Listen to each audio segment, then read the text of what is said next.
Good morning. It's 9:30 and I'd like to call the August 31st County Council meeting to order. First item of business is the approval of the agenda. As is our practice, I'll go through the items that we know for sure must be discussed and then open the floor to items that councillors wish to add. But just as a reference, related to items 3.5, 3.6, and 3.7 in your package, the resolution numbers are misnumbered or incorrect. The administration has picked up on that, and the posted version of the agenda and the version that'll be signed after the meeting are correct. So those three items, for those reasons only, do not need to come back to us for. There is just a clerical thing there. So the first item that we on the discussion item is number 4.1, delegations. Then we have 5.9, all of number 6 at 6.1, 6.2, 6.3, 6.4, 6.5, and then 7.5, Tri-Council, 7.9, snowmobile trail. Sorry, it's 7.10 on my agenda. Is it 7.10 on yours? Okay. Calendars, number 8.2, and then 11. Then we want to add item number 9.1, Collinton Fire. And then we want to add also include numbers 11.1 and 11.2. And just as a note, the order that the numbering on the packages was given to you, I think differently than in the agenda. So we'll switch those around. I think 11.2 is public confidences and 11.1 is business interests of a third party. Not that it matters in a huge amount. Are there other items that council wishes to discuss? Councillor Chamzik. 5.2 and 10.1 Z. Councillor Chamzik would like 5.2 and 10.1 Z. That's the Northern Lights Library System under the reports. Okay. Councillor Anderson. What's item 5.3 on there? Okay, item 5.3. Thank you. Councillor Holland. Thank you. 5.8, Okay, 5.8, 5.10, 5.10, 7.3, 7.3. 7.7. So 7.3, okay, 7.7 Thank you. And 8.1B. and 8.1B. And the last one, 10.1H. 10.1H. Thank you.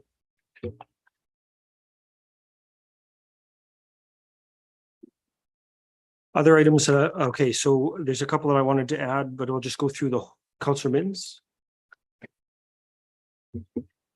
I was wondering, 5.9. Okay, 5.9. We're gonna discuss Added. it. Okay. I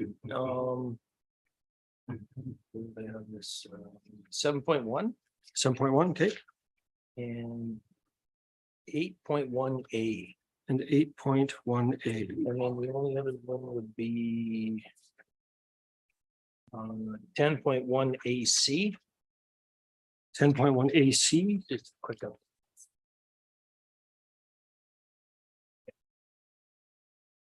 Okay, so going through the list from start to finish, we have item number 2, item number 4, item number 5.2, item number 5.3, item number 5.8, 5.9, 5.10, all of number 6 at 6.1, 6.2, 6.3, 6.4, and 6.5.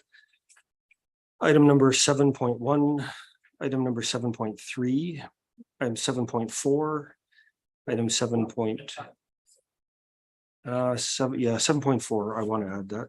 7.5, 7.7, 7.10, 8.1A, 8.1B, 8.2, 9.1, which is the addition of the Collinton Fire item that was circulated, 10.1H, 10.1Z, 10.1AC, and then 11.1 and 11.2. Is there any further additions or deletions?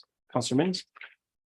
I'll approve the agenda. Counselor Mins As moves to moves the adoption of the agenda. On the question of the adoption of the agenda as discussed, all those in favor? That is 9-0 and the motion is adopted.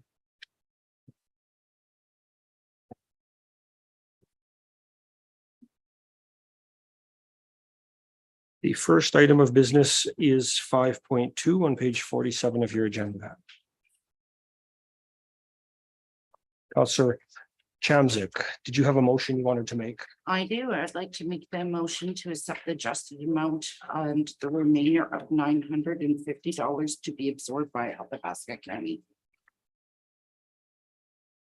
Counselor Chamzik has moved that to accept the adjusted amount and that the $950 remaining be absorbed by Athabasca County.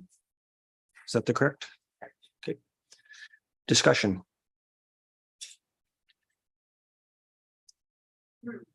Counselor Appetite. I'm actually glad to see you put this on the agenda. I wanted to talk about it as well. It's excellent that the errors were corrected.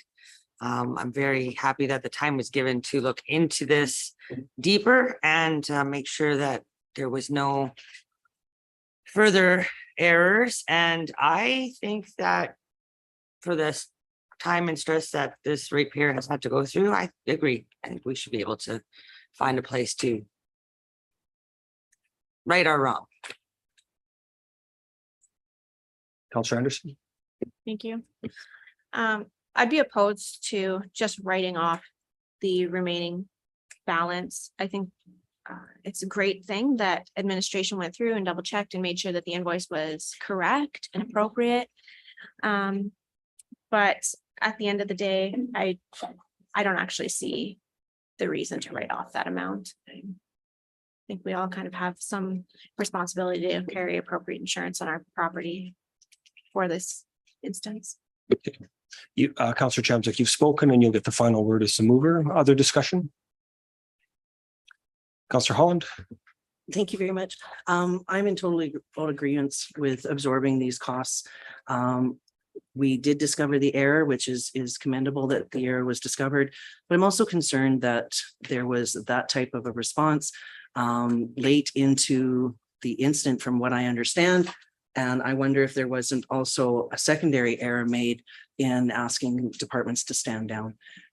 Therefore, I am totally in agreement because I do believe there could have been measures taken that this bill wouldn't have been where it is today. Thank you for bringing it forward. Counselor Wallach. I disagree with the motion. I think we need to not set a precedent of doing this because what happens next time? That's could be bigger, could be less, but what precedent are we setting with letting this go? Counselor Cromwell. Thank you. I'm trying to pull up the bylaw right now, but in our It's fire, in your agenda. I knew on that. page 49. Thank you. Thought I had seen it, but in our fire service bylaw, it does say that we may charge for fire response, not that we must. Now, may means we have discretion, we have to be human, we have to do what is right and fair to our ratepayer. And I will support this motion fully. Counselor Mins. I don't know. I don't really agree with the motion just due to the fact that I do believe that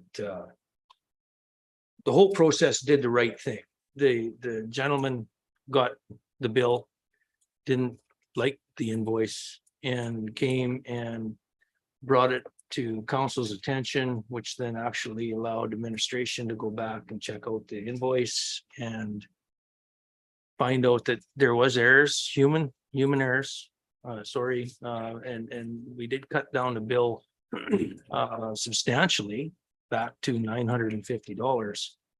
And I think that shows our due administration's due diligence and council's due diligence of looking at it. But if we write off the rest, it's like everybody else has been charged. Where does this go? And again, with the president setting. So I'm actually against it. I think for us to be able to sit here and say, well, I think there was too many units sent out there. We again weren't in location, weren't on scene, didn't know what was going on, and it's the person that's on the other end of the line of 911 that's actually got to make that decision. So if there's one or too many fire trucks, what if there wouldn't have been enough fire trucks? Then we'd be talking about holy man, now we should be paying for a shop because we didn't send out enough. So I think I think the gentleman, we did everything proper. And I think the $950, hey, they saved something. I am agreeing with that thought. It's a legitimate cost. It's in the bylaw. You know, the ratepayer has to be at some level responsible for choices he's made. He chose to reduce his insurance. And it shouldn't be the other ratepayers of the county that carry that. This sets a very dangerous precedent. And, you know, in terms of trying to second guess whether we sent the right people out or not, I think we have to respect the fire crews that were on scene and not second guess their judgment onto how many apparatus they want. And so for me, it would be unbalanced and unfair to the ratepayers in the county generally to, on a random basis. We've had other ratepayers who've paid far more than this, who didn't have insurance. And are we going to open the door to going back to every other time we've charged a fire service bill? We have a bylaw, it's clear, and I cannot support this motion.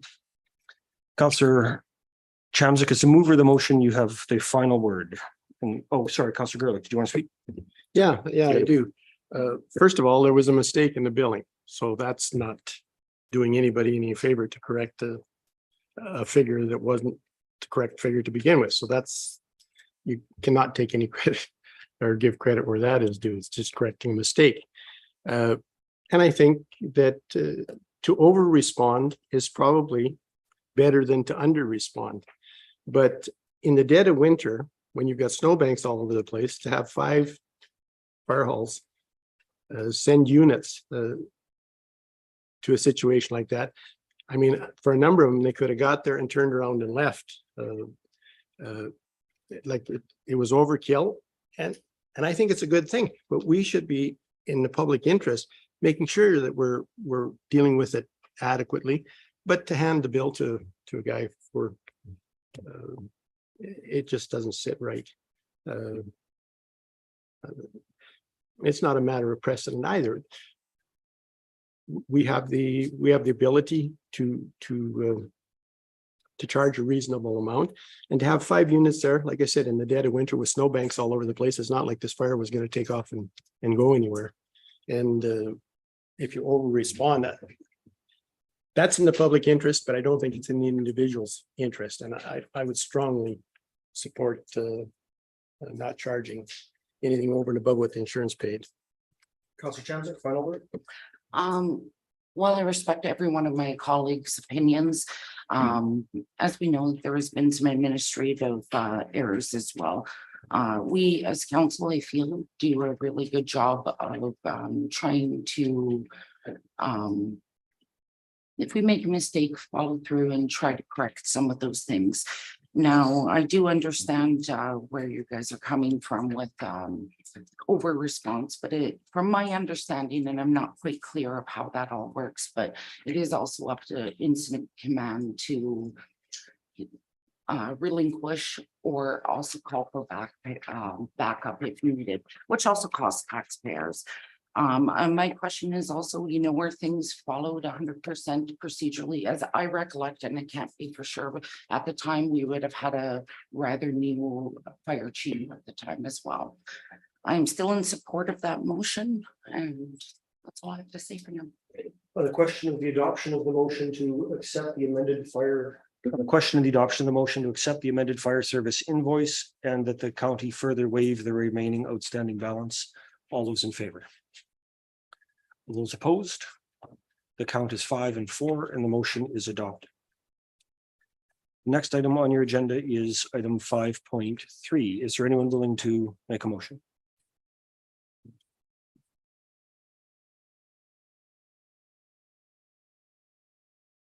Counselor Anderson? Thank you. I'd like to split the question the same as it was at committee of the whole, please. Okay. And I'll make the first motion. So the motion is to, I think, committee of the whole was just to split out 735, right? Yes. That's my memory. So the Councillor Anderson has proposed to direct administration to amend the following resolutions that are included in your list, accepting resolution 22-735. Is there any discussion? Seeing none, I'm sorry, I'm looking for the one we're not. Not in third this from the list? bottom. With true dates by fall September 23. And can we, what is the reason for splitting this? You don't need a reason to split it. You just, Oh, okay. you want to vote, splitting just allows you to vote separately on separate. So we could theoretically, if you wanted, vote on every line item separately, but the majority were on side with everything except that one. It was kind of one block of votes and that one was voted on separately. And so the idea is that's happening. Thank you. So on the question of the adoption of the motion to direct administration to amend the resolutions presented accepting CC 22-735, all those in favor? The count is 9 and 0 and the motion is adopted. There's a remaining motion. Is there anybody willing to move the adoption of that recommendation? Mr. Reeve, Yep. just a point of order, if I might, that item is actually on today's agenda. So I don't, We could just leave it. we can just leave it. It will be dealt with as item 5.9. Thank you. So administration did it without. Hey, 5.3 is done. 5.8.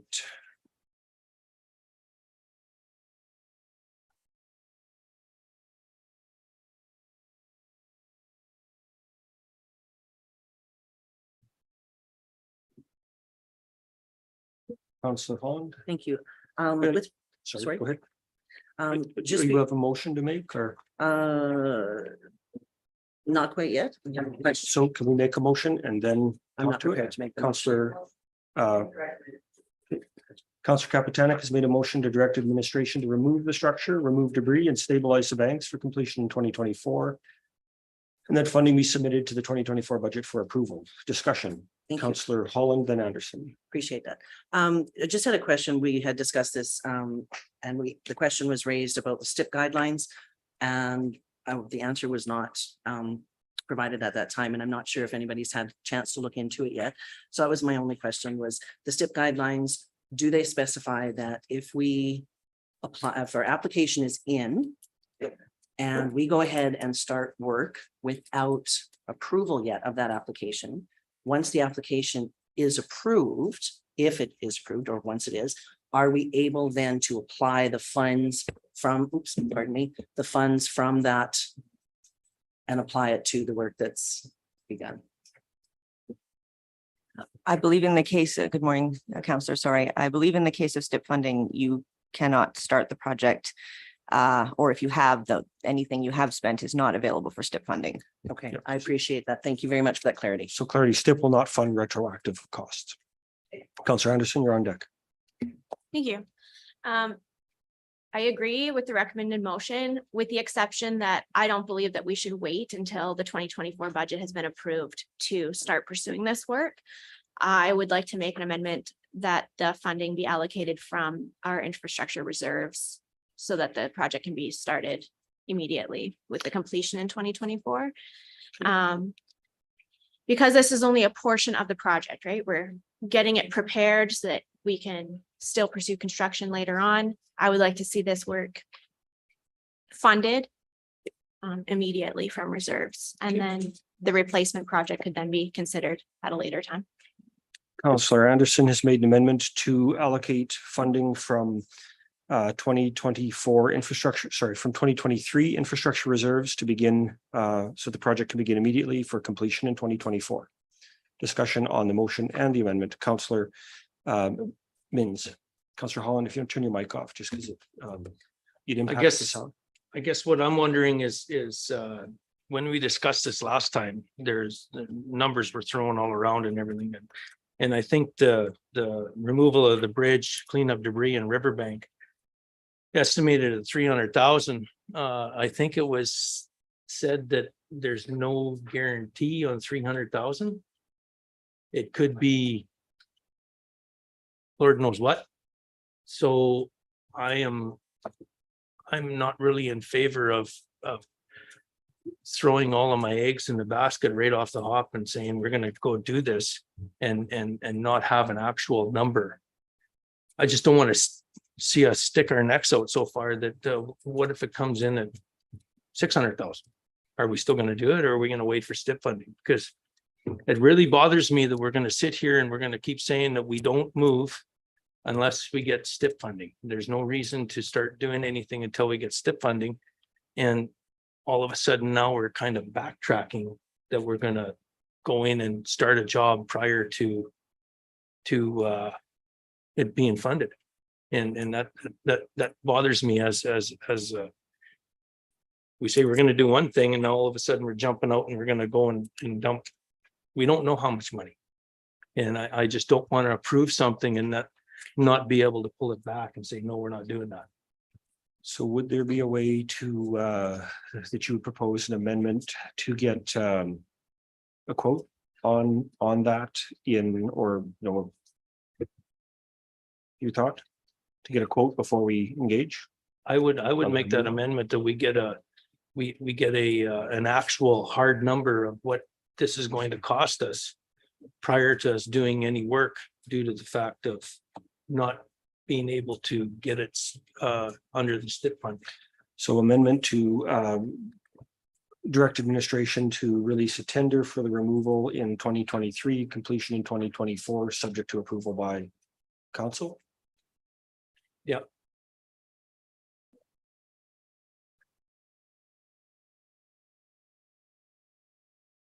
Okay, so I'm gonna, Councillor Holland, I know you're on deck. We're gonna get everybody else in first because you've already been on, but I've got you. Councillor Mins is going to correct me, but I think he's made an amendment to direct administration to issue a tender for the removal in 2023 with completion 2024 of the bridge, subject to final approval of costs by council. Mr. Reeve, if the administration may be so bold to suggest we go to a request for a quote as Okay. opposed to a tender, that Sure. would speed up the process. We could have that information back to you for the September 12th regular meeting of council, so council can make a decision and we can move more quickly. Councillor Mins, in terms of the semantics of your motion, does that meet your need?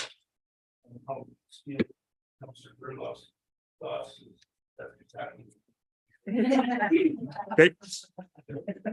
Okay. Discussion, Councillor Gerlich. Yeah, is the removal and the cleanup there, something that's beyond the scope that the county can handle itself? Director? Yes, Counselor, I believe that would be external of our capacity. Exactly the way I want to put it. Anyone who hasn't had a chance to speak before we loop around? So I'll say that I'm in favor of us proceeding with this on the basis that if we're going to repair the bridge, the old bridge has to go. And typically what I've observed happen is by the time we get STIP approval, in order to be in the ground and working, we rarely get in the ground the same year that we get the approval, and the cost escalations between approval and actual work, are an unknown. And so spending a little bit of money up front that's not STIP eligible is in some ways a bit of an insurance policy to help us be in a position where when we get that funding, we're more likely to be able to get rolling. So I'll come back to you and then we'll second loop around. Councillor Holland was on deck and then Councillor Gerlich is coming up hot behind. Again, my only concern here is not being accepted, the STIP application not going through. And then we've started this work and now we're trying to figure out where we're going to come up with this from the budget, which is why I was strongly in agreement with a loan and just getting the work done, just get it in, get it done. I'd also like to add an amendment here. Sorry, there's no amendment to be added. Pardon me? There's no amendment that can be. Well, then I'd like to add a secondary motion when we're done here. And what that would mean is to protect the Athabasca Landing Trail. So just, well, let's stay on topic and there'll be a It's- motion this is after, part just, and parcel of it. but we procedurally, you cannot add an amendment where we're at on the motion list right now. So we'll come back to that. Thank but you. Councillor Mins. Sorry, Councillor Gerlich was on deck and then Councillor Mins.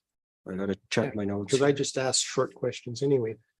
Well, you're rarely first, so. But with this, I think that if we put the investment into it, I think it'll improve our chances of getting a STIP application approved. Because we're placing in the importance of completing this job and we're, you know, we're taking proactive measures. Somehow I think it will give our STIP application more chance of being approved if we've made an investment and do put it down as a priority. Okay, Councillor Mins. I agree with what you're saying regarding getting in there and starting on this project and everything.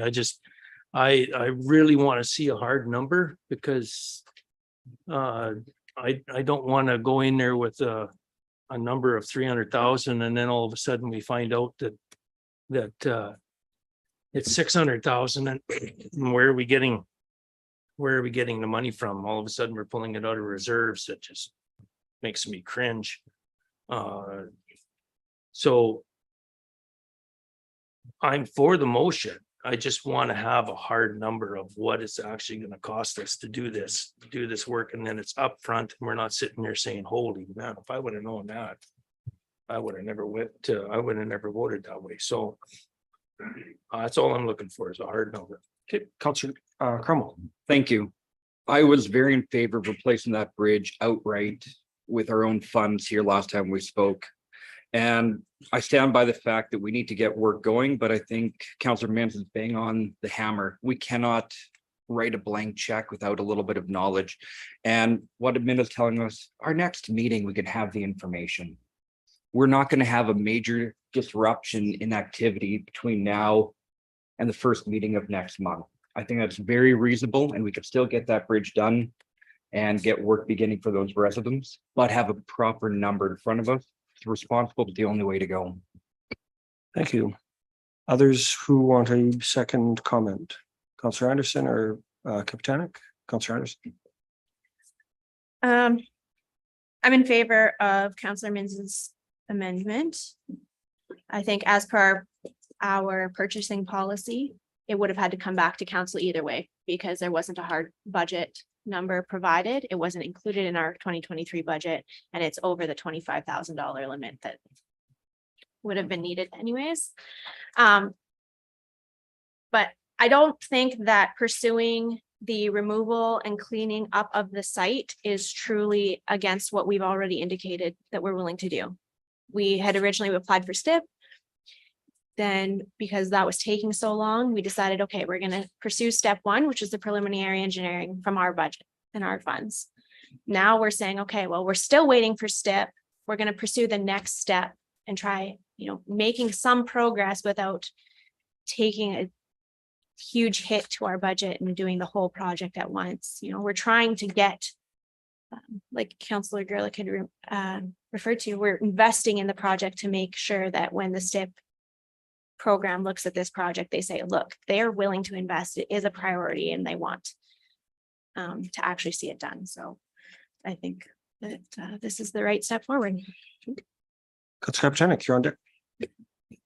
Well, I don't have much left to say. I think that we all agree that it is a priority that we take a look at moving forward with this bridge. And yes, being financially responsible is number one. And I agree, it won't take long to get those numbers back. And we wouldn't be making decisions until we had them anyway, but I really am grateful for everyone's words today, and I think that we can look forward to this project, hopefully not taking 5 or 6 years. Sure, we'll hit everybody else first before we go to a third go, okay? Because I see Counselor Holland waving again too. Counselors. Well, no, because the other thing, remember, guys, we're going to vote. And I'll give you space in between.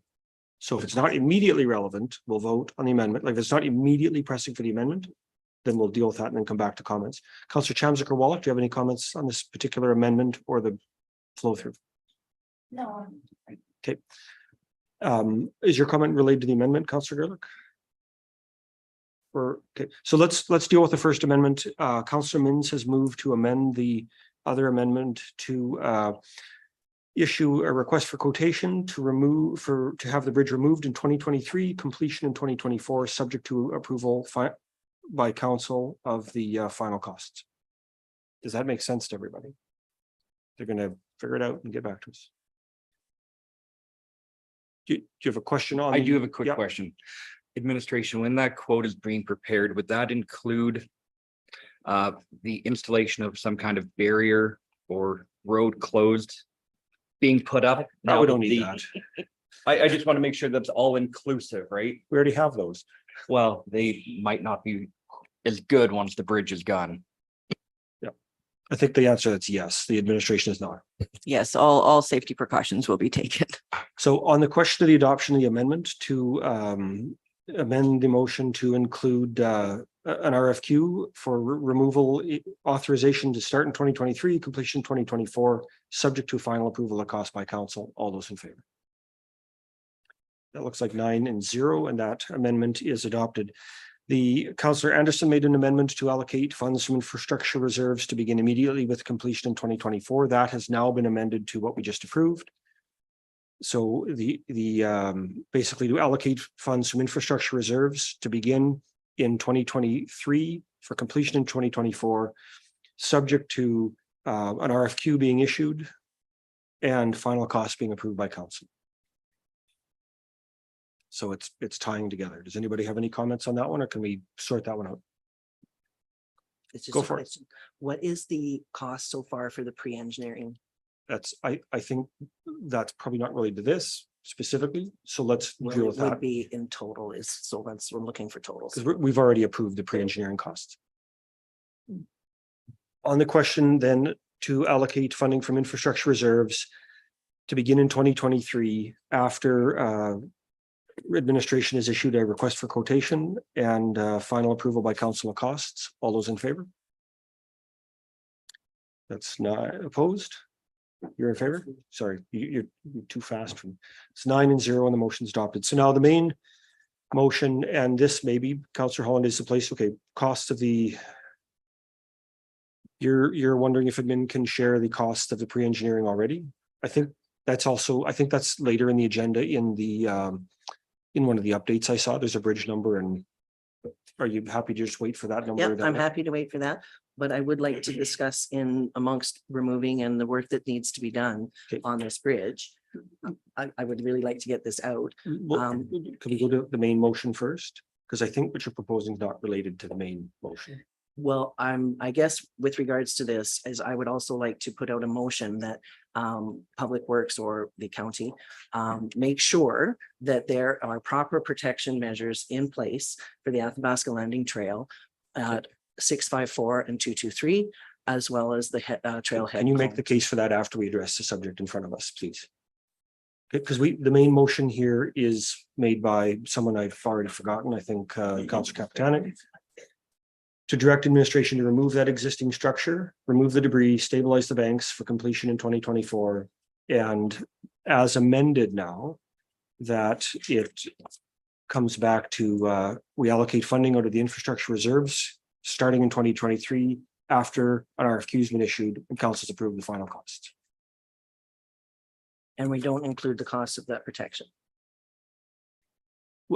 Like Councillor Holland, you can't add to the motion at this point. There's a motion on the table. So there's no way to add to it. We can come to another motion afterward. But there's been a motion, there's been an amendment to the amendment. The procedural bylaw limits it at that.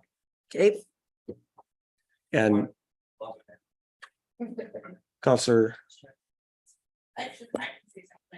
Yep, final word. Well, With- first of all, does anybody else want to comment on this before we, Yeah. like, relevant to the motion in front of us? And we'll create space to talk about other stuff. I just wanted to add that this maybe gives us the opportunity to get this work done kind of off season. Where we're not getting it done right in peak season, like. It should give us an opportunity to get a little better deal, and the sooner you get something done. The way costs are rising continually. I think there's advantages to doing it. I support it. For the reasons we've talked about. Final word to the mover, Councillor Capitan. In getting this project started, I have full confidence in the engineers and Alberta environment that all precautions will be taken to protect our natural resources.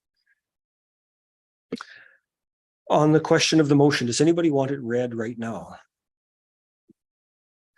The motion is really to direct administration to begin the process to remove the existing structure, debris, stabilize the banks, and that funding be allocated out of the 2023 infrastructure reserves only after an RFQ has been completed and brought back to council for final approval on the costs. The wording is going to be a little bit different every time, so Leah's going to have to work out the exact, but the spirit of where we're at is the same. All those in favor?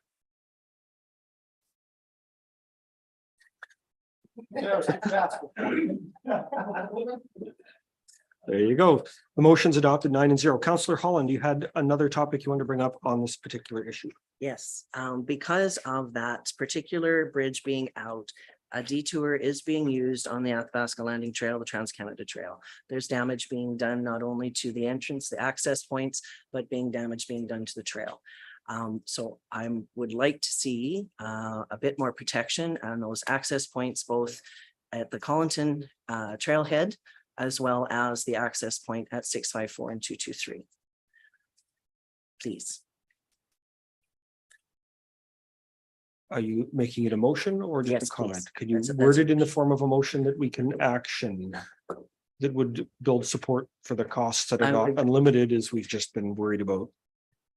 Right, I would like to direct administration to put in protection measures in the form of boulders on the gate wings at the entrance of the trail at the trailhead in Collinton, as well as the access point on Township 654 and Range Road 223. The boulders that are required would be on the, do you want me to go right into detail where they're required? And just, do you have a cost limit or? I have zero cost idea of what it would cost for Public Works to drop some boulders off in those two locations. I have zero idea. So, Ms. Blair, can you give us a quick reading so we're all on the same, just give you a couple of seconds to, and we've got our delegation, our 10 a.m. delegation. My guess is they are outside, so we'll try to keep this. Moved by Councillor Holland to direct administration to put in protection measure boulders at the entrance of the trail and the trailhead access point on Township Road 654 and Range Road 223. As well as Collinton. Councillor Holland, does that reflect your The intent? Collinton trailhead in Collinton and on, yeah, as long as that's specified.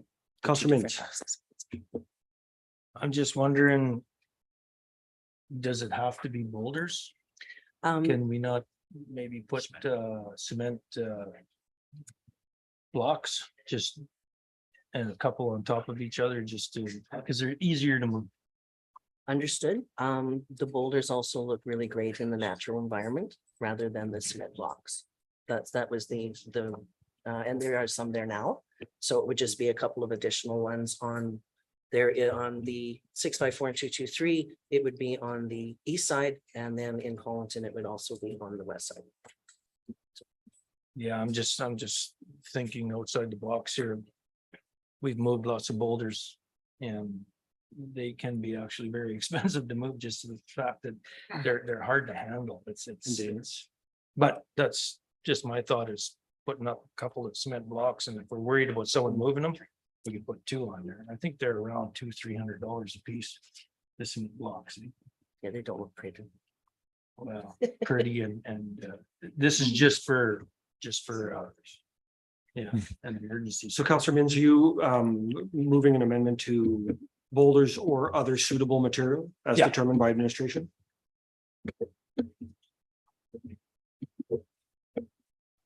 Okay, CAO, you had a comment, and then Councillor Capitanic, so I was wrong there too. No, Councillor Mins has dealt with the issue. Thank you. Councillor Wallach, then Chandzik. Sorry. 2, 3, 4. Okay, prior to Councillor Min's inquiry, I was gonna ask the same thing, because if this is temporary, considered temporary, that maybe we want something done quickly, then these cement blocks would be the better option. I was going to make an amendment to perhaps have administration bring us back the cost difference between natural boulders and cement. I don't, if that would please council, I would do that second amendment, but I don't want to waste an amendment if we don't really need that. But I am for, if it was for a long, long time, yes, you know, it would look nicer, but if we need to save the trail now, getting some cement. So let's put that, we'll hold that on pending, and Yeah, Councillor pen me. Wallach, then Chandzik. So I guess, yeah, I would like to see a cost come back, first of all, and also to be reached out to the Recreational Trails Association to see if this is necessary. I understand that you are part of that committee, but this should be coming from the association if it's coming as a request to council. Councillor Chandzik. I am totally agreeing with that. I mean, especially if it's more of a permanent structure to not only enhance the trails and promote the trails. Cement barriers isn't as aesthetically pleasing, but do serve the function. But I believe we can do better. So thank you, Councillor Capitania, for bringing it up. Councillor Cromwell. Yeah, any comments? I'm just giving you a chance because I'm trying. I will. Well, no, like, we got to get cracking because I want to move this. Our delegation's waiting. Yeah. Okay, Councillor Gerlich, any comments? Okay, go for it. With your mic. Oh, call the question. I mean, the thing's gonna be blocked out. I don't care what it's blocked out. Perfect. Councillor Anderson, do you have anything you want to add? Okay, so the amendment is speaking. Sorry.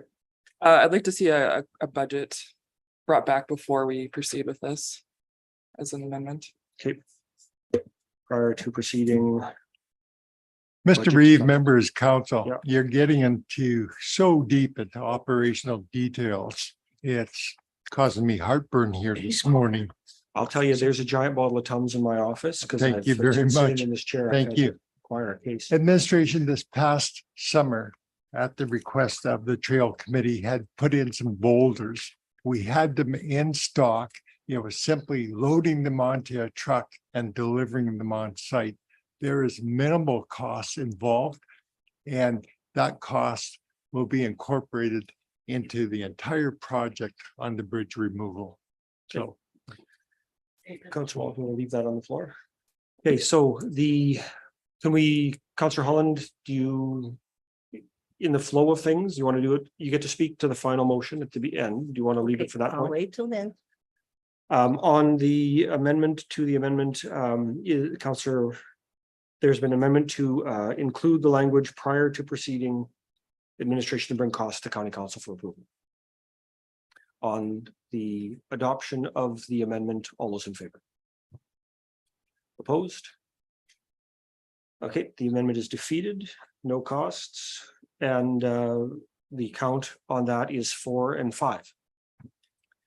On the amendment to the main motion that the language boulders or other suitable material be added. Is there any comments on that? Councillor Holland? I just want to comment and reiterate that the trail is the responsibility of the county.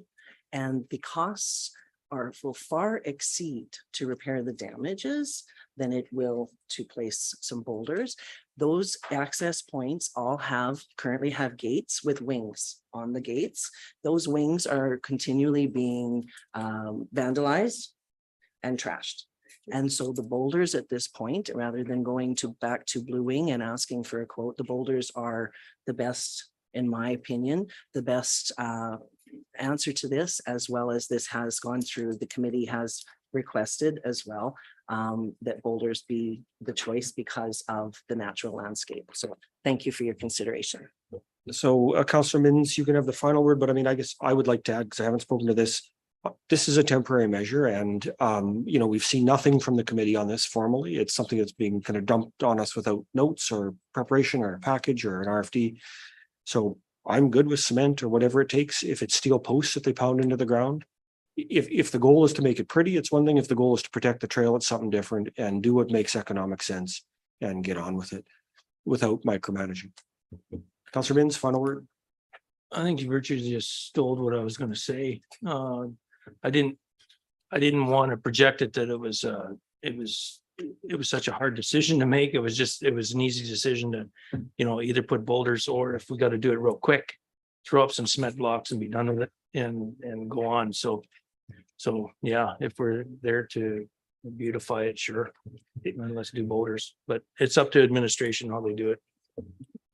On the adoption of the amendment to add the language boulders or other suitable materials, all those in favor? 9-0, the motion is, the amendment is adopted. On the main motion to direct administration to position protective measures at the gates and entrances around 654, the Collinton entrance around 654 and 223 of boulders or other suitable materials. Do we need any final discussion? Councillor Holland is the mover of the main motion. You do have final word. Yes, okay. All those in favor? Looks like we're 9-0. Your favor?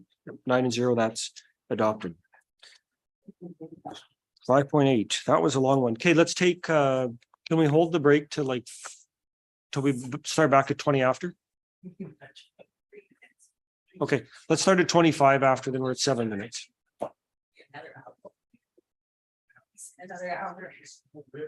Yes, we will. Yeah. What's that? Adam, team, I don't care.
Good morning. It is 25 after 10, and I'd like to reconvene the August 31st meeting of Athabasca County Council.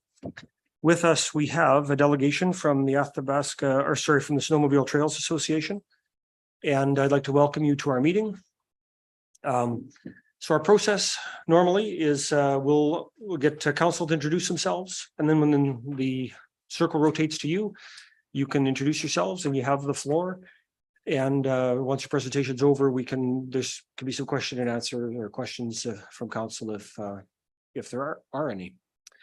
So beginning, we have our interim CAO, Mr. Pat Vincent. We have recording secretary, Ms. Blair, the communications coordinator, Mr. Schenkelberg, and Councilor Mins. Rob Mintz, Counselor Division 8, Baptiste Lake Island Lake area. Good morning, and thank you for being here. Welcome. Tracy Holland, and I'm a counselor for Division 5, which is east of Athabasca, which includes Jumping Deer, Amber Valley, Parkview, Paxton areas. Hi, Kelly Chagusik, welcome. Division 7, Grassland, Atmore, and Prosperity areas. Good morning, Camille Wallach, Division 9, north of the river. Again, Brian Hall, counselor for the county, but also elected in Division 4. Good morning. Oops, sorry, wrong button. Morning, Joe Gerlach, Division 1, Rochester area. Good morning, Ashton Anderson. I reside in Division 3, which is the Boyle area. And good morning, Natasha Kaptanic, Division 2, New Pine Creek, Minook, and Collington. And welcome, the most beautiful division left or last, far north, Wandering River, Brainat, Blue Jay areas. Thank you for being here today. Mike Schmid, Athabasca River Runners, kind of in charge of the west trail system or east trail system, sorry, Jackfish Lake area. And I'm Corey Jardine, the vice president of the Snowmobile Club, I guess. I'm Dave Bilski, I'm trail coordinator for basically all the trails, but mainly the west trails, West Baptiste. Good morning. I'm Chris Brooks from the Alberta Snowmobile Association. I'm the executive director of the provincial level association, supporting our hardworking clubs like the group you have here in Athabasca. The floor is yours, please. Go ahead. Okay, thank you. I'll just start off with a little history of our club. We've been started since about 1990 for 30 plus years. We've got now, including what we're proposing here, will be about 500 kilometers of a snowmobile trail between the Baptiste Lake side and the Jackfish Lake side, and hopefully this connecting to Boyle. You should just let them look at the map, make sure they have that in their package. Yep. You do have a map here that I brought in a while back to show our proposed route. Looks like it's on yellow paper. Yeah. And I do have a couple little additions there that I added. We do have a clubhouse that's just south of Athabasca. Approximately 2 miles, or sorry, not south, west of Athabasca, 2 miles out. And yeah. And let's see what else we got going on. We have about 5 warming up shacks in all our trail systems right now, and plus that clubhouse. And we do have a shop out by Baptiste Lake also that's 40 by 70 for our grooming units, which we have 3 of now, and plus 1 snowmobile the club runs also, just for other purposes, I guess.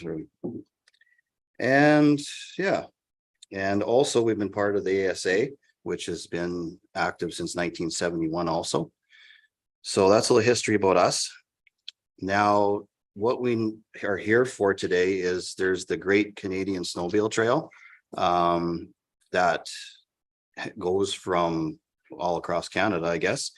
And to this point right now, it comes up to Smoky Lake and kind of ends there and picks up again on our trail system just out in the Baptiste Lake Forfar area. So we need a connection for that across our county. The only viable way I see of doing it, because of all the deeded land and farmland and fences and everything, is our proposal is to actually use some of the highway ditches and the county road ditches. Because I'm out in that Paxton area, the Township Road 660 has very nice wide ditches, and so does Range Road 204. So that would kind of connect us very nicely to 827 and Highway 55, along with 63 and 663 to Boyle. I have had discussions with Colin Durko there. He is the mayor and of Boyle and lives in Boyle, and he's active snowmobile guy, and he is in full support of the system through going through Boyle and then coming out south on highway what do I have there? 831. Yeah. And then also, while I'm here, it's not on your maps, but because our Jackfish Lake area is very close to this proposed trail, I'd like to continue it just down Highway 55 to the east for 3 miles. And then there's a Range Road 214 for 2 miles north, and that goes right into our staging area. So would like to just propose that as addition right now while we're working on this. But getting back to why we're doing this, I'll let Chris kind of talk about how this is supported by them, and we'll go from there. Yeah, absolutely. No, I've included a package for each of you in the blue folder with the presentation that I've been making across Alberta to counties, municipalities, and most importantly with FRIA, with the forest resource industry, as they are the sponsors of this project in Alberta.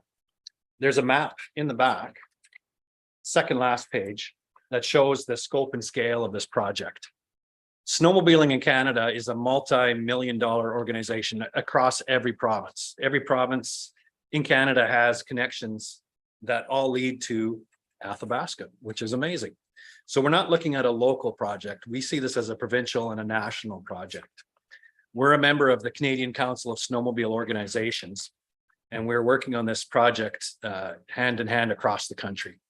Right now, you can get on a sled in Halifax and you can ride to Smoky Lake, which isn't really a badge of pride. I'd rather have them ride to the BC border and continue the ride there. So we've started this project in the last few years, and FRIA is coming to the table with funds for us right now. We're route planning, we're doing land manager permission, and we're working with the province. The ASA was appointed a provincial contractor last year, and we now manage and operate the provincial snowmobile network across Alberta. This project isn't unique in that we have these projects pretty much in every county that we operate in right now. Notably, you look at our Golden Triangle system in Whitecourt, Fox Creek, and Swan Hills, where those connections bring people from across Alberta and Canada just to ride there. They trailer to Whitecourt, they unload in Whitecourt and ride the system. They're trailering and riding from Whitecourt because the trail doesn't come here yet.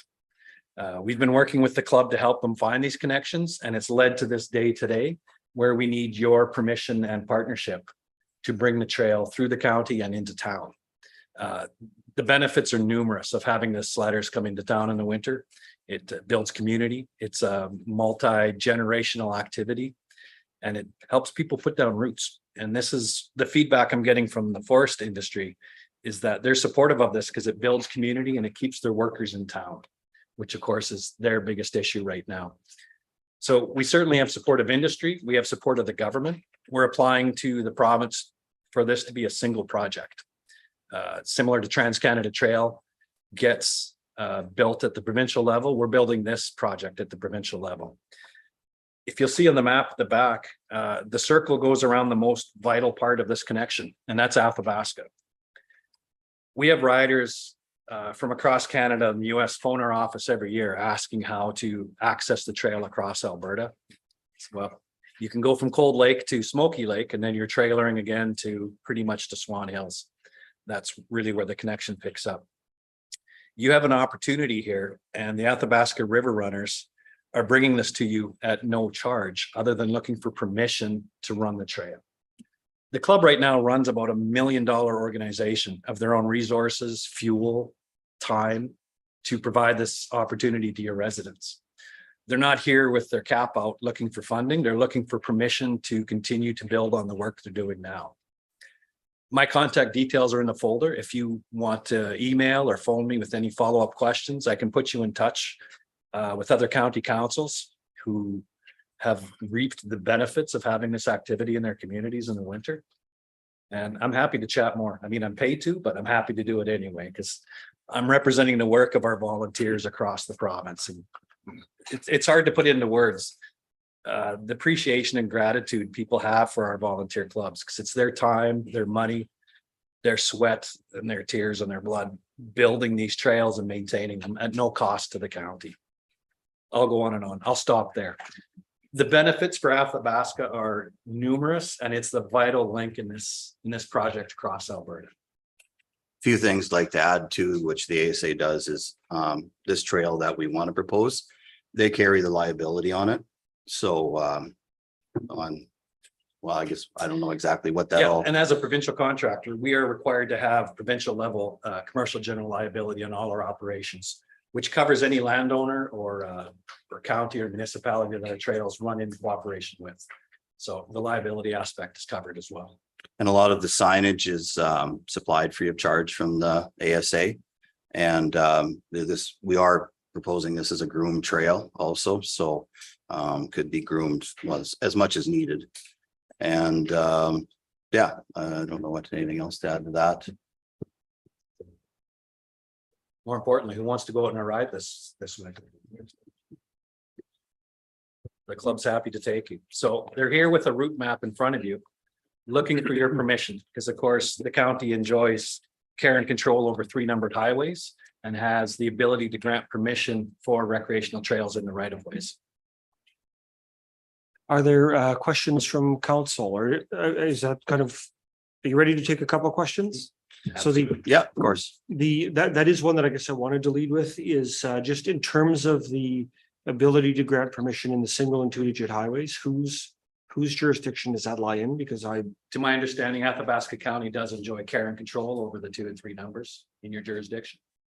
I'm happy to follow up on that. Don't for tell you. them These that are about questions the that I moment. deal with. others, council. I have others, but Councilor Lins. Okay, no, then I was going to, I don't want to hog all the questions. So you're gonna be, running past new trail, new neighborhoods.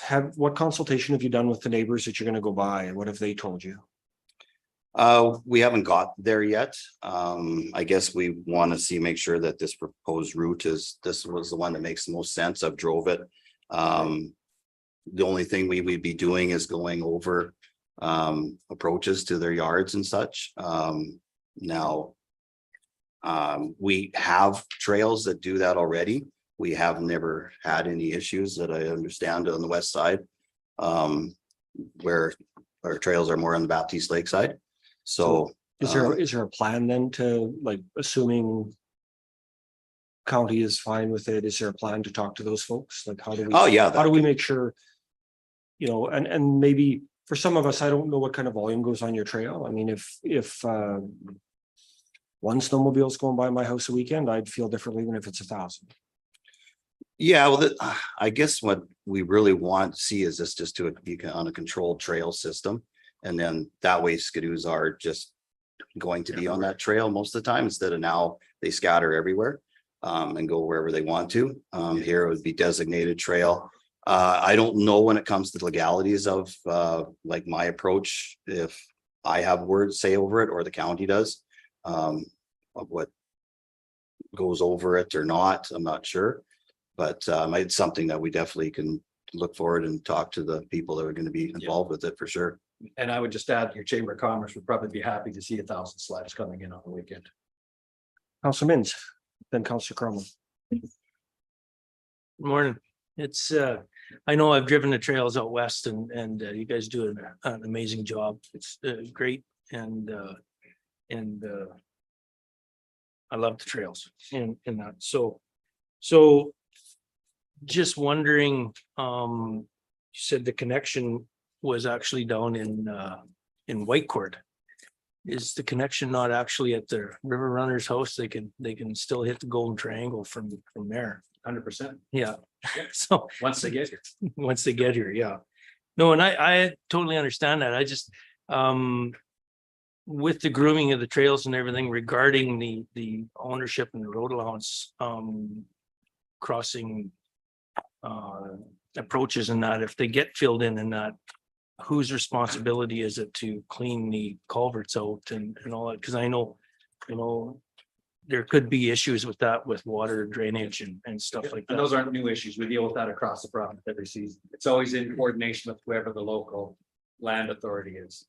A lot of times the county wants them cleared, other times they don't. So we're always okay. working with the local authority as to their wishes. Okay, Of course, it's not our land we're taking possession of. We're working in partnership with the lands. And I do know that we, on our west trails, we do have some culverts. And we haven't had any problems like that. And I kind of do watch when I groom and that, where the culverts are to not hit culverts. Making sure you got a snowpack over them. Basically, the water seems to melt that snow out in a hurry. I mean, I guess maybe you've noticed even on number 2 highway going west at the dip there. Before Albert Edwards, we filled that in a few years and when the water starts running, it takes that snow out in a hurry, like nobody's ever had to go dig it out with a hoe or, so. The snow gets packed when you're grooming, but the stuff underneath isn't that packed and it washes out underneath and then. That, as of yet anyways, it hasn't been a problem. okay. Does Alberta Transportation have any issues with you running on the main highways? Not on the one numbers, obviously not. In 2 numbered highways, we have some access in some locations. Oh, okay, They prefer us organizing and channeling the activity rather than having guys running the right of ways or down the middle for sure. They prefer to work with us. hang on. You guys do an amazing job. Thank you. One thing I'd like to say is, at this point, our trail system kind of starts around that Forfar area or Baptiste Lake. So this is actually to just even to connect Athabasca to there also. Because right now I'm just trying to get this all done properly. Right now, you can take your Skidoo and drive wherever you want. It's probably not legal, but I mean, that's happening every year now. So we just want to get a designated trail. And it'll be groomed and marked. And I mean, we'll make it, try to make it as safe as possible instead of, I know places now where you go along the highway and there can be a bad hole or something and it gets hit and people get hurt. But I mean, this way it gets to our best ability to become safer. Yep. So. Right on. Well, thank you. Because right now you've ridden out west on 812 is where the trail system picks up right by 3 miles south, I guess, isn't it? 2 miles south. Yeah. So, yeah, it's that stretch between there and the clubhouse in town. That's still a void. That would encompass this, right? Yes, Yeah. we did get permission way back when from at the 9 mile corner to go the half a mile west and then south for 2 miles. That then provincially, the government took over them roads. Yeah. Till today, nobody's ever said anything. And yeah, we've used the ditch from Athabasca to all the way west and we've groomed it. And I've had RCMP go by and I'll wave to you. And I mean, everybody's seems to be happy, would like to see it all in place. And once you get a trail, you always have idiots out there. But you know how you'll see somebody on a sled will shoot up to the road and bounce back down and whatever. Once you get a groom trail, the majority of them stay on it. There's always guys that play around and I mean, it's like a road, everybody drives the speed limit and a couple drive 150 miles an hour. It's just how it is. What do you do? So. But I do think it's a lot better than when we first started. It took a long time to get people to realize what a groom trail was versus thinking I can go where I want. You can't tell me what to do, but hey, just because of that, I mean, our membership has grown from about 6 people at the first meeting to I think we're about 275 this year, which is pretty good for us. I mean, it's put us probably, I don't know, 3rd or 4th maybe for size in Alberta, which is, yeah, we're quite happy. Oh, perfect. And I mean, the ASA came to us to try to figure this problem out. And then I guess it's been up like 15 years now that we've trying to figure something out. And Dave kind of asked me because I live on this side and how do you get across deeded land from here to Boyle? and fences and stuff. And I just don't see, I mean, we could have 90% of the farmers or landowners on our side and then you get 10% and then it can't happen. So this way here, it just seems like we don't have to deal with people other than approaches that we're going to cross over and such. I mean, at this point, I didn't know what the legalities are with, I sure if my approach was there, I'd want to know about it and stuff, but can they stop us? Whatever, I don't know. Like that's why we're here, I guess, and what we can and can't do. But I don't see any better option out there to do it other than we just scrap the whole thing and it never happens, which I don't want to see. Yeah. I mean, I don't think Athabasca wants to see that either, but but open the questions and we'll try to answer everything we can. Perfect. Thank you very much.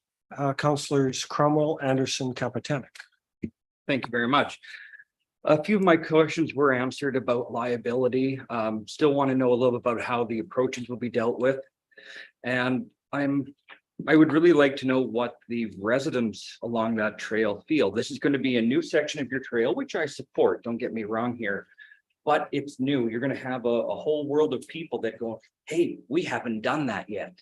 And the traffic that can come, especially year 1 and 2, can be unprecedented compared to regular years of traffic. And the ratepayers that own those homes and that property need to have a say in that traffic being brought to their door.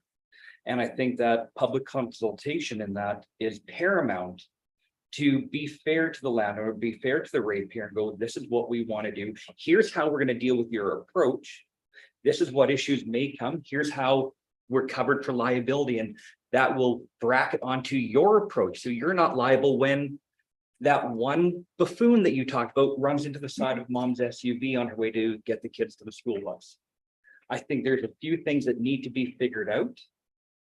I definitely support the program, but I have questions that are remaining right now based on the presentation. And that's why the club is here before you today, is to get your direction. If you support this, then the next step obviously is you work with the club and myself to do the public consultation you feel is required. And we work with you at the provincial and the local level to fulfill whatever you think is necessary. Right now, I'll have to just ask Rob here. I think you've seen what we have done over approaches already in the past, grooming. So, I mean, it would be similar to that. We don't push extra snow on their driveway. It's just basically pulled off each way to make a greater incline or better incline to cross over. So other than that, we're just to our best ability. Grooming, we don't want to make a mess of any sort. But just the traffic wise, I don't know. I know with anything in life, you're gonna have people that are gonna hate it and not, but how do we deal with it? I don't know. So Okay, Councillor Anderson, you had a question. Thank you. Could you possibly talk a little bit more about the actual construction and implementation of the trail, like what your timelines are and what all it would entail? Is there any grading involved? Is it just, the grooming of the actual trail line once it's, your signage is up and everything goes? And ideally, if we were to be on side, how long would it be before residents could expect to see this actually implemented? I'm looking at possibly this winter. It could be almost completed. I mean, signage just has to go up, which is kind of easy to do because you can drive the whole unit with a pickup and deal with it that way. The ditches, I did look to the odd places. You might have to come up on the road to get across a creek, or we fill in a creek if possible with snow just for the time. Whatever makes more sense and is safer. And I've looked at the ditches. We're only going to stick to the ditches that the groomer can get down and with nice level access and such. So everything looks good that way. I don't really think there needs to be really any construction done. It's just signage and picking the best route. And yeah, It's important to know a snowmobile trail is built with snow. We're not moving dirt. So whatever the ground is, we pack it and groom it flat and level. It melts in the spring. Let's go. Councillor Capson. Thank you. More of a statement than a question, but our strategic plan was put out to the public and has been accepted and adopted, and document that we refer back to now daily. And under pillar 1, strengthening our economy, number 4, increase tourism potential tactics, promote Athabasca County as a destination for outdoor recreation, work with community organizations to develop a winter tourism plan. These are priorities for council. And so I appreciate your time in coming today. And I also want to say that the reputation of your club over the last 30 years precedes your presentation. So I would encourage in our conversation later that we remember that the volunteers who have built this to be where they're at this point fall right alongside pillar 1 of our strategic plan. Thank you very much for coming today. Thank you very much. Counselor Holland, do you have a question? Thank you. I have a few questions and thank you so much for your presentation. It's really informative. Just curious, you mentioned the highway roadways. Do you have a letter of permission from the Alberta government to use 55, 827, 63, 663? Do you have that in play already? If those are roads under your care and control, it would come from you folks, not from the province. And I don't believe 827, 663 or 60 or 63 are, and I don't think 55 is either. Okay, if So they're it not, would- then I am working with transportation on Okay. all sorts of projects. Okay. I don't see that as an issue. Okay, so that's something we still need to see. All right, I appreciate that. 204 has some pretty tight areas with brushing, with what do you see as that being a hindrance? You see that being an issue? Do you see people popping up onto the road because of it? Well, where I did see the tight areas, the opposite side of the ditch is fine, and it's not like we're crossing 10 times in that one route. I looked, I might be crossing 2 or 3 times at Okay. most. So then it would just be signage, and the grooming would then go on that side until till I had to go to the other side. So I'm not really crossing more than I need to, just but I drove it, and I know we had talked about other routes too. Yeah. And just this one just looked more direct and easier, and yeah, just kind of the shortest distance between 2 places, and it looked very doable. Even from a couple of years ago, and I went and drove it again here not long after our first meeting here, and just to confirm, and yeah, it makes the most sense that way. So I mean, and I know the county's always doing this too. You guys are always cleaning your ditches up, and when you do, then it's perfect for us. So I know, moving forward. Maybe it'll get cleaned. It should just get easier instead of harder. Right. So, yeah. Yeah. And I mean, and I totally get where you're coming from. I guess when we mentioned Athabasca County as helping with the economy of Athabasca County, I'm curious because you mentioned, okay, I'll kind of run it through this a little bit. You mentioned Smoky Lake was the end. Well, Wasetna I thought was Correct. okay. And when I was looking through maps, Alberta TrailNet shows a winter trail halfway to Boyle from Wasetna. So do you know if there's any The talk? TrailNet map shows non-motorized roads. It doesn't show a motorized road at this point. This one on the TrailNet one that I was looking at was a winterized one. Yeah. And that's non-motorized, you're telling me that's not At this motorized? point in time, yeah, that shows like dogs and whatever, winter travel, but that's not a snowmobile route at this point Okay. in time. So I guess more than anything, we're eliminating our hamlets in this. So we're talking Boyles municipality and Athabasca municipality, which is awesome, right? That is excellent for economy, but to consider Athabasca County's economy, I was wondering, we can go from grassland to Poacher's Landing to the Jackfish Lake trails. Why is that not something that is, because it's way prettier than, I'm gonna use the term ditch banging. Yeah. And we're going through several residents on 660, we're going through livestock areas, we're going through all of that. Whereas if we could take people to the prettier parts of our county rather than a heavy residential busy roadway, what stopped you from going that direction? I'll let them address the local, but typically when we're building new routes, we build a spine and then feeders. So we find the route of least resistance through, and then we'll build out to other opportunities. Okay, okay, no, and I appreciate that, because I can see a vision of coming from Wasetna to Boyle to grassland, and all's well, I don't know if you were aware, but Lac La Biche County is also running a current study on coming from Lac La Biche to smoking. We're and working with them. Okay, perfect. So that would be awesome to have a complete regional approach to Absolutely. this. And this is and- sort of how the Golden Triangle started. Right. Fox Creek. Right. They found those feeders and then it grew out from that. Okay. And then better routes were found over time and it evolved. and matured. Okay, because if there's already these existing routes, because I mean, when you say you can't really load up, you have to load up at, over this direction and skip us all. Poacher's Landing is beautiful. The Jackfish Lake trails are gorgeous. Like, you guys do an amazing job. And so I would like to see, and as it mentions in some of your documentation, is that you try and work with existing trails. And as well, the Great Canadian Snow Show is amazing. And I think that would be fantastic to completely finish it. One of Canada's, something we can be very proud of. And I think that the county can almost do better than be only in ditches. I would really like to see, Couldn't agree more. right? A real big dream on that. And it is a dream that I would like to see that encompasses those areas and then takes off again from uses grassland maybe as a staging area. And then we go up to Wandering River and then on to Fort McMurray. I just see such a bigger picture. Yeah. Couldn't agree more.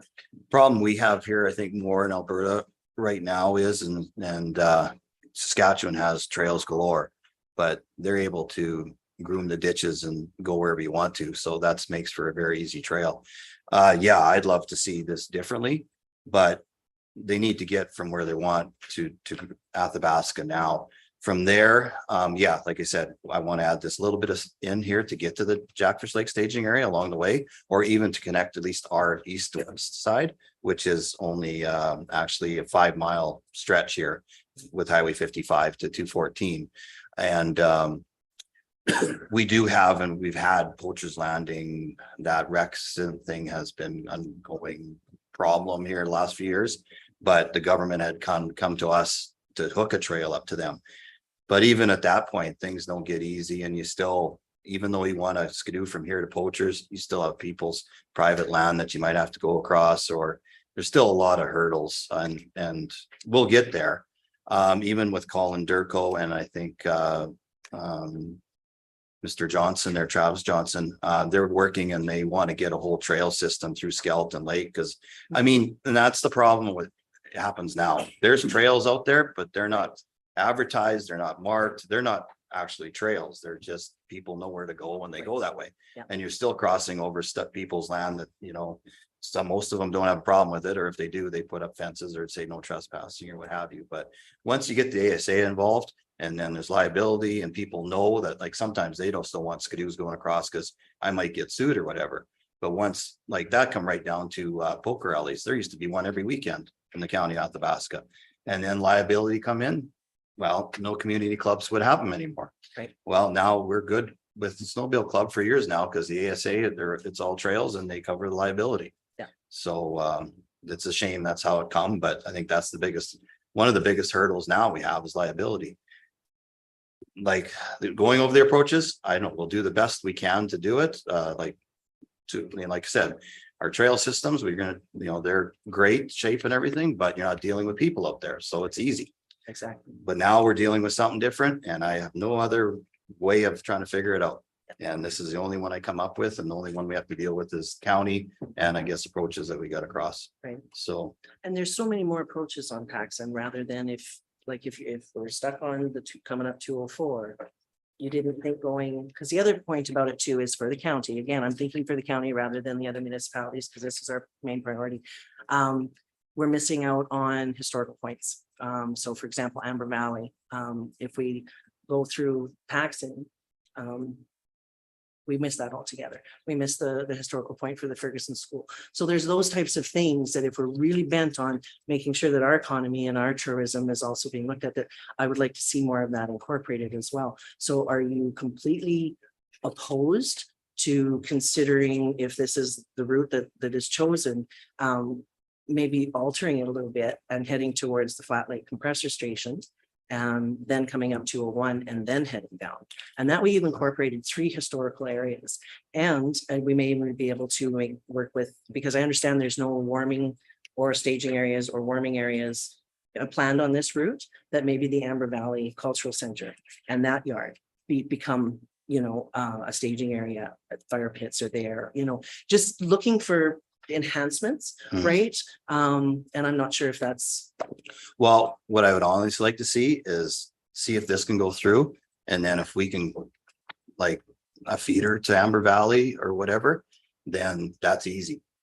To head to Amber Valley, and even then you can hit Jackfish Lake Trail System again well, through there. this is what I'm saying, but Yeah. instead of, because it's so less populated, going that direction rather than way less approaches, way less culverts, way less of those concerns. And 660 is busy. It's a busy road. And to have now having to navigate snowmobiles coming in and out of the road, the safety concerns are there. So my last question before, I'm sure someone else would like to speak.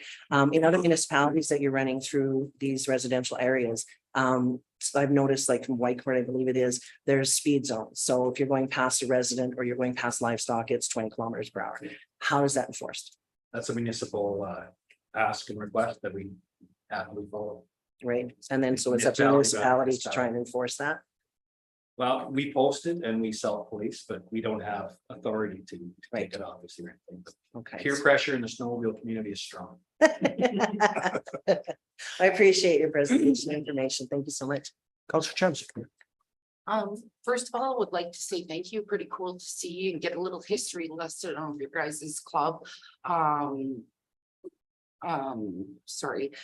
One of the things that I'm kind of wondering about, as well as, in the past, when you've made these agreements and whatnot with landowners, what were the main issues that you guys have came into?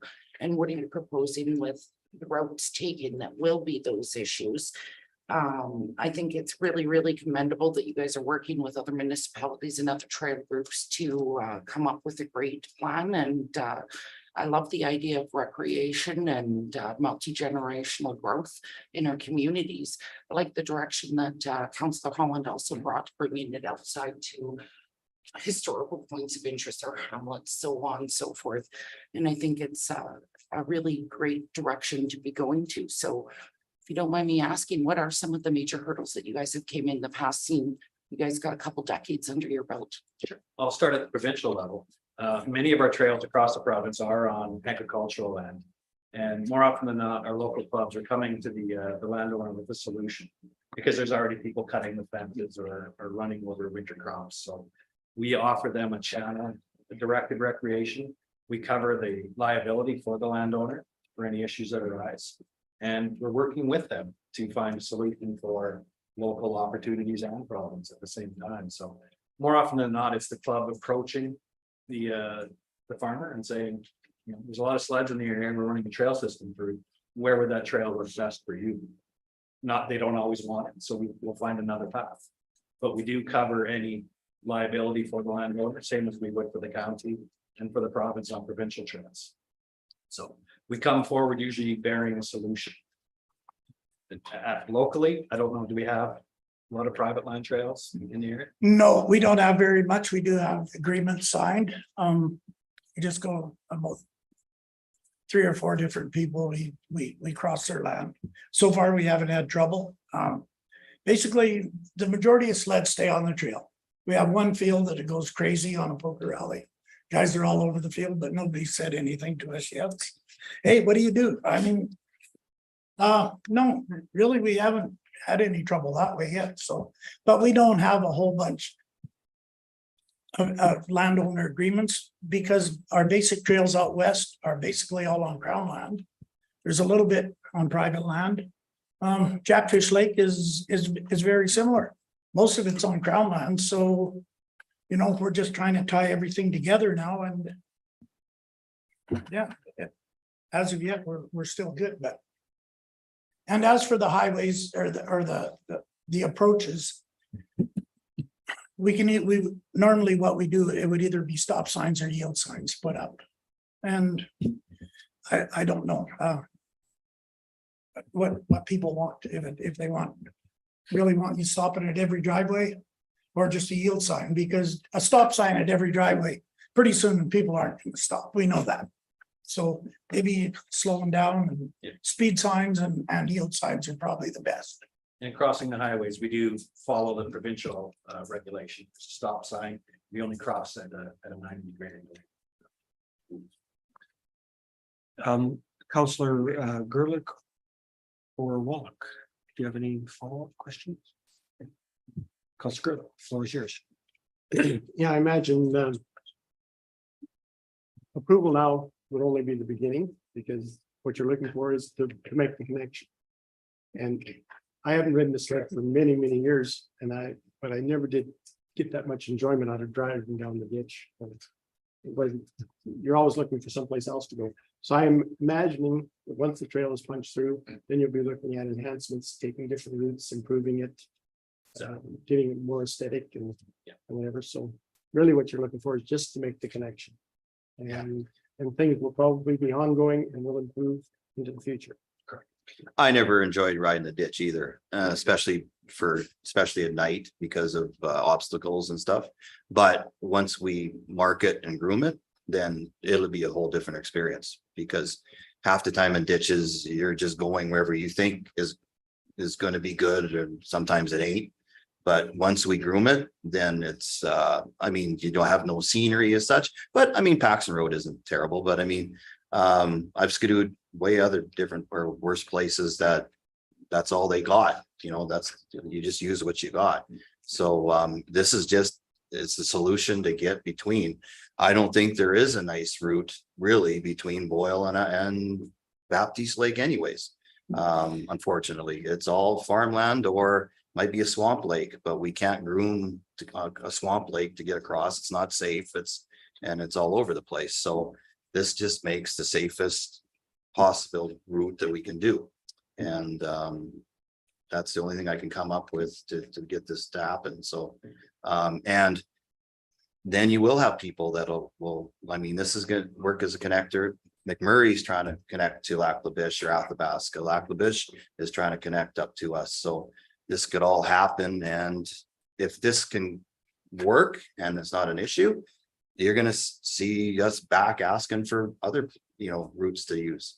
I mean, it's just to get to those nice places, but unfortunately, this is what we have to do to get those things to happen. So, I mean, the Athabasca River is beautiful to sled on too, but it depends if you're confident with it or not, or if you grow up next to it like I did, it's not a problem, but it's just what you're comfortable with. But when you got a marked trail, then, that should be fine. And then you're good, should be safe. So. Thanks. I think you guys, there's certainly a good opportunity in the region, and the idea of the spine and feeder is really appealing. And I guess I just want to clarify, when I look at your map, because I've not seen this before, all the purple lines, these are the feeder trails that are in your. Correct. Yeah. That's what that represent. Okay. So some areas it's sort of just like a traveling trail, and others there's sort of a network of loops and adventures, and you can have this one after David. I have lots. We should have actually brought our river runners map. I And I noticed see you have there is some out front on your board out there, but it does show all our trails. And yeah, I mean, the only thing I have to say is we do have to watch what kind of ground we cover. We just bought a new to us snowcat for this year to add to the fleet. We paid $180,000 for it. So we obviously don't want to be on where it gets sunk in muskeg or water. Insurance isn't cheap. And I mean, these are the things we're doing. I'm not asking anybody for money. It's our own fundraising that has done it all. And It's pretty amazing. yeah, so I think Councillor Holland might have had a follow-up question, and just being conscious of the time, Councillor Holland, then Councillor Mins, and then maybe we'll find out. Appreciate that. Thank you. Just quickly about the liability. You mentioned you have liability insurance, but how does that tie in with landowners occupiers liability? It complements. It complements it. So the landowner still is held liable under occupiers. As always in any lawsuit, yeah, you can sue Okay. anybody for anything, but with Right. our provincial contract, we're the first point of contact with it. Okay. And if I may, just Athabasca, is it correct that Athabasca has taken away the going through the alleyways? We Is got it, them back I was last reading that on your website. That there isn't that connection anymore. No, we did a proposal to town council last year and we actually have it written in the bylaw now Okay. to use town again. Oh, okay. So that little blurb on your websites just needs. Yeah. And there's signs. Just needs an update. Okay, perfect. I just was curious. Yeah, about no, that. we did a full presentation and town council is on board. Okay, And we now have 2 routes through town from the south and then an east-west route. okay. All right, perfect. Thank you. Last question, the bylaws again. Other communities are saying, okay, our trail, there's no riding from or starts December, ends in March. You have to be off the trail by 11 PM. Are you seeing a lot of that as well? In Town by bylaws? town, county by county, whatever you Whatever feel you is choose. necessary, that's what we abide by. Awesome. I appreciate that. Thank you very much. Thanks. Councillor Minns. Yeah, just, I want to thank Mike for a little shot there about cleaning our ditches and taking some trees out. And regarding to that question about, I've seen what Mr. Bilski has done out there with the snowcats and that and grooming and that, and he does an amazing job.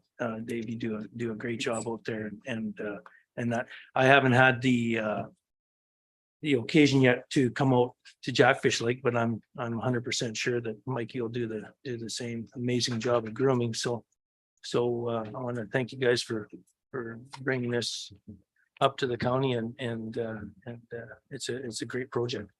We did have some appreciation from the firefighters this spring from our marked trails and that out there they're using to go Oh, fight yeah. fire. So, Yeah, yeah, so it helps in other ways too. I mean, Yeah. and the signage is great. So next steps are, this item is up for discussion later in the meeting. And council will either make a decision or table to a future meeting for more information and to make a decision later. But the council discussion among council occurs a little bit later today. And you're welcome to stay if you can stay awake. You can be here as long as you want, or watch it on Zoom if you're having trouble staying awake. Or just catch it on the YouTube thing later, but it is on the agenda for addressing later. And please feel free to reach out to me for any follow-up or any questions. I just wanted to add one thing. Like we were saying right at the start, to make that connection between Boyle and Athabasca is crucial to the Great Canadian Trail. To join them 2 towns somehow, whatever direction. What we've noticed in the past, and that's kind of addressing what you had said about hitting all the areas. If we do get it connected to the staging area for the Jackfish Trail, that would be step 1. Getting to grassland, like to try and do it all in one shot is very big reach probably versus if we can just make this one connection. Then And expand. build out from And build out from it. It's a way easier way just from past experience trying to do stuff. Just wanted to add that to reiterate it. So. Councillor Gerlich's going to add the final comment and then we'll take a short break. It's not a comment, it's a question. Have you had areas where you've gone along the ditches and tried it for winter and there was a backlash to it where people had buyer's remorse and regretted this happening or? Sorry, I missed the first part of what you said. Well, say we were to grant you permission to do this and for the next winter, we've had a lot of complaints and people are very unhappy with it being done. Have you run into situations like that where? Really no, but we've had situations where they've asked us to reroute it and work together to find another avenue of travel. We're always happy to do that. Okay. But we've never been in a situation where it's been revoked outright. It just hasn't happened. Okay, good. Thank you. we have groomed ditches before from Athabasca to Forfar. I don't know. We've never had any complaints, have we? No, and we use Forfar Hall as a staging area now. We have one at West Baptiste. We also use Forfar and it has made it a lot better we have a lot of people from the city coming out. So on weekends, there can be anywhere from a couple of trucks and trailers to 25 parked at the hall unloading sleds, and we'll groom the trail out to the hall, which is from the hall to the trail, which is I guess a mile and a half of 2 miles really of county ditch, and guys are on the trail and seem to do good. It goes by a couple of guys' places and nobody's ever complained about it. One of them's your place. No, mine is the third place. I'm in favor of it, so I don't get to play. I want to thank you for spending the time with us. Again, appreciate you being tolerant of our late start with the presentation, but certainly it's been informative. And there's lots to think about. And, you know, you've definitely highlighted the opportunities and some alignment with the strategic plan. And like I say, I know our group will engage in a vigorous discussion and reconnect with you with questions or with follow-up. And just one thing, other thing, Smoky Lake is working on their way to Boyle, on that trails part. So that's why we're saying basically Boyle in that general area right in there. And then Smoky Lake is doing stuff to get to Boyle. So, Nice. So different club takes that piece. Yeah. Correct. Cool. so it is being worked on from both sides, and if it gets completed, well, great. Thank you for the work you're doing in our community. Council, let's take a break to reconvene at 20 minutes past 11. Thank you for being here.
August 31st County Council meeting at 11:25 a.m.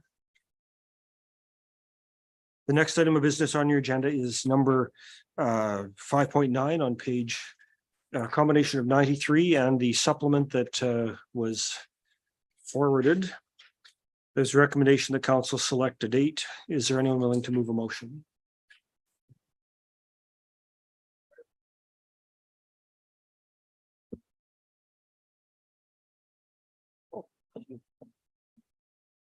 Councillor Minns.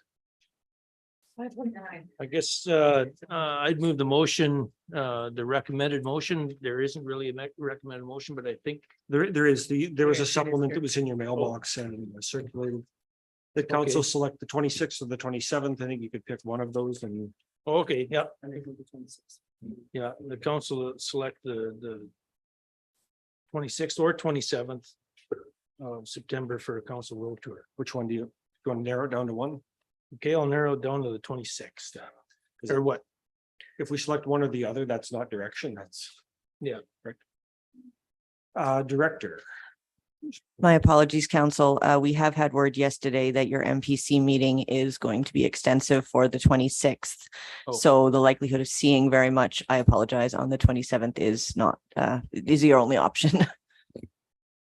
And I recommend we go to the 27th. so Councillor Minns has moved, the council set the 27th of September for a council road tour. Is there any discussion? Councillor Kapitanek. Prior to making this commitment, I am concerned that we were not brought any costs associated with this endeavor. What budget it's coming out of. I do see the historical value in the road tour idea. Councils of the past may have not had the opportunity to use technology the way we do, and I find it hard to believe without seeing the numbers that it would be more efficient to send all our staff and all our counselors out for an entire day with transportation than to just have admin prepare what I would like to say is a good slideshow of these opportunities and these places that they want us to see and descriptions, and do a presentation to council that could be done within an hour at one of our meetings. I don't see value added by spending the entire day out on the road and taking everybody out there. Again, though, that is without seeing any numbers. And up until today, this being on our agenda already, I find it interesting that we don't have a cost associated with the renting of the bus, the admin time, the preparation time. And then I'll just add in all of the time that council is being taken away from their regular job. And that's just a statement. I'll be voting against this motion. Other comments, Councillor Anderson. Thank you. I had a question about the historic practices, I guess, of the council road tour. One thing that was kind of brought to my attention is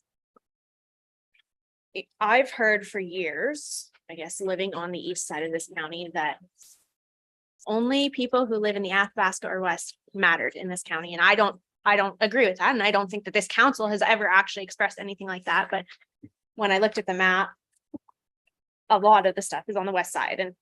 And that's just the way it ended up. And it's not being done on purpose, I'm sure. But was it historically that they tour more the west side one time and then they do the east the next? Or is it just we're going to pick what we can try to get to in one day? Because I don't think you could actually tour the entire county in one day. That would not be a meaningful stop or discussion about any of the points. So I was just kind of wondering if there was intent to do one side and then the other, or if this just trying to think of time where you could actually stop in one day and it ended up that they were just all closer to one side or the other. Administration or?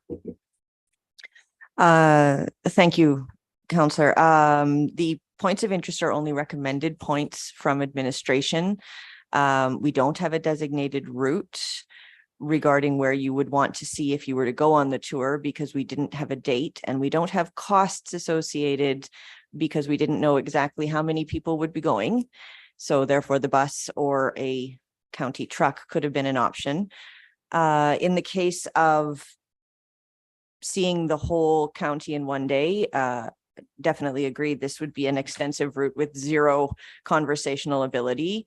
And of course, administration is always willing to bring back a slideshow. We had already cut down the cost of administration, as in not sending all of the required staff. We were going to just stay in contact via text and, we're going to be at this point at this time, be there. So those were the cost accommodations we were able to come up with, but an actual cost, we do apologize. There was too much missing information for us to provide anything. Councillor Minns, you had your hand up? Well, for the what used to happen, I think I don't want to steal any thunder from Councillor Gerlach. Because so maybe if do you want to delve into that? Councillor Gerlach. Yeah, like I did spend 4 terms on council in the, as I said before, the previous century. And we went on a road tour basically, and most of the time it was a 2-day road tour to cover all 9 divisions. And we looked at the projects that were done and the projects that were proposed and conditions that really helped. And basically the councillor all put in suggestions of what they wanted looked at in their division. And I found it to be the most worthwhile time that we spent. It brought back the greatest benefit of virtually anything that the council did. Because you can't do it with the slides. I brought in a whole raft of pictures to show, and they don't indicate much. They're just pictures. They don't. You got to see it. You got to be there. You got to see what's going on. And if there are errors made, they don't show themselves up in a slideshow. You got to look at it. You got to be out there. And again, it's the most worthwhile time we spent. And if some people are not interested in going, then just don't go. But I think it's the most worthwhile venture we could, the most beneficial time we could spend would be on a road tour. Because I mean, I've had lots of concerns with projects that have been done, and you got to see it. Councillor Chanzik. I've had the great opportunity to go on a mini tour with into the deep south, and I found it to be a very good experience. Just having the ESB tour as well, I personally found great benefit of being there. I don't think a slideshow could have done justice for myself. I'm a visual learner and I like the approach of being there as well. As being municipal councillors of all divisions, I think it's an important thing to be out in our communities and being able to also showcase some of the great work that has been done as well. Councillor Wallach, then Councillor Holland. Just time wise, speaking to the ASB tour, we stopped at 4 places in 8 hours. So I don't know how many days this is going to take us to travel. And it was just in Division 4 and in Boyle. So not even traveling to the outskirts of the county. It was informative to go out on that tour, but I think honestly a slideshow and a presentation would have been just as good.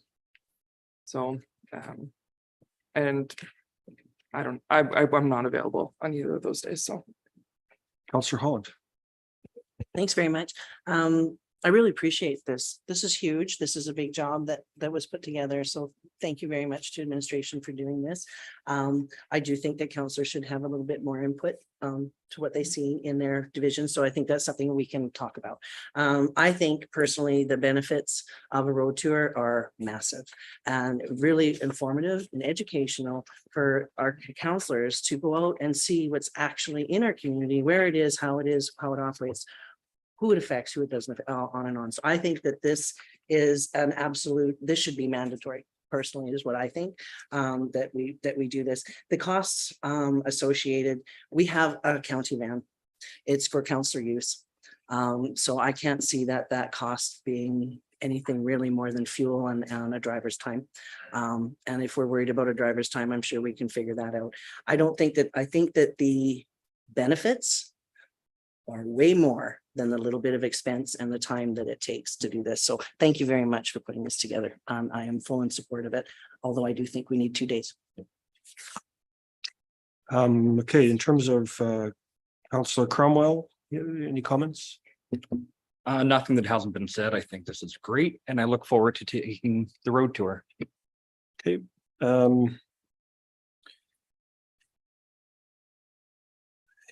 In another, area of my life, I do some traveling and looking at things, and the 25 stop day is, you guys are gonna need hotels, luggage. This is not a 1-day trip, and it might not even be a 2-day trip. And so while I am disappointed to not have had some input into some of the stops, because I think, we want to talk about first what administration thinks we should see. There's some stuff maybe council thinks we should see, and then filter out what ultimately is on the list, because not every suggestion that, Councillor Gerlich makes is something we can hit, or that I make. There might be similar projects that we both list that one of them will suffice. But I think to me, it feels like it's rushed, and we're doing it for the sake of being able to check a box. And so while I think there's value in seeing firsthand the work of the county, for me, this is really a little bit too time rushed. And I think we also need to distinguish between, being available and being interested, and not to be critical of each other if you're not available. I mean, trying to coordinate 9 schedules, and trying to coordinate Christmas dinner with my 2 siblings is challenging, let alone trying to figure out, an unplanned day for all 9 of us to organize. And nothing stops us from driving around and looking at stuff in the county. I travel all the time and all over the place, and always am trying to observe the work that's going on. So for me, the concept is good, the timing is not, and I'm committed on any of the dates so far proposed, and I'm unable to attend. But also, I in terms of the current format, I can't support what's in front of me. Councillor Kapitanek, you want a second go? I would like to make an amendment to the motion. Okay. I'm ready to write it down. It would be the will of council to pass the motion that a full cost breakdown be reported after with departments and budgets where the monies come from. So our ratepayers know. Councillor Kapitanek's moved that subsequent to the tour, that a full cost breakdown be reported to council after for transparency.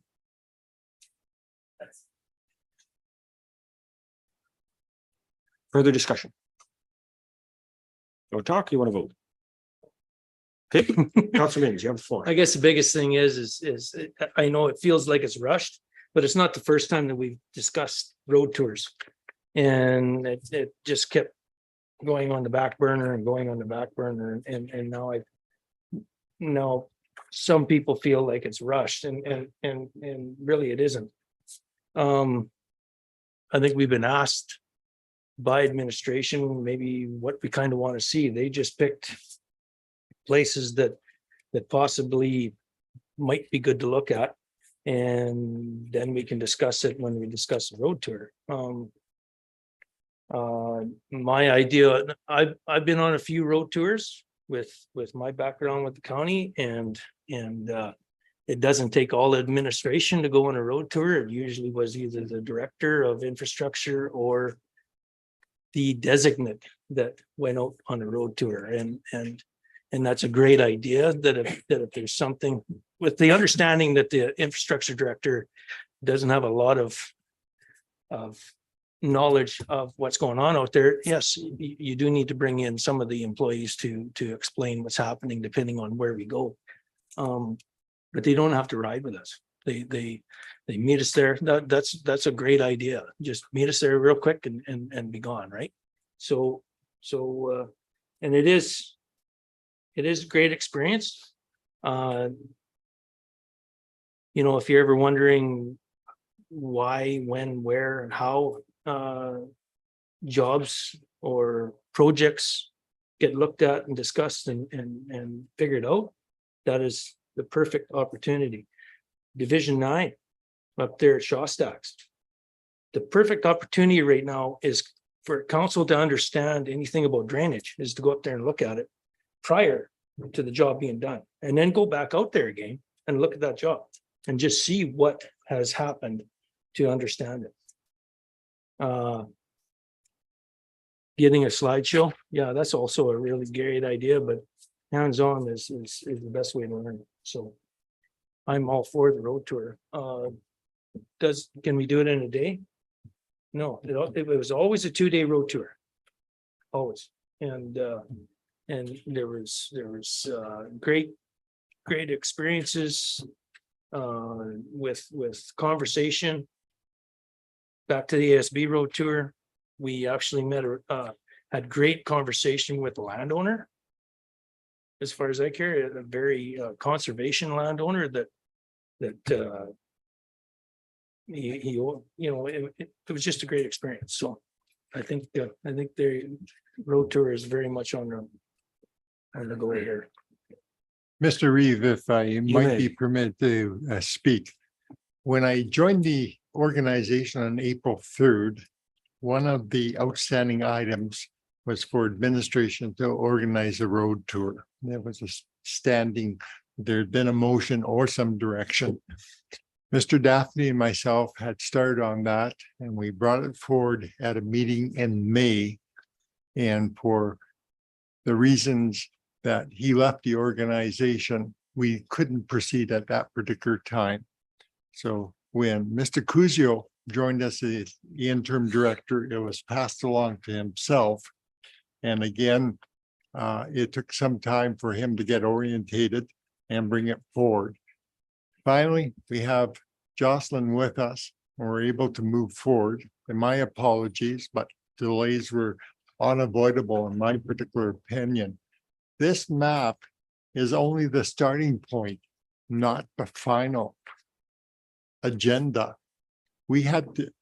I wasn't about to present the council a blank map and say, now point, where we're going and, let's develop a plan. So it's certainly a suggestion, starting plan from the administration's perspective. We have plenty of time between now and September 27th to be able to incorporate the wishes and the projects that council members themselves identify, to refine it, to come up with a schedule. And certainly it's very ambitious. I've organized numerous road tours throughout my career, and I know how time consuming it is, but how important it is to show different projects, the success that we've enjoyed and what needs to be done in the future. Certainly 2023 will go down as a one-day road tour simply because of timing, but certainly in the future with advanced planning and coordination, it can cover the entire county in segments, whether it's the south half, first day, north half, the second day, west half, the first day, east half, the second day, whatever that may be. But just a reminder, this is your direction to administration. The reasons why we're at this particular late date, but still better, the snow won't be on the ground by that time, I promise you. And it will be an abbreviation, but simply, it's a starting point, and we'll continue to work and refine this so that it'll be manageable on a one-day basis. So thank you for your support, your consideration, and your understanding. Councillor Cromwell has the floor. Thank you. Not a question, just a comment to our new Director of Infrastructure. The CAO just outlined how this has been on the books for 3 directors previous to you, and the amount of time that was needed to complete this task, and how, no disrespect to them, but in their time here, they were not able to get that achieved due to whatever circumstance. So thank you very much for making that a priority and getting it on the book so very quickly and so efficiently. We definitely appreciate that. Are you ready for the question on the amendment? On the question of the adoption of the amendment that a full cost breakdown be reported after the fact for the purpose of transparency, all those in favor? Opposed? Count is 8-0 and the amendment is adopted. Sorry, 8-1.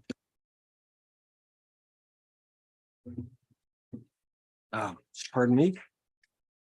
On the main motion, the council select the 27th of September for a council road tour, and that the full cost breakdown be subsequently reported to council for transparency.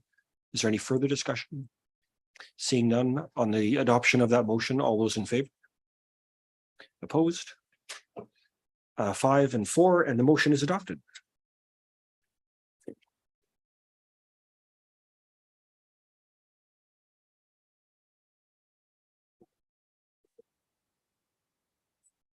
So lunch is here. Can we constrain ourselves to a 20-minute lunch today?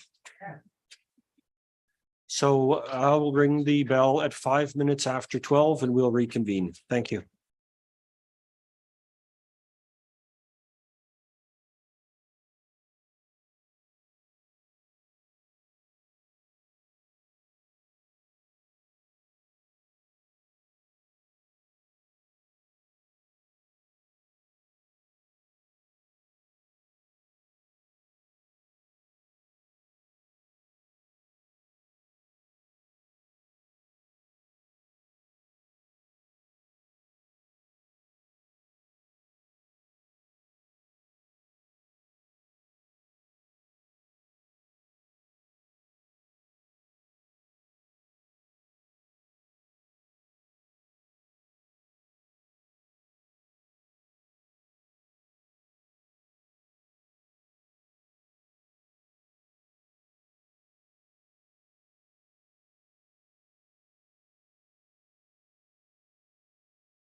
prompt and short lunch. The next item of business is 5.10. Is there anybody willing to move a motion? Counselor Anderson, Thank you. I'll move the recommended motion to accept this report as information and direct administration to remove this item from the budget. Counselor Anderson has moved that we accept the report as information and remove this item from budget. Discussion. Sorry. Sorry. Counselor Chambers, your hands up.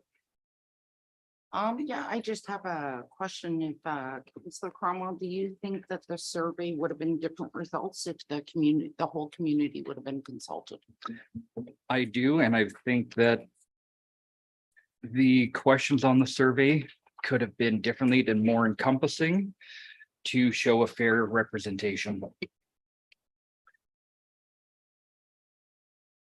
So I'll just remind questions directed through the chair, not across the table. Counselor Holland, do you have your hand up? Thank you very much. Through the chair. Is the end to Councillor Cromwell, that sidewalk, the one sidewalk, it is used by the whole community, is that accurate? Absolutely. And it is where the kids come from the cul-de-sacs to get to the school? Yeah.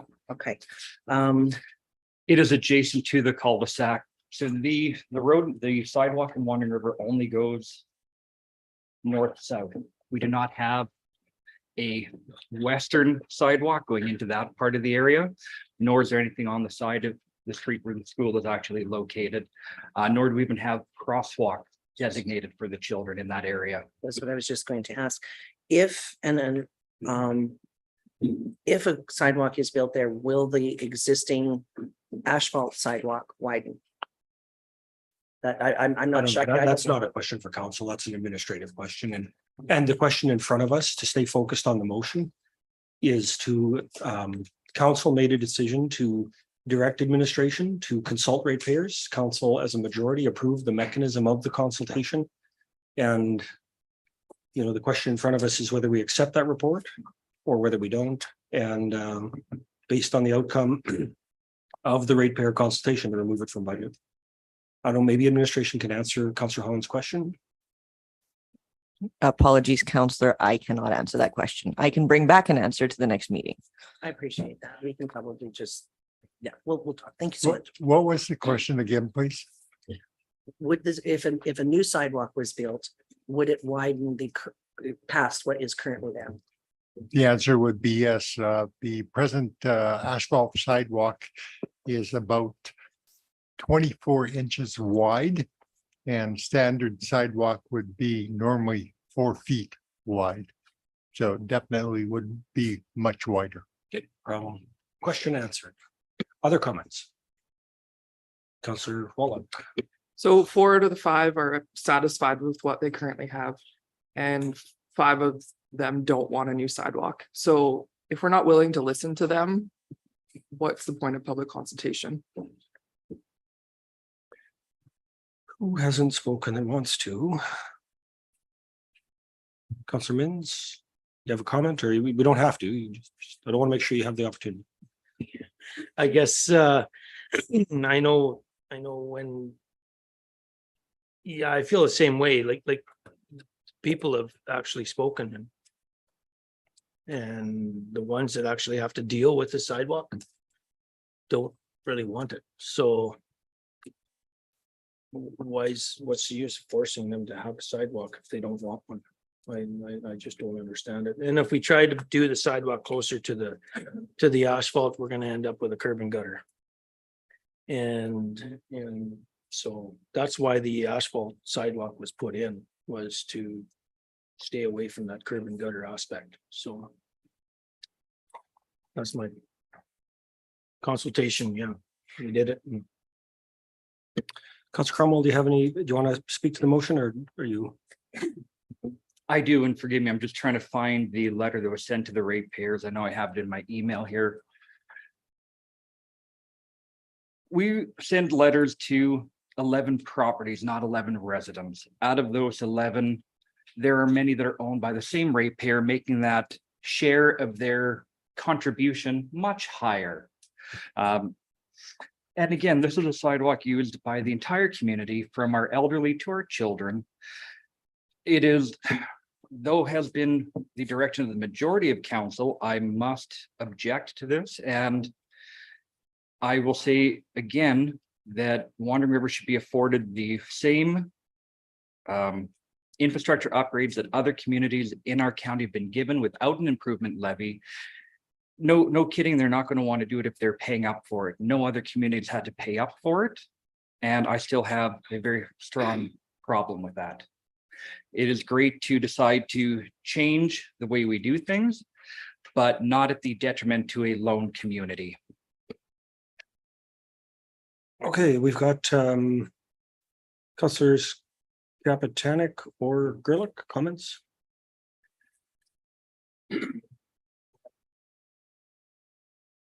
Kapitanek?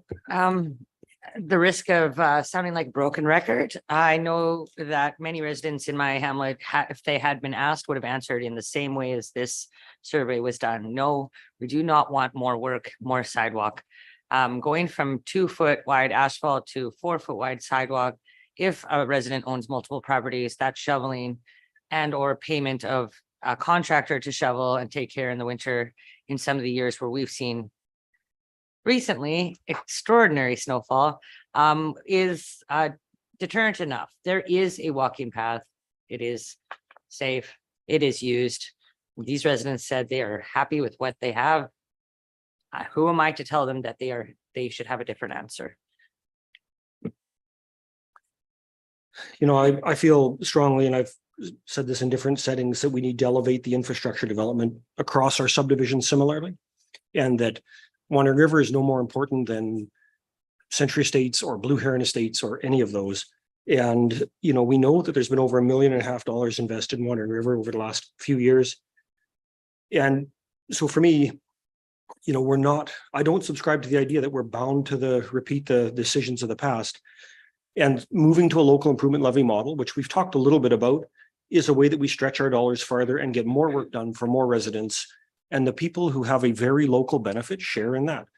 And so it's inaccurate to say that there are no local improvement levies. Collinton has a good example. They pay one on their water. In the phone calls I've received, there is Point of information, what? point Sorry? of information. You mentioned that Collinton has a levy on their water. They also have a rebate for that levy. They pay a local improvement levy on their water and. And they have a rebate to steer it out. Councillor Hall, it's not a debate. In the phone calls I've received, this is not interested. People have phoned me and said, what are you guys doing? They've talked about interest in potentially having some upgrades to a rink.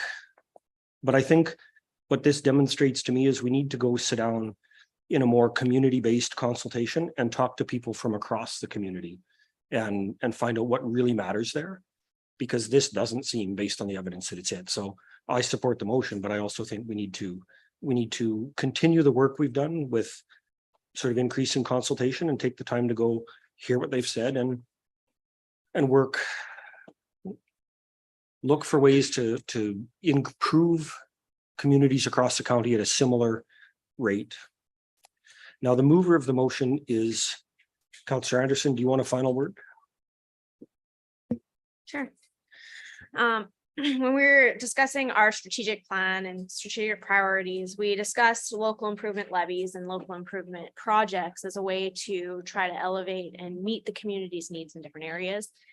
And I would never want to pursue any local improvement projects without the kind of consultation about who would act to the people who would actually be paying that local improvement levy. So I support council's decision on this matter to consult these people. I'm very glad that administration did that and reported back with the results.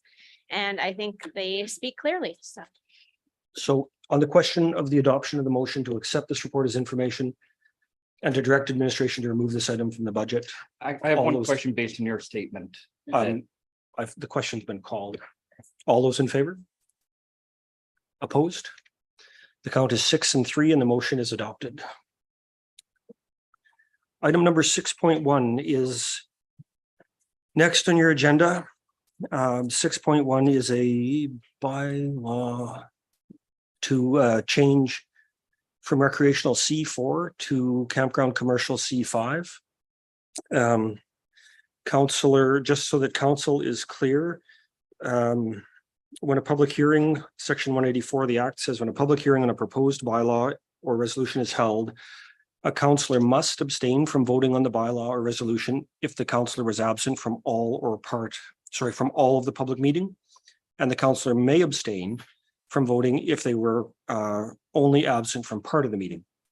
So Counselor Chamzik, this is one of the items where the minutes must record that you must abstain from voting, but it appears based on the Act that you are certainly welcome to participate in the discussion, because the minutes show that you were absent from those meetings.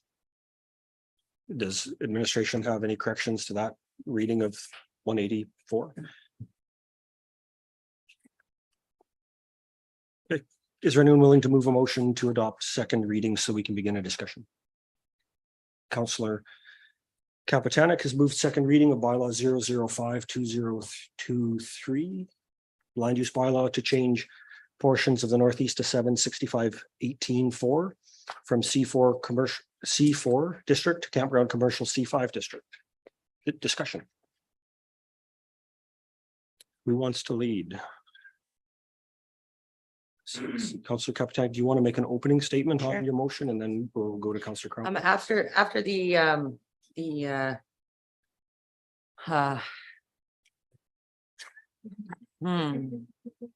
Was that this one? I'm gonna take 10 seconds. After the wealth of information received regarding this proposal, seeing the property, hearing from both the community and the landowner and neighbors, I really feel that this is a positive move for both the community and the landowner. Everyone may not always be on the same page, but that doesn't mean that going forward that it won't be an excellent choice. And I'm definitely for it. Councillor Cromwell. I'm not quite ready yet. Okay, sorry, I just, because you waved, I was. wasn't, and I'm not. Councillor Anderson. Thank you. During the public hearing, we heard a lot of concern around future development of the property and really future development in this area in general. And when I've reviewed the land use bylaw and the differences between the C4 and C5 district, I really think that by redistricting, we are limiting future development in this area. And we yeah, so at the point of redistricting, I guess I'm in favor. And of course, development would be dealt with again at the development permit stage. Right now, we're only looking at the redistricting. So I think it's really important to keep in mind. Thank you for that reminder that the discussion today is focused on the redistricting of the land, not on a development that is currently or potentially future to be approved. Councillor Holland. Thank you. Just for clarity, there are only portions that would be C4, remain C4, and portions that would be switched to C5, correct? Yes. So I don't understand what the limiting of development would be. It would actually increase the opportunity. Is that? I think, I mean, so it's already C4 and the director maybe can answer this, but you're not increasing anything because you've already got it. And by moving portions into C5, it actually limits what can happen because there's 0 permitted uses in C5 zone. But unless you accept that you open up a discretionary use of which there are 2 and 0 permitted uses, but that might be an increase, but maybe that's probably better. Well, Maybe that's a question for the director to answer for you. Let's go to her. Yeah, and that what the Reeve spoke to is correct. And so I think what Councillor Anderson is getting at is that these portions that are being asked to be redistricted to the C5 district, those portions of the property will now be limited to those uses in the C5 district. The entire property today is in the C4 district. And as when we look at the land use bylaw, there's a number of permitted uses and a number of discretionary uses. In the C5 district, as the Reeve spoke to, there are 2 discretionary uses being campgrounds and accessory too. So I think what Councillor Anderson is, getting at is that these portions that are to be redistricted in those particular areas, it limits further development under the C4 district. Does that help? It does. And is it fair just to, clarify that Councillor's line? Some of the areas that are staying as C4 almost need to stay C4 because of the current development or the current infrastructure that's already on those. That's correct. So we gave this individual direction on how to go about this process because there is existing development that is outside of that C5 district, right? And so, we have been working with, since the C5 district came into play, we've been working with clients towards, redistricting those areas that are only needed for that particular use. In this case, that was the direction that we gave the applicant, was to redistrict those areas that fit within that C5 those uses. Appreciate that. So if I may, Mhm, you have the floor. last year when we visited this topic, if I'm not mistaken, it was very adamant that the applicant did not want to go C5. And we mentioned to him that he had to maintain his permitted use. His permitted use was not maintained. So was there a stop order issued at all at any time? There is no stop order on this property. Okay. And in fairness, from other discussions, you have often said that as long as the landowner is working with us to become compliant, we don't jump on them. So that's not like the consistent approach from the county is if something's non-compliant and they're working with us to make it compliant, you're not out. You haven't treated this different than anyone else and you're not out issuing the stuff. That's correct. So when we find non-compliance, we send letters, we reach out. And then as long as that individual or that entity is willing to work with us towards compliance, we continue down that road. This road was a long road because the individual took a couple of shots at other avenues, but we're back right where we needed to be. And we were patient, he was patient, and so we're back where I wanted him to be a while ago, but it's been a bit of a road, but always working towards compliance. Understood. Thank you. Any further follow-up? Councillor Mins, Chamzik, Wallach. Cromwell. Worked on the table. I definitely see the value in moving to a C5 and limiting the options that are available out there and what the landowner can do. My concerns are not with the classification, but with that party following whatever rules and regulations are set out after the fact and the blatant disregard for them thus far. And that is really where my holdup is. And that is more of a discussion for when the development permit comes, I guess. Thank you. Councillor Excuse me. Gerlich. Do you have any comments? Yeah. The whole process of redistricting was very controversial. I mean, I think there were a few letters of concern that we saw.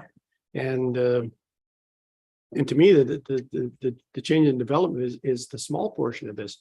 There's so much going on there that shouldn't be going on in the whole lake structure. And I think we would be irresponsible if we don't take this bull by the horns. When you look at shoreline camping, it's supposed to have 170 lots and they've got 230 are the numbers I heard. That they're not following things that are in place and people are all saying somebody else is wrecking the lake when I think they're all doing their fair share. And I think we have a number of county developments on there and we should be getting together and getting something organized to deal with the actual problems that are there that exist. Because that lake is very heavily utilized and there should be a lot better management of that lake by the governing bodies. Just to, to me, it's a red herring whether this development goes forward or not, because the big problem is the way it's being allowed to operate right now. Something has to be done with that. The way it's run by municipalities. And certainly those discussions would be possible to have if we could arrange a date to meet with the other councils, which we're working on. That's gotta be, yes. It's gotta be. Down the list.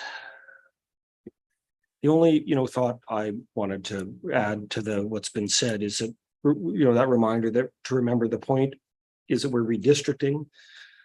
We're not doing development right now, and that, we have to be careful not to take out frustrations from one operator on another. This is the very specific parcel of land. It's not Shoreline Campground, and whatever's going on down there is a separate discussion from what's happening today. I agree that the lake needs some work. I agree that all municipalities around it need to work together, but I struggle with hearing, a point of view that we're going to keep doing what we're doing, but you guys should do something different.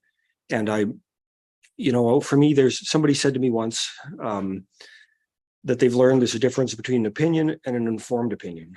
And we heard a lot of objections that relate really to development and not to redistricting. And in some cases, some of the objections were actually just false. Like they were things that were based on information that was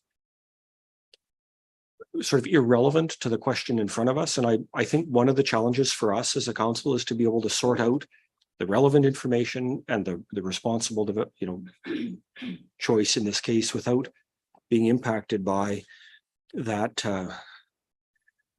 fog of irrelevancy that's around it, that's irrelevant to this decision. Not that the ideas are all bad in that zone, but are they relevant to this particular decision? And for me, many of it is no. Councillor Mins, you did put your hand up. Yeah, I'm not against the development in that. I'm just against the way it's done, and I'm getting tired of people getting caught red-handed and all of a sudden we have to automatically work with them. I'm very tired of it. They had a 20 lot permit, and because they wanted another permit, we caught them doing a 36 lot. Right?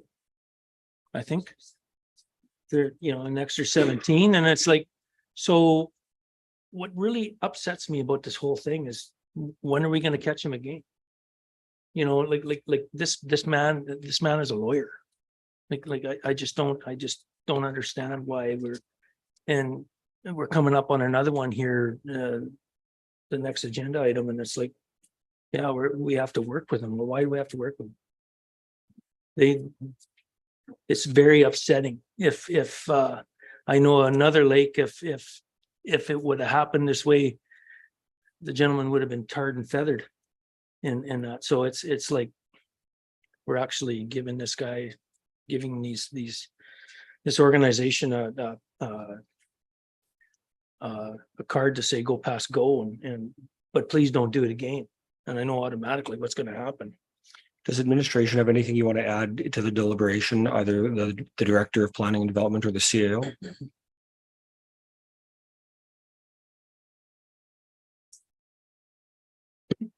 I totally understand. And believe me, the frustration is shared across administration as well. However, enforcement is hard and ugly and expensive. And I guess at some point, if a council, whether it's this council or another council, decides to tar and feather these types of situations, it's going to be very costly and hard and ugly. And municipalities in general struggle with these types of things. When we start down the enforcement, when we get a complaint and we start down the enforcement journey, we send a letter if we don't hear back, we send another letter and then we move towards fines. And so as soon as somebody starts working with us, that's when we then work with them towards compliance. And I do understand, and I wish I had a better answer for you. Mr. Reeve, members council, I'll throw in some experience. There will come a time, there will be a landmark situation that will arise that council will consider and maybe be forced to drawing a line in the sand.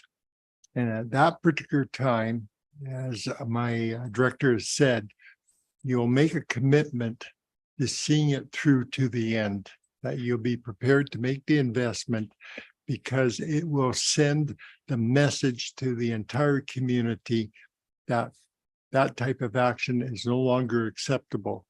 And that will serve as a major deterrent. But certainly I applaud the county and the administration for trying to work with people, but sometimes people push it too far or cross the line, and you just need to then say, okay, we've had enough, we've tried to work. Now it's time to send a message to anybody who's going to be developing in the county, and we're prepared to take it to the end. If it goes to Court of King's Bench or wherever it might end up, you're prepared to make that particular investment. I think at this particular stage, it hasn't hit that particular tipping point yet, in my opinion, but something will come along probably at a future time where it does push it over the edge and say, time to do it. So second loop or yeah, follow up, absolutely. Through the chair to the director. If we don't redistrict this, what happens? Then we would move towards a stop order and cleanup of said campground activities. Because it's not a recognized use in the C4 district, a campground.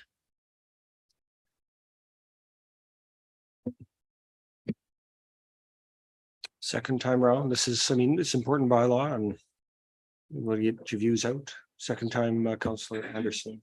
I just asked the director to please clarify that in the past, we have redistricted portions of a property. It does not mean that a subdivision is being granted of the property, right? It's still one title, one piece of property. We only redistrict the portions that we feel that those rules will then apply to. It does not mean a subdivision, because we heard a lot during the public hearing about the subdividing and it was going to be so many lots and stuff. I just want to clarify that we are not approving a subdivision of this property. That's correct. So there's no separate title. This will be all on one title. This is only speaking to land use classification. Councillor Holland, second go. Thank you. It'll probably be my last go as well. Just to add to what was said here, this has cost the county a lot of money already in working with this individual.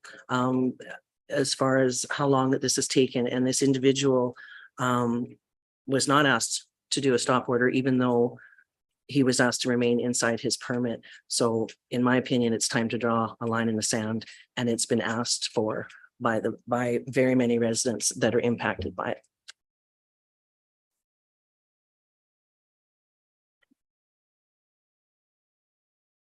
Further comments? Councillor Cromwell, the floor is yours. I agree and disagree with my colleague across the table. I agree that enough is enough. But I look at the uses between C4 and C5 and where we would have a little bit more control. And that's my holdup right now. By going to C5, we limit the uses on that bit of land. We have more control. That development comes in.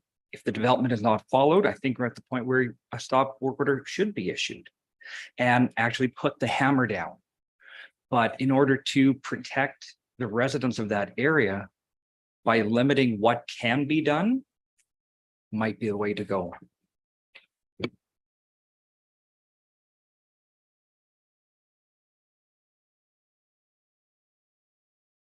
I feel like we have regularly worked with ratepayers in the past to become compliant.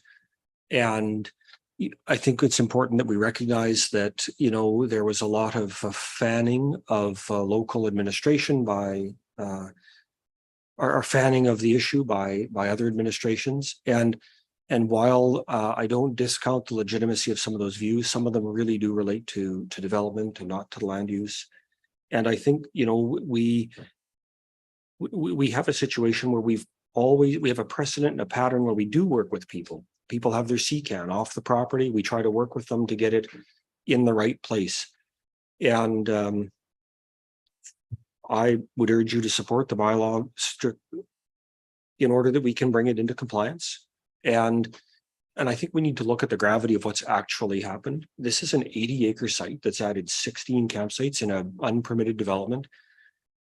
You know, this is a landowner who were at many other landowners when they first bought it. We probably would have had 300 or 400 sites on there and had it pre-approved and done years ago. It's a very cautious type place, and this limits the use and it puts some good restrictions on what they're doing stays. They can keep the physical cottages and whatever's there that are rented out to people who are not necessarily as cottages, but as homes for people who are working in Boyle and working around. And we know housing is a problem in the region. For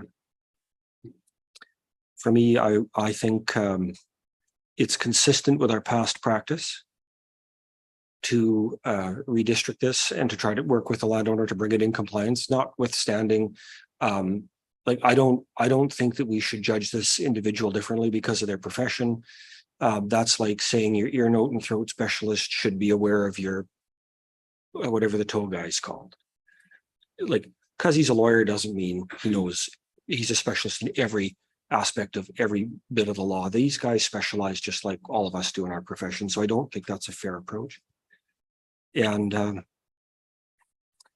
I had something else, but I didn't write it down. So that's the end of my comments. Now, Councillor Gerlich, you have the floor. So part of it is C4, part of it is C5. And there would be further development allowed in C4, further expansion to that.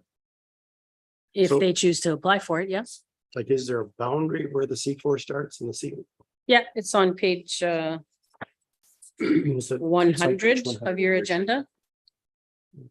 So the areas shaded green are the areas to be rezoned to C5. And the areas shaded blue are to remain in the C4 district. So that leaves how much development in the C4 that would be allowed? Well, it's hard for me to answer that question, I would say. And like, you mean acreage wise or? Yeah. I'd have to calculate it, but yeah, I would say it's roughly half. Yeah, I'm going to give you a very poor example of something. If people have this property and they're constantly littering and whatever, and they say, well, we can't allow any more people in because they're going to just add some more litter to it. When the solution is, maybe you should stop littering completely. And again, we have to deal with some of the problems that exist. And this isn't going to have that big an effect. I don't think it's going to have that big an effect on the lake. It's 80 acres. And for that to just have a small access to the lake when a larger or a small area has a huge access to the lake, it doesn't seem fair in that regard. And what really bothers me is the lake is under stress and strain because people just aren't using it properly as much as anything. And if we're going to just deal with this and then we're done with it, it really is irrelevant. It really doesn't matter that much because we've got to address the problems that exist there. I don't know, it's frustrating to me. I agree. So we've been around twice. I mean, I don't know that I want to get into, okay. Go ahead, let's go 3 times. Okay, that, thank you. It's a big deal. The thing is, though, we're talking about one individual and what one individual's development is. We redistrict this, he sells that tomorrow. We can have somebody come in, they're putting in their 50 stall campground, they're putting in a guest house, they're putting in an inn.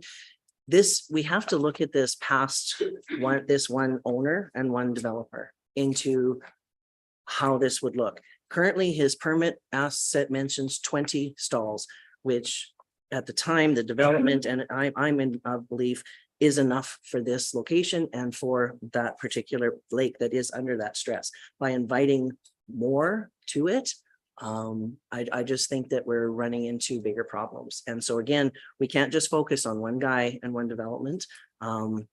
This goes with this would go with the land.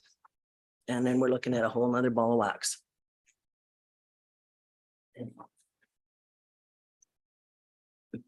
I remembered the thing I was going to add to my earlier comments, so I guess if we're gonna go 3, remember that the C5 has 0 permitted uses.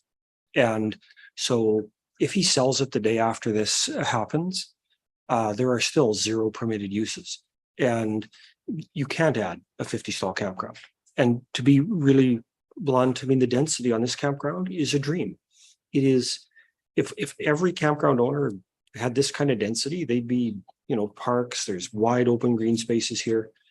It's unique in the limited amount of development that has occurred and how restrictive the operator has been.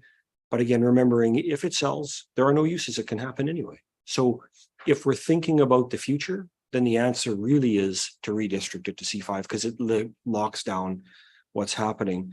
The Roberto Nachi made the comment, if you look at the land use bylaw, there are 18 or 19 permitted uses that are available by right in the C4 district. And so assuming they meet the other sort of rules of doing it,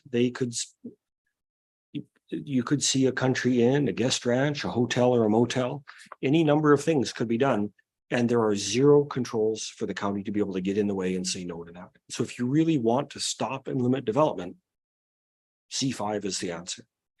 I guess I've struggled a little bit with this because I drove around the whole region the weekend before the public hearing just to see what was going on, what the developments were like.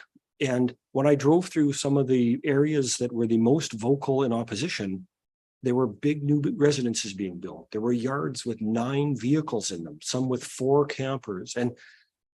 And so it's important that we start to work with our neighbors to talk about the health of the lake. But I think that's something we need to do. And I'm support council if we want to do that. I hope we will. But it's also not really the subject of this discussion. And so while we got to continue the effort to work with how do we improve the quality of the lake, I don't believe that this redistricting will have a measurable or meaningful impact one way or the other. And, what's that saying? Don't do what I say, look at what I do. Or, we've had people tell us one thing and do something else. I don't know. Are we concerned about the health of the lake when, it's only the county that should stop development and we don't stop it in adjacent municipalities? We all have a role to play. And we have to work together, but not redistricting this does not make anything better. In fact, it leaves open the opportunity for it to get much worse. Councillor Minns, you're on deck. I guess, when you actually think about it, we're just discussing redistricting. And some of us, me being one of them, is bringing in the development, in which makes the kind of blurs the issue in mind. So, I just why don't we would he go for the whole place to be redistricted to C5? That's not the ask though. And the director will tell you, but there's buildings on there that will be non-compliant. Yeah, so the purpose of redistricting portions was that there are some existing uses that don't fit in the C5 district. Could more of it be redistricted to C5? Potentially. And that's something that I guess council could ask at this stage. And we could look at amending or something like that. And then, you know, you do have the ability to do, say, second reading today. And then ask for more information or ask for an amendment to the schedule. That's possible. But the reason we can't redistrict the whole thing is because there's existing use that does not fit with it's not accessory to the campground. Believe me, I tried. But we cannot say that a rental house is accessory to the campground. There are things in there, like, you know, the shop and stuff like that, that are accessory to the campground, but not everything's accessory to the campground. So that's why we suggested we go with a portion. The other thing, if I could just follow up, The floor is yours. the other thing that has happened here is after the open hearing, and that I felt like we got pulled into quite a mishmash of my lake, and I don't want anything at my lake, and I don't want people at my lake, and all this, and it's a battle between 2-3 municipalities and a conservation group that are all fighting in there, and it's like, it's too bad that that's ended up happening, but that's the way it was portrayed through that whole public hearing. So my thoughts.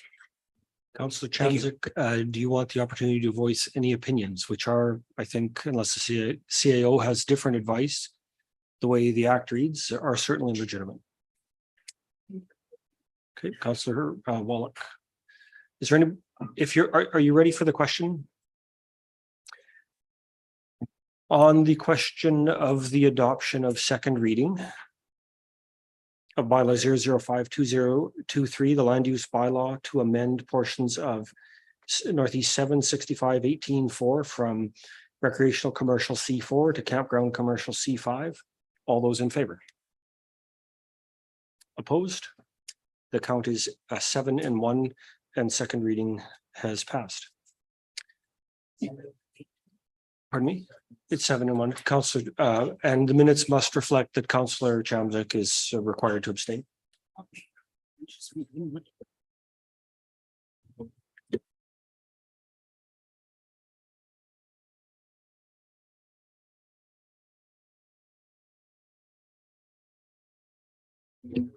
Okay, Councillor Minns.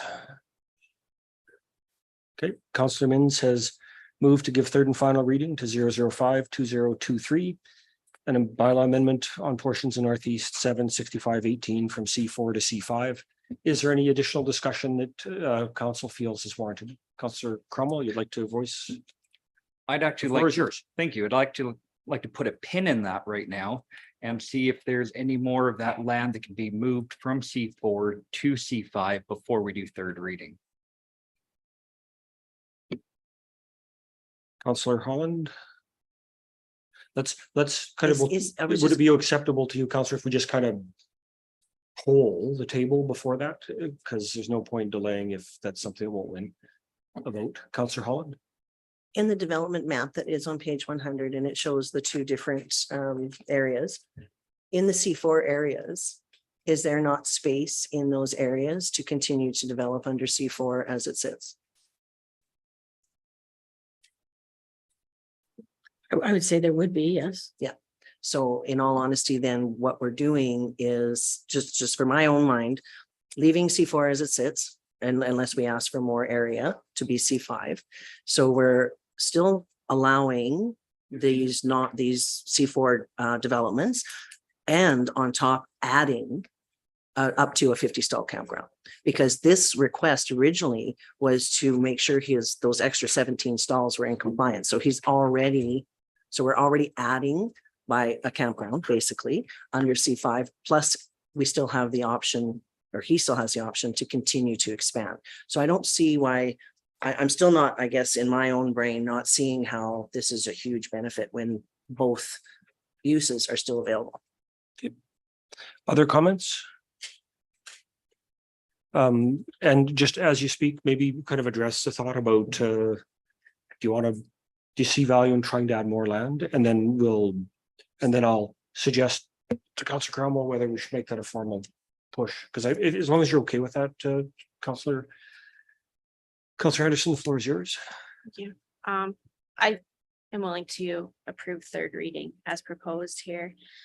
I do want to clarify, though, that the additional camp stalls that have already been constructed without the appropriate permit, he will still be required to apply for a development permit for those stalls even after the redistricting is completed. So we would approve the redistricting. Now he has to apply for a development permit if he wants to keep them.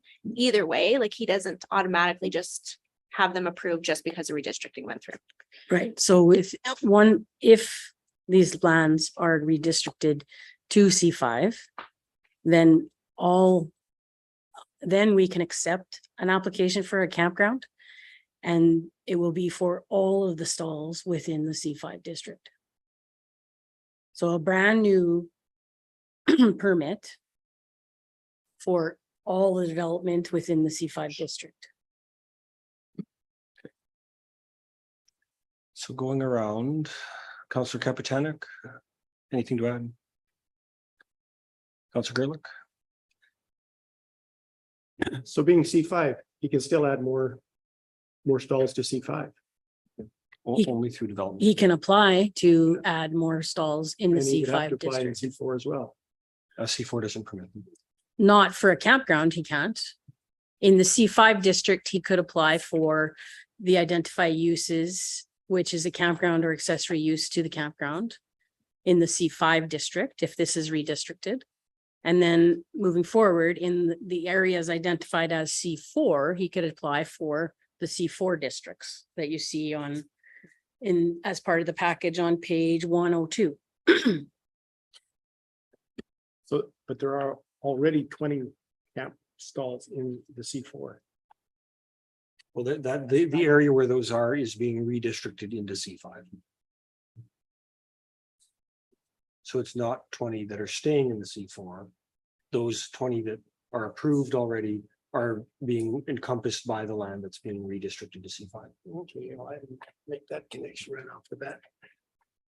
So then the director has said, then he'll have to apply for a permit basically to approve all of those stalls again. Okay. Go ahead. So what would happen to the current permit that is for the private camp for the 20 stalls? Well, the stalls that we've identified are campground stalls. And so if redistricted, he will have to make application for a campground. And all of those stalls are within that C5 district, and it'll be part of his application. So the current permit basically becomes null and void? Right. So, Councillor Cromwell, it would be within your, prerogative to propose, now that we've had a bit of a discussion, and thanks for holding back, to table this subject to more information. My sense is that may not pass, but we can test it. And I leave it to you to decide. For my due diligence, so moved. So Councillor Cromwell has proposed that council table the third reading to the next council meeting, subject to gathering more information on more land that could be within the C5 district. To vote in favor of this, then of course tables it. To vote in opposed to it allows us to carry on and move to third reading. All those in favor? Okay, opposed? So the count is 6 and 2. The motion to table fails. 5 and 3, sorry. I should turn over my yoga. The motion to table fails. We have a motion to give third and final reading to 052023. We've been around quite a few times. Is there anybody that hasn't spoken that would like to speak to the third reading? Does everyone feel fairly heard? On the question of the adoption of the motion to give third and final reading to 0052023 regarding the amendment for portions of the northeast to 7, 6518 from C4 to C5. All those in favor? Opposed? So the count is 5 and 3, and third reading has passed.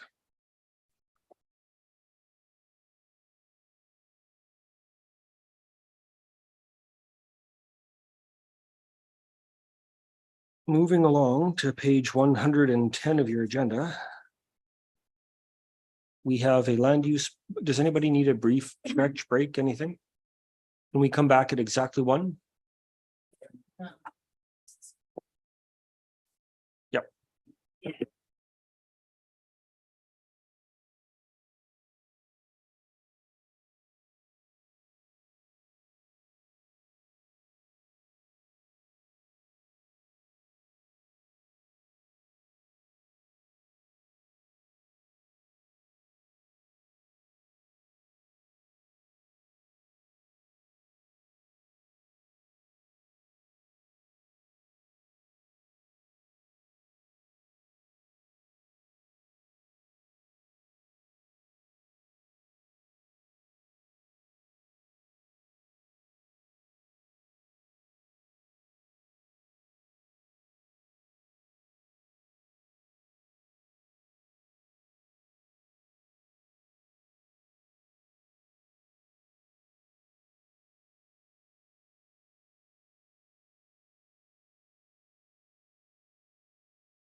I'm sure this won't be a fast discussion. So I'd like to reconvene the meeting at 2 minutes after 1. We are at item 6.2, bylaw 0072023, land use bylaw amendment regarding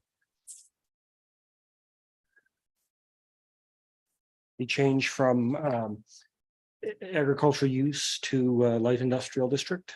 Is there anyone willing to move first reading? Councillor Anderson is, sorry, second reading. Good catch. Councillor Anderson has moved second reading of bylaw 0072023, a land use bylaw amendment. Going from ag to industrial. Hold on 1 second, because I just want to.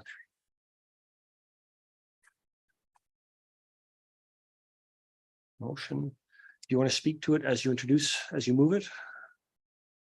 Okay, open the discussion.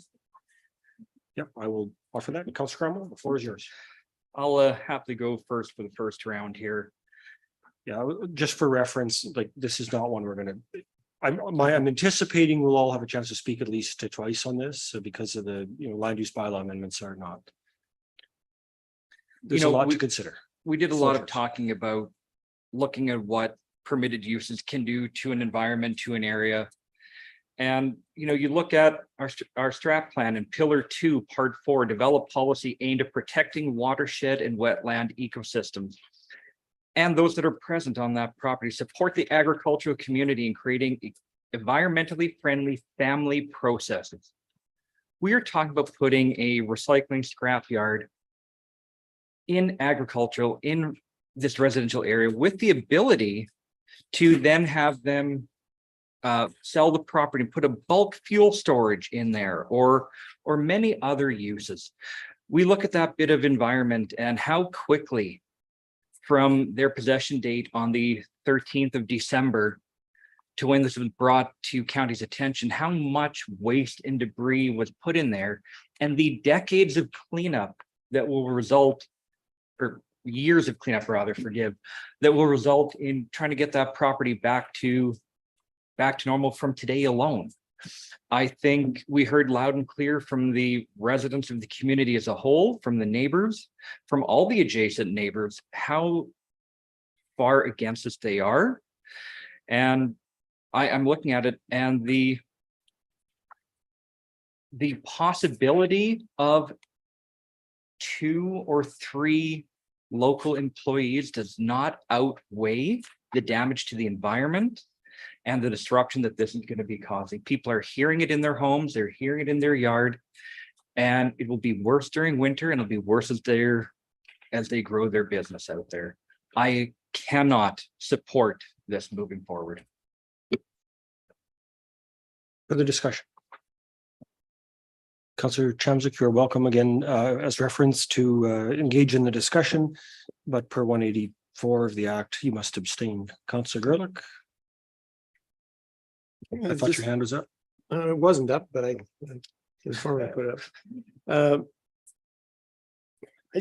I don't see what the benefit is to the county or to the county, the community. I don't see any benefit to this. And I see the downside, but I don't see the upside. It's pretty short and sweet for me.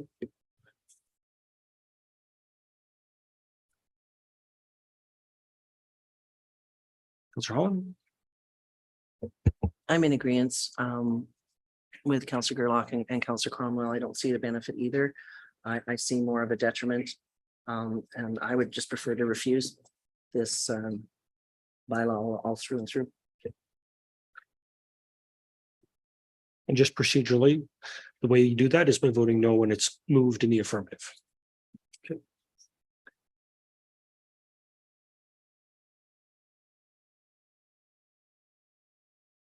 Other thoughts? Councillor Mins, Councillor, and then Councillor Chamzik. Yeah, I myself, again, I don't agree with the way this was all brought around and as far as I care, underhanded. Just because they could do this in Saskatchewan doesn't, you got to click your heels every once in a while and realize where you're at. And I'm in total agreement of it too, like we have lots of industrial areas in Athabasca County, and the scrapyard to me should be beside a rail line. It should not be beside farmland, people's houses. Unless it's done the proper way.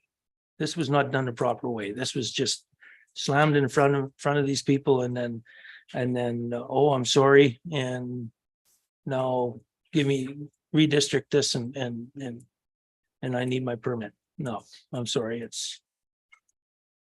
I'm not for having this there. The roads in that area need to be looked at. Stuff like that, so no. That's my point. Director Wilkinson, can you just remind us the process of how we got to here? Just because, again, I think as we're making decisions that impact people's livelihoods and lives, on the adjacent neighbors or the owners of the subject property, this was in front of MPC and can you quickly give us the background on how it got to here? Because I'm not sure that it was just.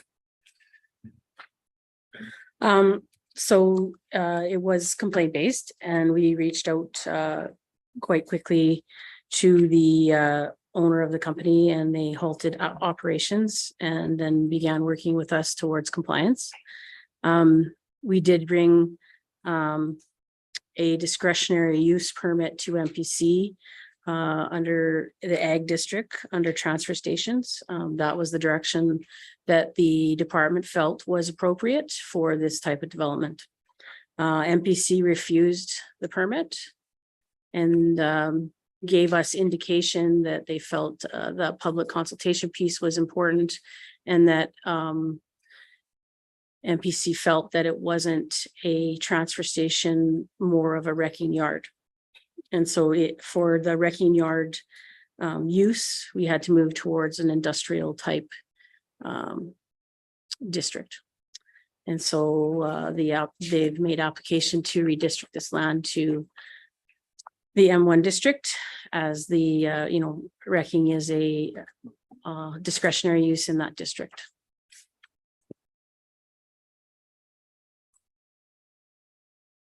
So for me, I mean, we've got our strat plan and we've talked about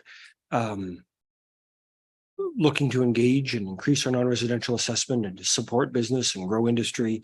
And so I start with the idea of, if a ratepayer owns their land and asks us whether they can change the land use classification, our role is to assess the reasonableness of the change overall. And we've done that before. And whether, it makes sense for the location and the vicinity and the county top to bottom.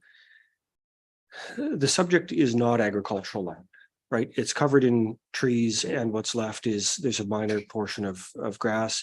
So we're not taking away ag land. We're putting it in, although it's classed agricultural land. Agricultural land is the default classification for everything without something else. So I'm looking for, what would be the reasons to say no? We have other M-class land in the vicinity. There's, a bylaw coming up later in the meeting where, further and farther from the highway and access. I recognize I just forgot that you were on deck. Further and farther from access, there's M-class land that would have significant infrastructure development impacts if we decline this and the current owner buys that land instead of it changing from M whatever. Now we've got 6 or 7 miles worth of roads and travel to bring that in. So they do have other options. I think we also should be careful not to tell, a business owner how to manage their business. We can talk about what are appropriate uses for regions, but whether they want to be on the left side of the road or the right side of the road or whatever, that's really up to their own individual needs. So I guess my question for administration is, we're doing a land use classification change. We're not talking about an approval of a development permit or anything, but that's the eventual next step, or the logical next step. There were a number of concerns brought up at the public hearing regarding the use, can the concerns that were brought up be mitigated through development permits?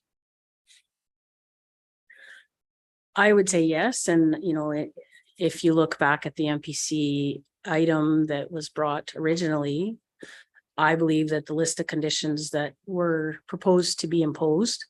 Ooh, can you say that 3 times fast?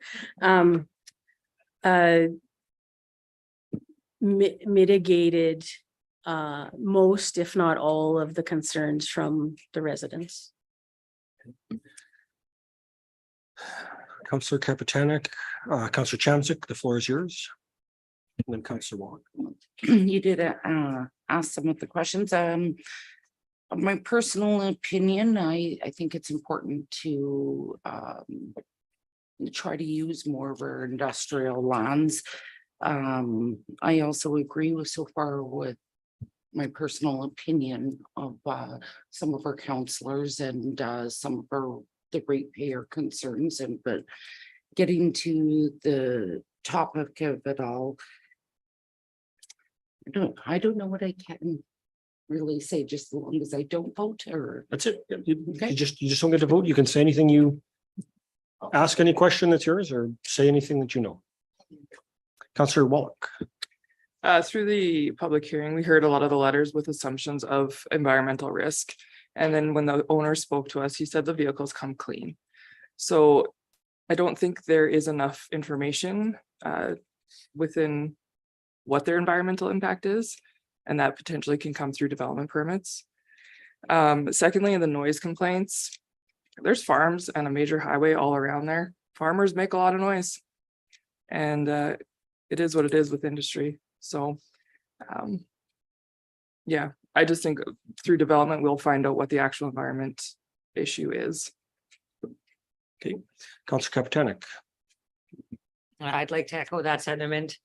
And just, refer back to the fact that we are welcoming small and medium, it says we want to meet with potential existing large and small scale businesses and be inviting to them in our strengthening our economy pillar 1 strategic plan. And this is an existing business, whether we want to accept that or not, but I really think that without being a negative to the adjacent landowners, this is a not in my backyard syndrome kind of situation. We all want to own things, and we all want to have things, and we want to have businesses, and we want to have cars, and then we don't want to have to face what happens to them when we don't need them anymore. And what the truth is we need wreckers, we need scrap yards, we need places that recycle these items and get them to where they need to go, whichever means that they get them there at this point. Maybe it's not perfect, maybe rail is not next door at this moment, but that doesn't mean in the future they can't expand. So I really want to bring attention to the fact that the environmental consequence of denying places for big things to be recycled also ends up with farms with trucks and cars and things rotting in their bushes and digging pits and putting it in there for the future landowners to deal with and find. There's no perfect outcome to not having wrecking yards either. That wasn't as well thought out as I thought it would be or said, but you get what I'm saying. Thank you. Councillor Cromwell, do you want to speak again, or do you want to hold off, or? Second. Are we on the second round Yeah. already? Well, Councillor, Please. I was looking your way, so I don't know if she beat you, but Councillor Holland, you're on deck. Councillor Cromwell, you're next. Thanks very much. Just a couple of things in just hearing, the opinions and comments that are being made. If I'm not mistaken, agricultural land does include timber. Timber that is in that definition, and we as a county are supposed to be stewards of that land. And I think it's important that we consider where our industrial land is existing and why that land was not asked to by this particular owner to use. And it was also mentioned earlier today that the residents have spoken, and who are we to argue with them if they don't want that in there, who is being impacted. But now I'm hearing, well, not my backyard. So I'm getting conflicting comments and opinions here that we have had very strong opposition to this, and to ignore that, and also to ignore that this development wasn't permitted to begin with. I don't think it, again, I'm prepared to draw that line in the sand. This is something that we are continuing to allow people to get away with in our community. And it is very much prevalent in our community that, hey, nobody's paying attention, nobody's enforcing, go for it. Take your chances till you get caught. And I think that we need to actually stand up now and start making those deterrents in place and saying no more. Councillor Cromwell, you were on deck. The floor is yours. Thank you very much. I know a lot of the points I was going to say were taken by my friend across the table, but it was definitely hit on the head. Not in my backyard, not in your area, not where you're around. Look at the scrapyard in Boyle. Look at the mess and the eyesore and the trouble they've had keeping that clean and making it look good. You talk about the noises that a farmer makes. A swather and a combine are not going to make the same noise as a automobile crusher and vehicles being cut apart and banged into square little boxes here. We have to look at, are we devaluing the land of the neighbors because of what we're putting in there? Does that affect their resale value if farmer A or neighbor B want to go and sell, and we have authorized such a venture as their next door neighbor? Have we impacted them? Have we impacted their lifestyle, their enjoyment of the rural property in rural Alberta that they have chosen to live? This applicant said it was due to driver fatigue. I'm sorry, any professional driver that cannot make it from Fort McMurray to Wandering River without a nap should not be a driver. They have a yard, I believe, in Ponoka County. I'm just gonna ask you to rein it into not attacking, because I'm not attacking, I'm making a comment. They have a yard in Ponoka County, and that is a very easy and effective drive from Fort McMurray. There are scrapping facilities in Boyle, as my colleague Councillor Kapitaniuk noted, that they are important to have. We have one 45 minutes away from that property. The options are there. We have consulted with ratepayers, and as the comment was said previously, why are we not listening to them? Exactly. We've consulted with the ratepayers. Why would we then ignore everything that they have to say?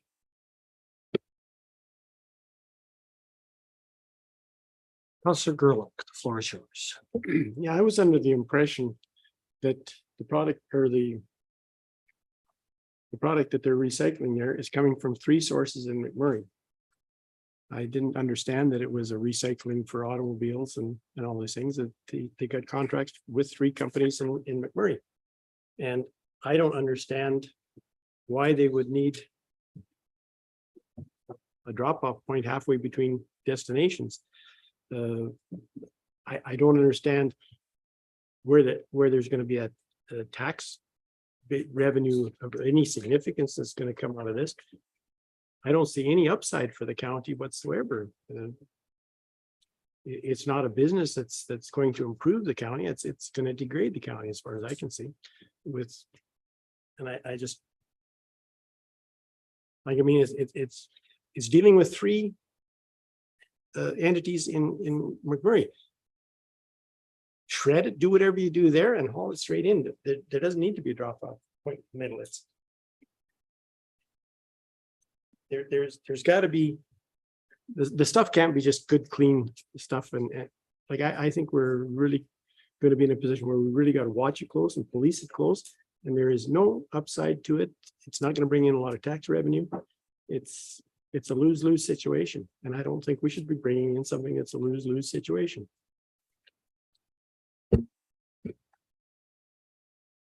Councillor Mintz. Yeah, the comment about meeting with small business and industry and trying to attract them and everything, I'm in full agreement with that, totally in agreement with that. These people didn't come to meet us. They came in, they started their own little scrapyard, got caught, and now meeting and greeting is over. If you wanted to start that business, maybe if they would have come and talked to to council or talk to MPC, talk to administration, they could have been maybe steered where that business would have worked. But now they came in and they want to try to negotiate with us that this is the best place. No, I'm in full agreement of meeting with people. Don't get me wrong, but let's meet on common ground with an understanding, and we will help you. Further comments at the table? I think if you want to control the land next to you, one of the options is to buy it. Right? If somebody buys it, this is always a risk. Someone can buy land next to any one of us and build a pig barn or have 400 dogs that bark all night. Maybe not 400, but they could have 5 loud dogs that bark all night. And so they the question for me again comes back, like I've said, what are the reasons to say no? And I've heard some good arguments. I think, for context, we've heard from 4 families that spoke through multiple voices, but ultimately there were four families here. And I do think we have to be cautious about micromanaging the operation of somebody else's business. It's not up to us to say whether they should take rest breaks every 4 hours, 6 hours, or 12 hours. This is their business and their shop, and the what and the where and the why of how and when they want to stop and reload trucks or whatever they do is not, it's outside of our lane and outside of what we need to do. The question really in front of us is this a suitable use for this site? Is it reasonable? Is it compatible in the broad scheme? And, if we say, well, is it compatible with the neighboring uses? We have a precedent across the highway and 4 miles west of Brainerd that would say that at some point we've determined that it is compatible to have an M site against A sites. So setting the emotional piece aside, really the question is this a reasonable use for this particular property? And once we get into development permits, do we feel confident there can be conditions that protect everybody's interest? And so for me, on that basis, I still have yet to hear a convincing argument that we should chase the business out of the county. Councillor. Point of information Anderson. before Councillor Anderson, That's not actually a term. all right, well, you made the comment, we've only heard from 4 families. I would remind the council that there was a petition signed by the vast majority of everybody in that area. So it was not just 4 families. That we did not see or hear the wording that went into the petition in advance of. Councillor Anderson. Thank you. Being that we're discussing the land use classification and the redistricting right now, not a development permit or the conditions that would have to be on that, or whether or not a development permit for this specific use would even be approved. When I look at what's been put in front of us, is it appropriate for this property? Well, when I go back in their assessments online, it looks like they've been paying for commercial improvements on this property since 2009. So there's been long-standing commercial use of this property to some extent for quite a while. When we were just very short time ago discussing redistricting only a portion of the property, the portion that would best suit those uses. I look at this and they're only redistricting a portion of this property. That portion is a portion that's within trees, so future conditions could potentially mitigate noise and site issues, any nuisance issues like that. And regardless of whether it's what the actual development permit that gets submitted is, I guess I can't see a reason to deny the redistricting at this point.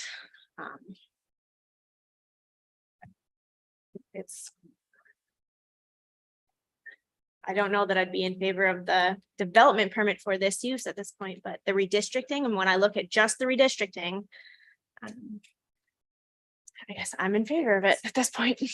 So we've been around a couple times. I'm not sure that a lot will change by continuing to, rethrash this straw. Are you ready for the question? Recorded vote, please. Councillor Cromwell has asked for a recorded vote. The question is on the adoption of the motion to give second reading. And I guess, sorry, to back that up, remember that you have the option to seek further information between second and third, as we talked about with the last motion, with the last item that was on the agenda. The question is on the adoption of the motion to give second reading to bylaw 0072023, a bylaw amendment for a portion of the south of the northwest of 147017 from agriculture to light industrial district. Please leave your hands up so I can count and name all those in favor. So Kapitanek, Anderson, Hall, and Wallach opposed.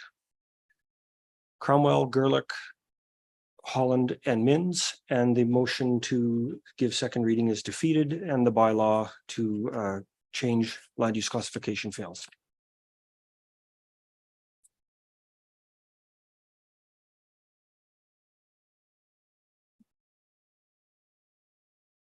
The next item of business on the agenda is item 6.3. It is some revisions to the procedural bylaw that the CAO proposed. Is there anyone willing to move first reading? Councillor Holland? So Councillor Holland has moved first reading of 0102023. In the review of the agenda package, I noticed an item that was in my notes we had struck in the committee of the whole revisions, and which doesn't comply with the act. And that's under 7.6, the election of the position of deputy reeve, which may be determined by secret ballot, doesn't comply with the act. So those words I would recommend we amend and take out. Would you be able to show us how that doesn't comply with the act? It does not in the act. The act is very specific about the two instances you can use a secret ballot.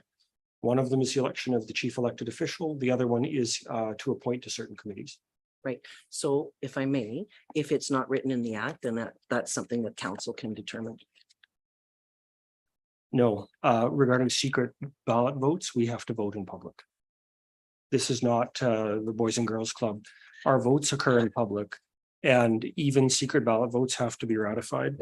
And it fits under section 185. And if you'd like to go to a legal opinion, I think that's not unreasonable, but despite sections 185 and 187, at a meeting in which council establishes a committee or other body or appoints a chief elected official under 150, the secret ballot must be held if anyone requests it.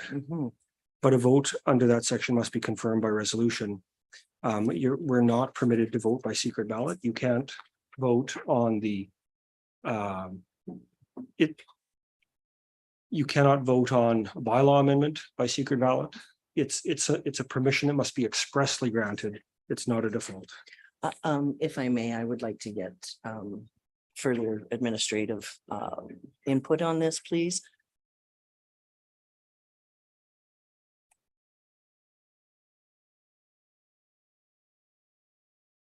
Councils and council meetings must conduct their meetings in public unless subsection 2 or 2.1 applies, which talks about the closing under the FOIP Act and deliberations under MPC.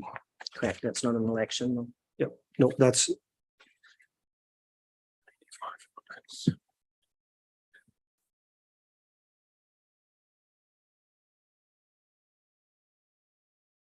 So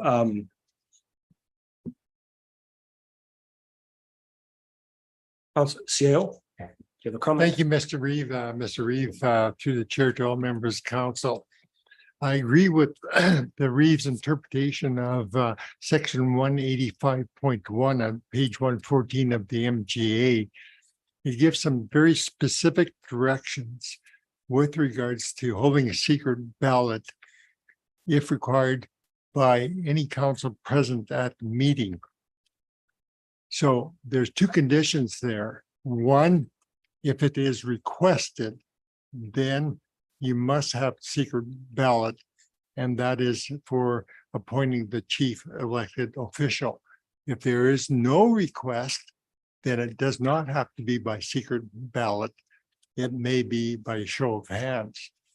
In the absence of any particular direction, because this says must, council is given the option, they may do whatever they choose with respect to the deputy reeve. And so that is why specifically the wording of 7.4 in the procedural bylaw, the election of the position of reeve, which may be determined by secret ballot. So it hinges on those two principles. So 185.1 secret ballot must be held if requested. So that's why may is in the bylaw. And under 7.6, the election of the position of deputy reeve may be determined by secret ballot because council is not directed by the legislation that they must or they may. It gives you that particular option to do so. So that's why the wording was added to section 7.6 in my, from my experience and in my opinion. So. And it's not often that the reeve and I disagree on anything, but on this one, that would be my perspective with all due respect. So I think we would be wise to get legal advice, because I think the necessary implication of that proposal is that you could hold other votes by secret ballot, because it's not clear, on other aspects of the things we're voting on. So Mr. Reeve, just to clarify, it would be my respected opinion that this is the only place where secret ballots are permitted, would be on those two and would not be transferable to any other votes of any kind by council in any other matters. Right. The two things listed, right? Chief elected official and the committees. And no, not the committees. Well, committees are one of the two things that are listed. Yeah, but the procedural bylaw has not altered that at all.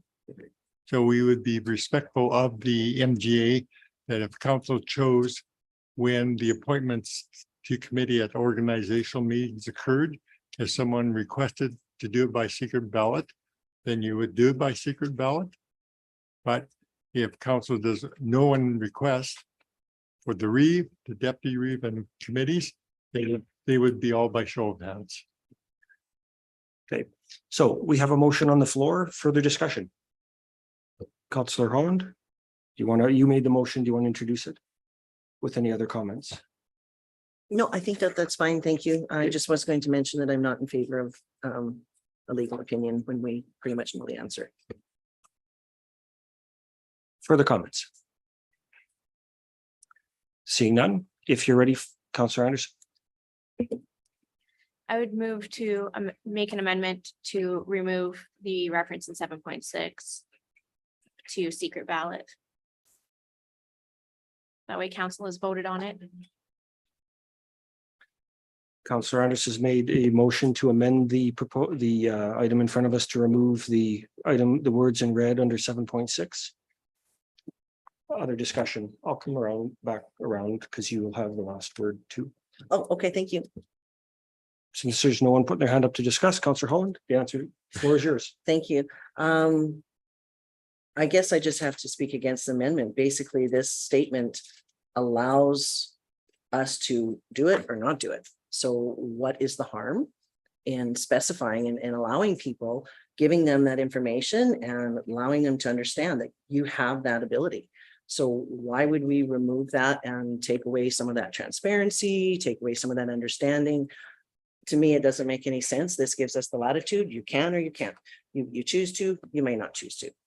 Any person during an election can stand up and say, I'd like a secret ballot. So I don't understand what the issue is here. This gives us the latitude, and so I would have to speak against that amendment. Other discussion?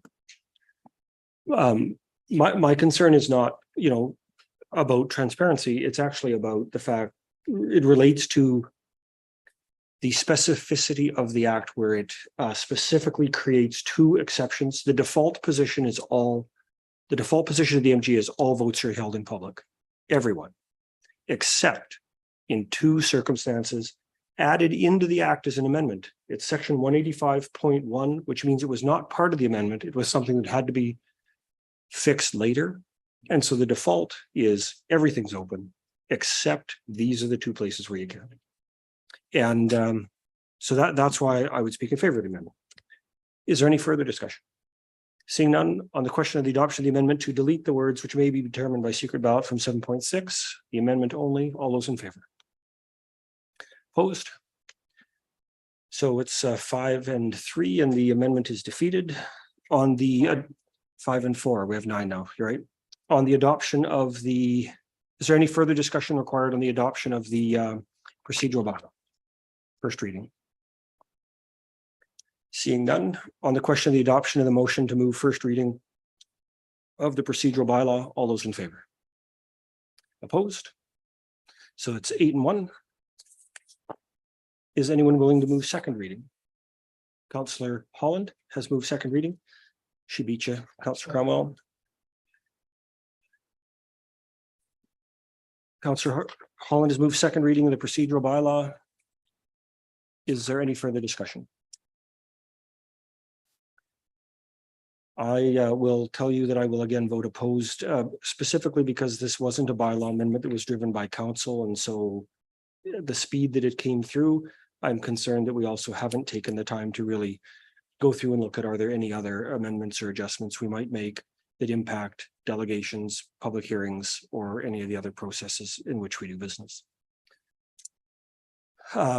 Is anyone else willing to speak to the moving of second reading? Seeing none, on the question of the adoption of the motion for second reading of procedural bylaw 0102023, all those in favor? Opposed? So the count is 6 and 3, and the second reading is carried. Okay, next item of business is 6.4. Pardon me? No, I know for a fact I will not get unanimous consent to move to third reading. So, but procedurally, the fact that the vote was not unanimous isn't the reason to not do it. We have to have a separate vote. Will there be unanimous consent? And on this one, I do think we need, I feel strong enough that we need to think about it. And there's no impact. This isn't a rush. Councillor Chamzik, your hand is in the air. Okay, 6.4. Is anyone willing to move first reading? Councillor Chamzik is moving first reading of 6.4, which is a land use bylaw amendment to go from Hamlet Commercial C1 to Highway Business District C3 for the portion of the identified lands identified as Unit 6.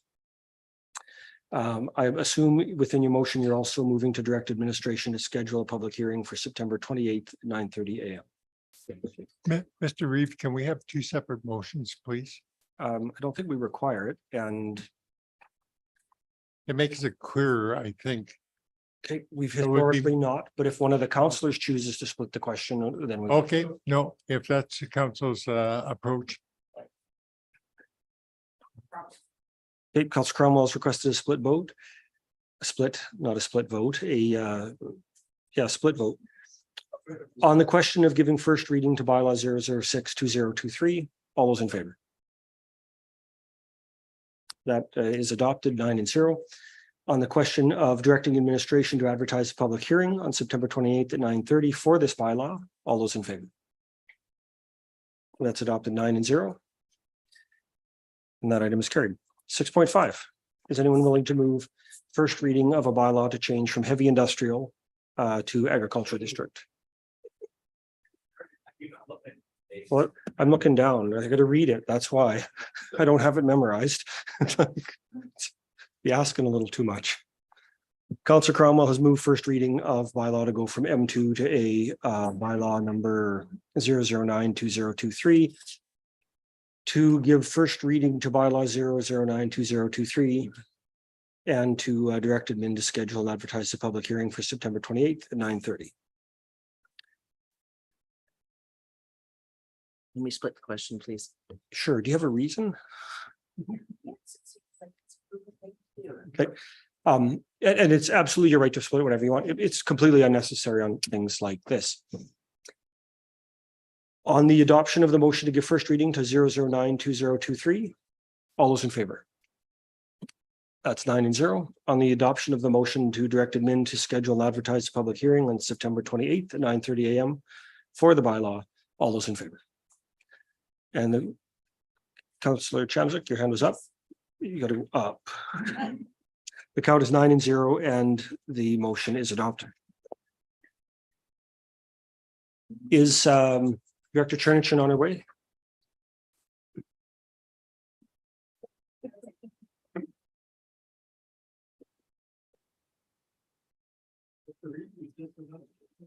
And she's there.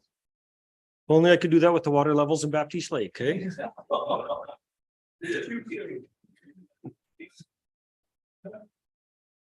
All right, folks, we are at number 7. We've been 40 minutes in. We'll work through this and then take another break if that suits the table.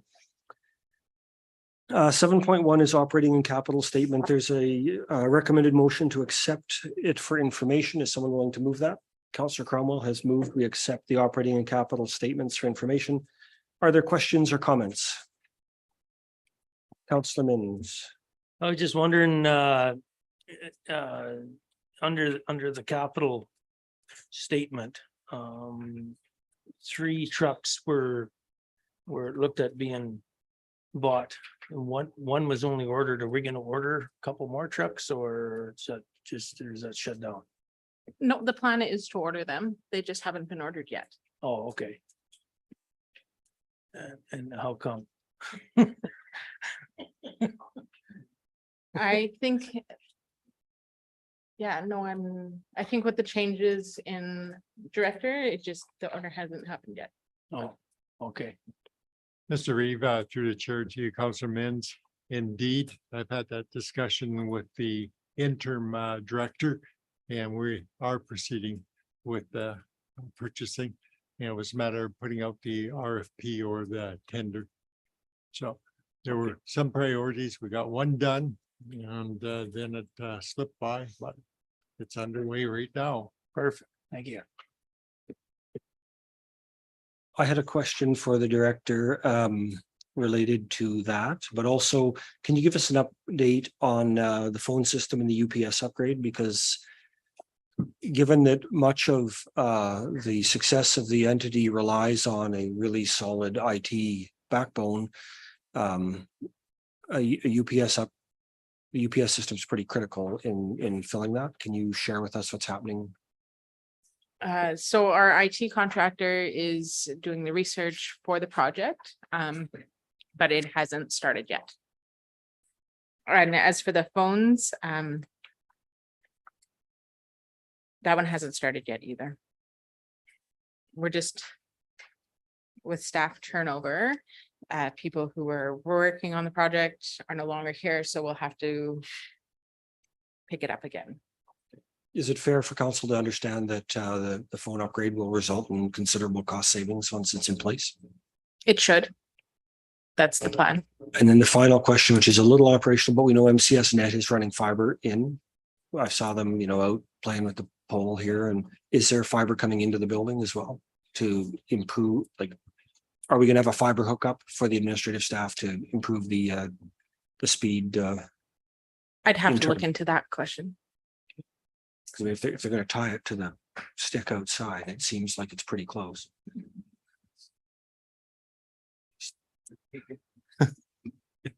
We'll use Wi-Fi from there. Any further questions on this? Councillor Holland. Thank you. Getting back to and thank you, Councilman, for reminding me, getting back to the preliminary engineering. I noticed, of course, there's a $275,800 budget for that. Are we anticipating that full amount will be used? I'd have to confer with Jocelyn. She's manages these projects, and so I don't want to speak to it when I don't know the answer. No, and I appreciate that. It's just when I'm looking at these amounts where, we're between what we discussed for the removal, erosion, and now this, we're, $500,000. It's a big chunk of change, so I'd like to get a little bit of a handle on it. Thank you. Mr. Reeve, if I could respond, staff are super sensitive and cautious in the expenditure of budget dollars. I found that almost from week one when I joined the organization. I could confirm for you, if it's not necessary to spend the dollars, we will not be spending them. So my anticipation is that we set a budget, we will stay within the budget and oftentimes well under the budget.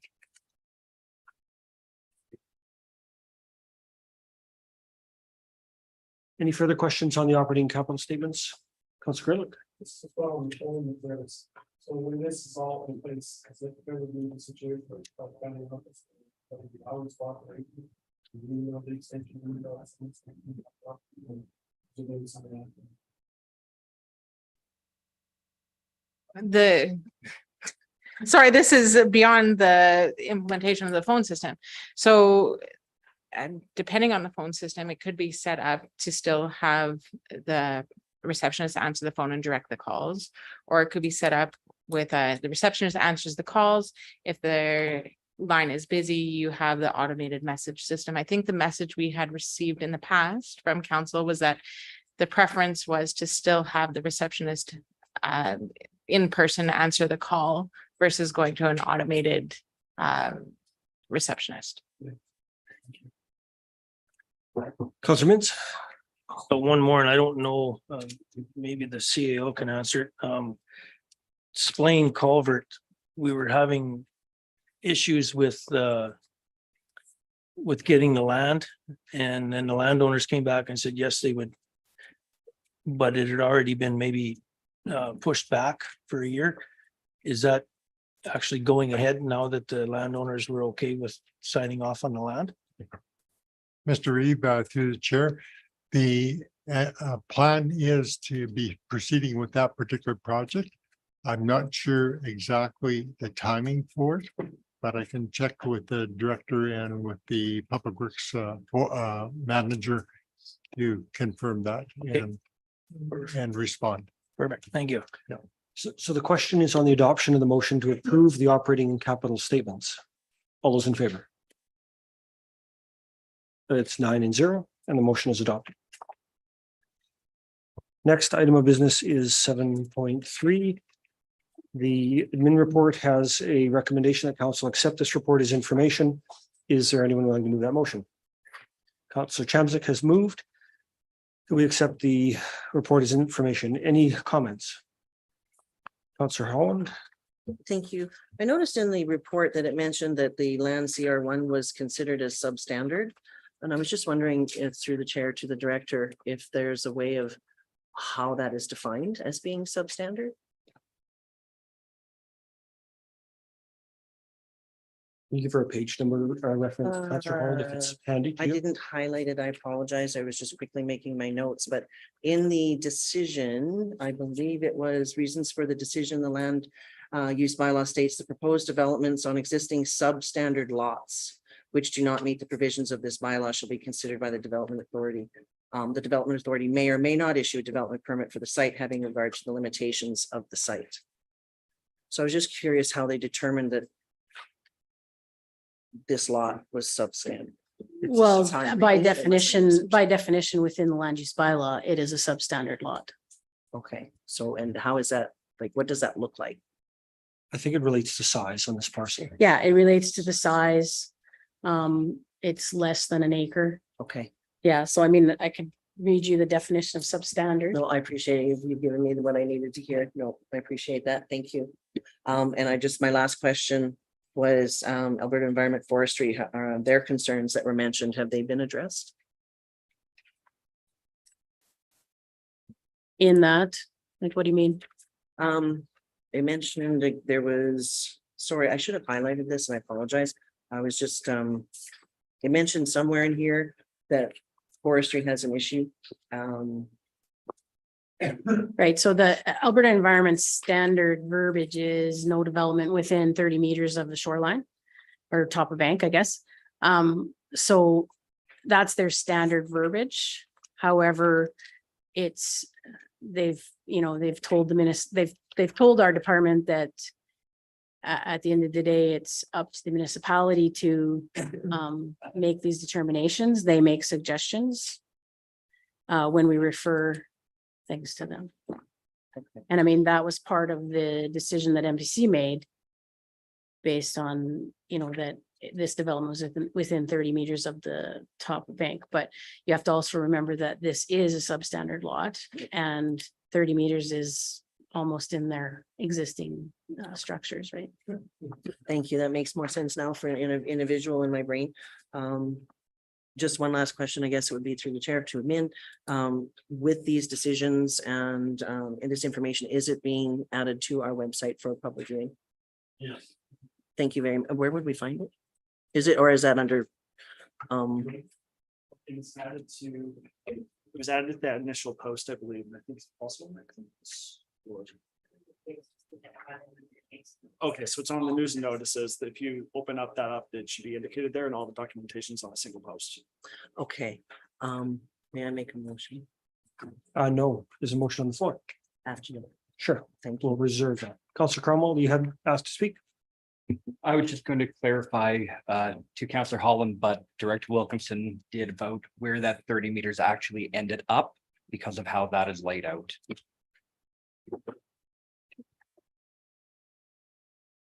This was one that I'd hope to talk to too, because I mean, I'm concerned, you know, that an MPC decision is overturned over what ultimately looks like a fairly flimsy reason. And my hope is that SDAB would respect the decision of MPC unless they find they make an error and not simply substitute their own judgment for that of the development authority. Now, in this case, we're well past the appeal period and there's nothing we can do, but the idea that, well, we did it in the past or the neighbor has it, or those reasons don't work for me. I mean, if we're trying to get stuff farther back from the lakeshore, then we need to start enforcing stuff getting farther back from the lakeshore. And I've had a number of phone calls, many of them not from people in our municipality, concerned over water levels in a particular lake and their development, which is really close to the lakeshore, being at risk.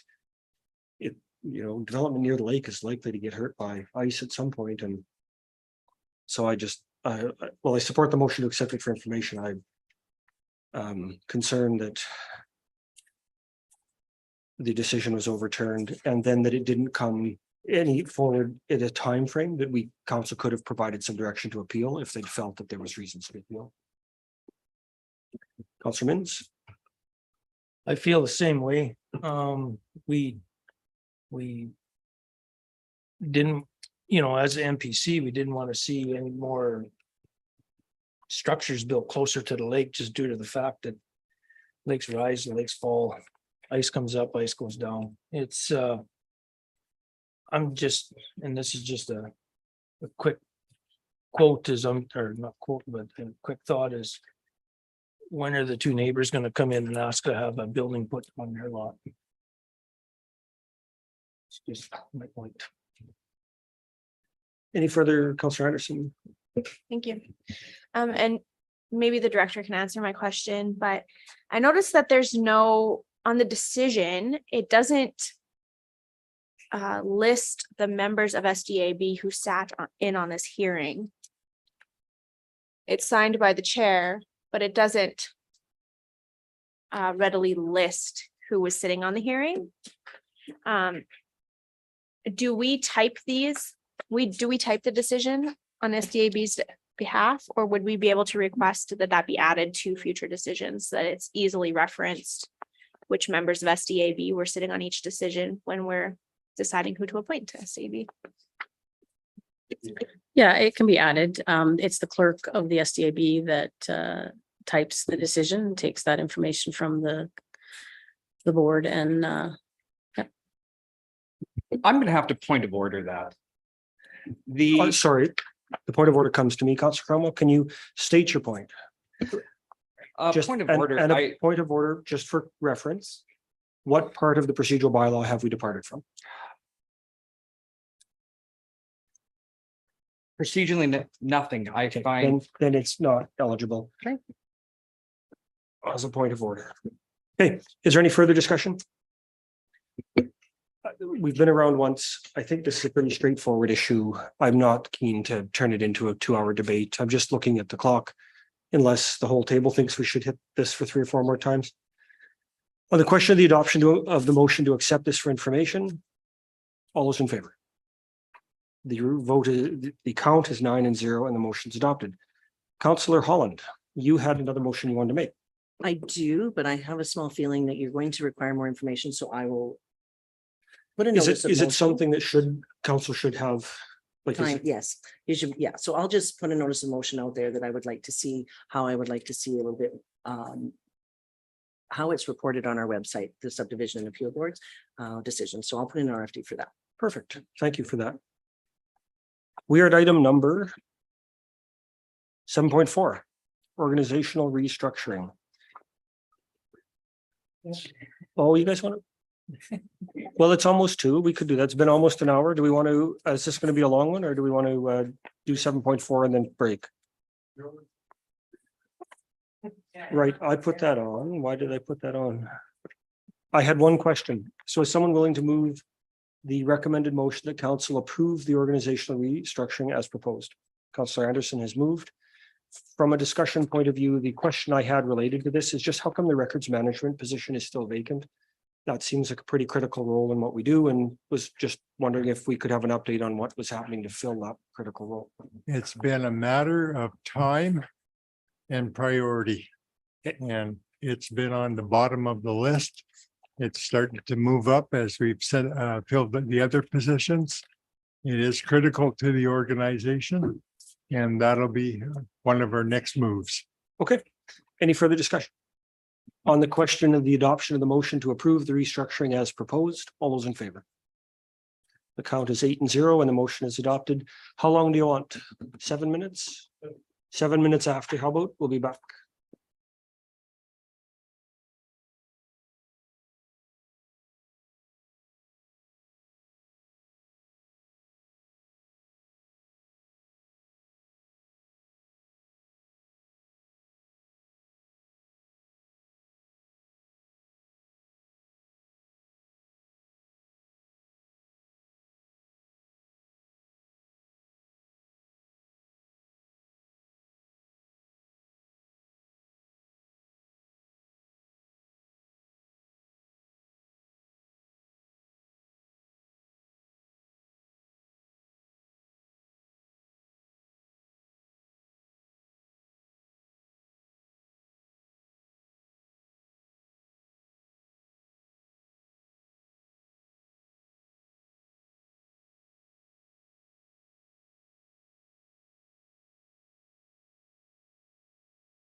Back to order at 8 minutes after 2. The next item of business on the agenda is number 7.5, Tri-Council meeting. There is no recommended motion here. Of course, this is an item that is up for discussion. About what items do Councillor Kapitanek, are you ready to join us? This item is where we decide collectively what we'd like to see on the agenda to discuss with our partners. And I think probably the best bet is just kind of a roundtable discussion on what we want to see. I know I can lead that by saying Mayors Durko and Belay, and there's some community groups started work around after the STARS presentation and visit earlier this summer around helipads in the region. And so that's something that's on that they want on the agenda. But the rest, healthcare, housing, I can't, I suspect that came from maybe Mayor Durko or Belay, from Mayor Belay. And then the rest, I don't really know. Councillor Chamzik, then Holland. And these are collective thoughts or just more of our thoughts of everything that's on that? What the question really is, what are we going to put on the agenda for the Tri-Council meeting? Our neighbors have said they want healthcare, housing and the regional helipad renewal as items to come forward. And I'm not sure if their CAOs have sent anything else to the admin or not. Thank you. So what does council want to add? Councillor Holland, you had your hand up. Thank you. I just had a question through the chair to CAO Vincent. Will there be more items coming from our municipal partners? I just understand there were some more topics that they were bringing forward. I haven't checked my email today, but So far. This is what I've received today. Okay, I appreciate that. Thank you very much. So who's put trails on, and can you share with us why that's like why that should be a council priority to go to the meeting?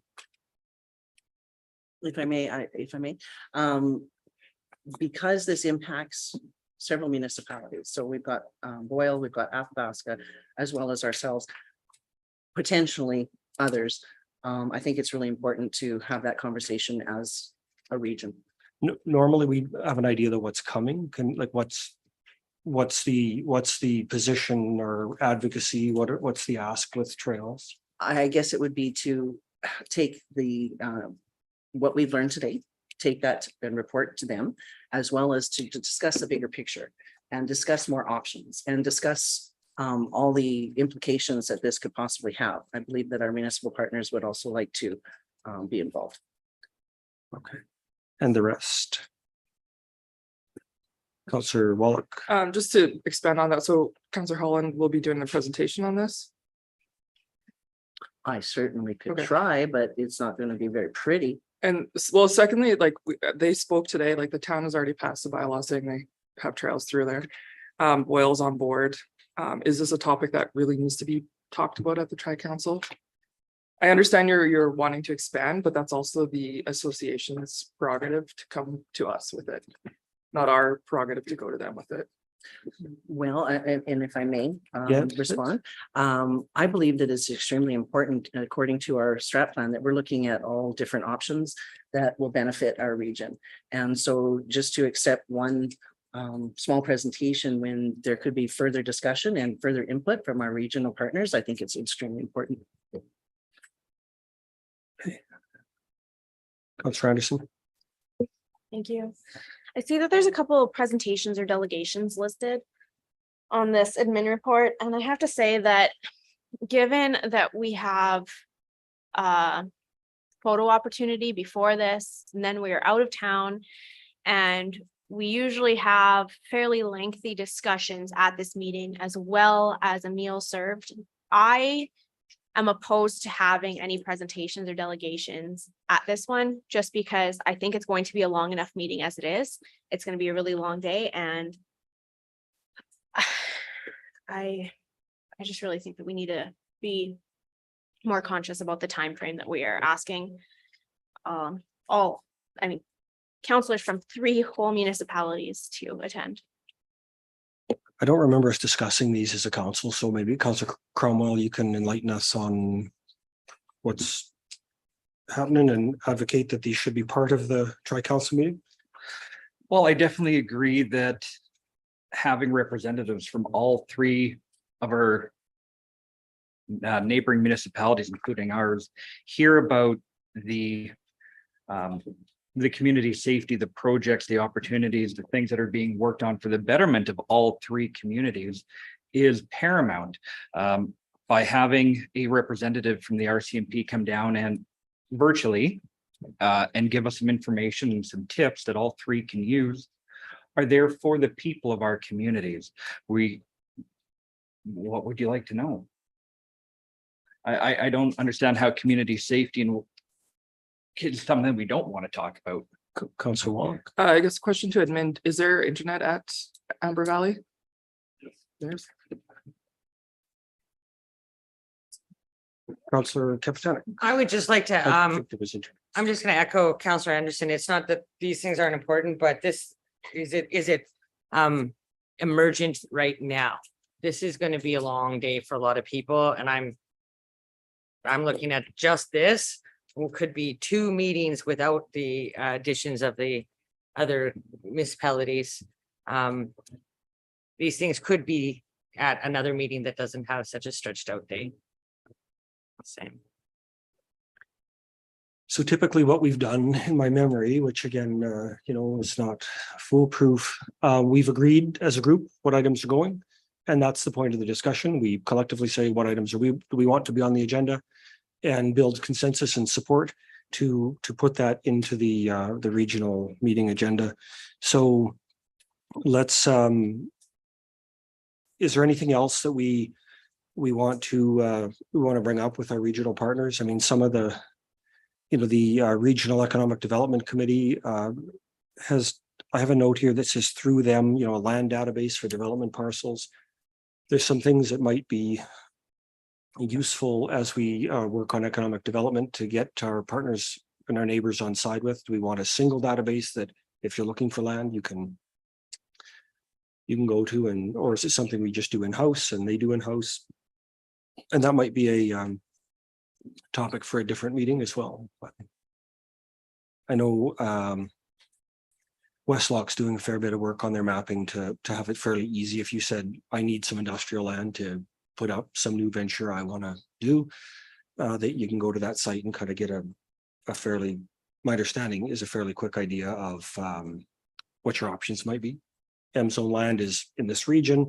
Maybe someone out there has got it for sale.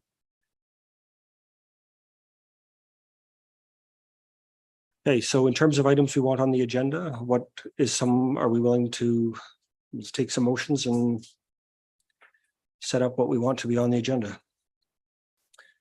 Snowmobile trails. We got a motion to add that to the tri-council agenda. Councillor Holland has moved. We add snowmobiles to the tri-council agenda. Any further discussion? Seeing none on the question of the adoption of the motion to add snowmobile trails to the tri-council agenda, all those in favor? Okay, opposed? The count is 7-2. That's adopted. Other items? Helipad and healthcare are in from our partners. Councillor Anderson, then Councillor Cromwell. I'd like to see some discussion around Highway 63 rescue and possibly community peace officers. What our regional partners need from us, maybe, and what we need to advocate for when we have opportunities. I'd also like Boyle Hospital to remain on the tri-council agenda for discussion there. So Councillor Anderson has proposed that we add the Boyle Hospital as a topic to touch on, and Highway 63 rescue and the advocacy issues as items. It's 2 items. If you want to split it, we can, if you're happy with both. Highway 63 rescue and the advocacy and updates on that. That's not probably a long conversation, but on that subject, I know Mayors Durko and Belay are going to AUMA in September. And there is a conversation with Minister Dreeshen. They're organizing that, and they did reach out and ask, is there anything, from the county side that you think would be important to advocate on behalf of? And so, knowing we had this kind of stuff coming up, I said, well, I think, things that connect with all three of us, the ones that I can think of are the Highway 63 rescue and the impact on the region, and the Alpac Bridge refurbishment. But there's also the hospital, but that's not exactly transportation's wheelhouse. So but the assumption for me was that, as we progress through the tri-council, our collective position on that would become clear. And then when they go and sit down with the minister, that can be part of the discussion. Councillor Chamzik. I think that these are excellent topics. Are you able to also attend with some of those meetings at AM or whatever? Oh, yes. No, the whole plan is that I'm at their request attending AM and there to sit in the second row and say, this has come up amongst our municipalities and we stand with our neighbors on these things where that's the case. Fantastic. So on the question, Councillor Anderson moved that we do add Highway 63 rescue and the Alpac bridge advocacy as items. It's been asked to split that into 2 votes on the question of adding Highway 63 rescue as a topic. All those in favor? So is that 9? No opposed? Okay. That item motion is adopted. On adding the Alpac, we'll call it the Alpac bridge advocacy as a topic for discussion. All those in favor? It's 9-0.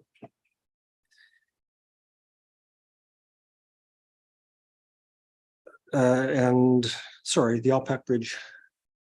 That wasn't yours. Yours was the Boyle Hospital. I apologize, folks. That was one I wrote down as my idea that was in the list. But she just got credit for it. So nobody bothered to correct that. Hey, I noticed that. You're obviously. Let's see. If you catch it, you can call me out. Boyle Hospital as a topic for updating and discussion what's happening. I hope by then we've got a little bit better news. I know I could share with you that AHS knows who these folks are that are coming, the nurses. I can't remember, they're either here or very close to here. I think they're here in training. We know where they're from. It's not the Philippines. I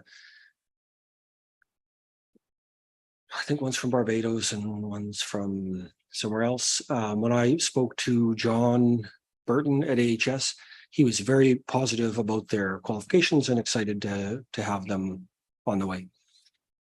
But again, I can't remember the names and all that, but AHS will release that when it's appropriate. So on the question of adding Boyle Hospital to the tri-council agenda, all those in favor? Okay, that's 9-0 and that's adopted. Leah's writing all that down. Other motions, Councillor Cromwell, you put your hand up. I would like to see community safety encompassing rave, project capture, rural crime watch, and the delegation from the RCMP added to the agenda. Okay. So when you just said that, that's both of those, right? Those 2 bullets? Yes, they are actually 1 bullet point. Okay. They were just split into 2. Okay. But community safety and captures everything down below. Okay, just so that when I repeat it, I want to make sure I understood it. Councillor Cromwell's moved that we add the presentation on community safety, the delegation on the RAV platform, project capture, crime watch from K Division. Comments or discussion? Councillor Minns, and then I think everybody's probably gonna wonder could you give us an idea how long the delegation would be if you figure? We can, she'll prepare it as we need. 15 minutes, 20 minutes would be more than sufficient. Less time than the Alberta Hub presentation, for example. We could definitely do it in a time frame. Okay. Given the list, I worry that this is someone that'd be better for a better internet service place and one where council has had a chance, but Councillor. Thanks. Anderson. Given that all 3 of the councils regularly meet with our local law enforcement leaders, what topic specific to our region would be for discussion that differs from topics that we would have with people who are actually on the ground and working in our community? Well, the information that we have on how the RAVE platform works, how it's implemented for you, how project capture works, things that our detachments are just learning how to do right now, how rural crime watch chapters work, how we can safeguard our communities, our farms. Tips for public safety, a lot of the information that we're not given in steps from our commanding officers. Okay, on the question, any further discussion? The question of the adoption of the motion to add community, sorry, go ahead. I am a little bit worried I mean, we do have a big thing. We have RMA coming up. These types of things that we are overloading ourselves with what will be topics that need to be moved on sooner rather than later. Not that I want to delay anything by any means. I think it's very important topics. But I'm just wondering right now if this is the appropriate timing as we are moving into our busy season, as you could put it. So thank you. On the question of the adoption of the motion to include a delegation on community safety, the RAV platform, the capture project, rural crime, etc. All those in favor? Opposed? The motion is 3 and 6, and the motion fails. Is there any other items we want to add to the tri-council agenda? Given that we're already getting fairly long and we're not sure that our neighbors don't have any others. I don't think we've made a series of motions about what items go to the agenda. I don't think we need a wrap up motion to direct anything. It's an informal meeting, and Just for clarification, helipad is on. that's coming on from mayors Derco and Belay, and there's been some wider community conversation. I'm not even sure that to say that that's a council project. It's just something we need to be aware of that's happening in the community, that there's, uprising is probably not the right word. I should get at the source, but some attention being brought to those two items. And the healthcare housing is one that they've asked to be on there as well. Wonderful, thank you. Mr. Reeve, just 2 points of clarification. One, just to confirm, if we do receive any further items from our partner municipalities, they get automatically added to the That's agenda. how we've tended to operate. They pop on a few that they want, we pop on a few that we want, and we get together and hope for the best in terms of how many hours we're going to be there. Okay, and second one, if anyone has any background information for any of the items that we're submitting, if we get that into Leah ASAP, because she'll be preparing the agenda, realizing that meeting is 1 week from today. And Councillor Holland, given that you're, the trails guru, would you, when that comes to the floor though, I'm hoping that you'll be the one that, it'll go to the floor will go to you, and you'll be able to articulate, this is why this is here, this is what I want to make everybody aware of, and what I'm hoping is the outcome. Okay, and that's tends how it works, right? When something comes on from Boyle, they speak to it. Something comes on from us, we speak to it. We are on number 7.7. Councillor Holland, you put that on the agenda. Is there anyone willing to move the motion to start with, to open the discussion? Councillor Anderson. Councillor Anderson has moved that admin be directed to provide a report on systems that are in place to validate or test results of our assessment process for discussion at the next committee of the whole. Councillor Holland, did you have any? Yes. I assume you put it on because you had a question. So I did. I have a question.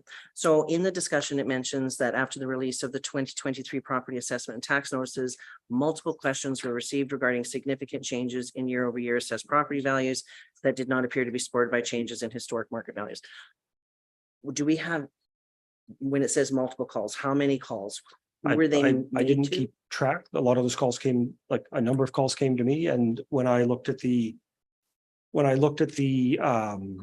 changes in assessment relative to what would be defendable market changes, it made me have a couple of questions. And so the motion here, though, was not to micromanage or analyze or redo the work of the assessor, because that's our administration's job. It's to say, as an auditor, which our governance and auditor, which is our role, it's to get administration to explain to us what systems do they use to test to make sure this stuff makes sense.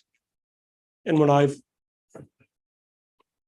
look at assessments on a regular basis, and when I look at assessment changes, across a range of properties, some of them similar, some of them dissimilar.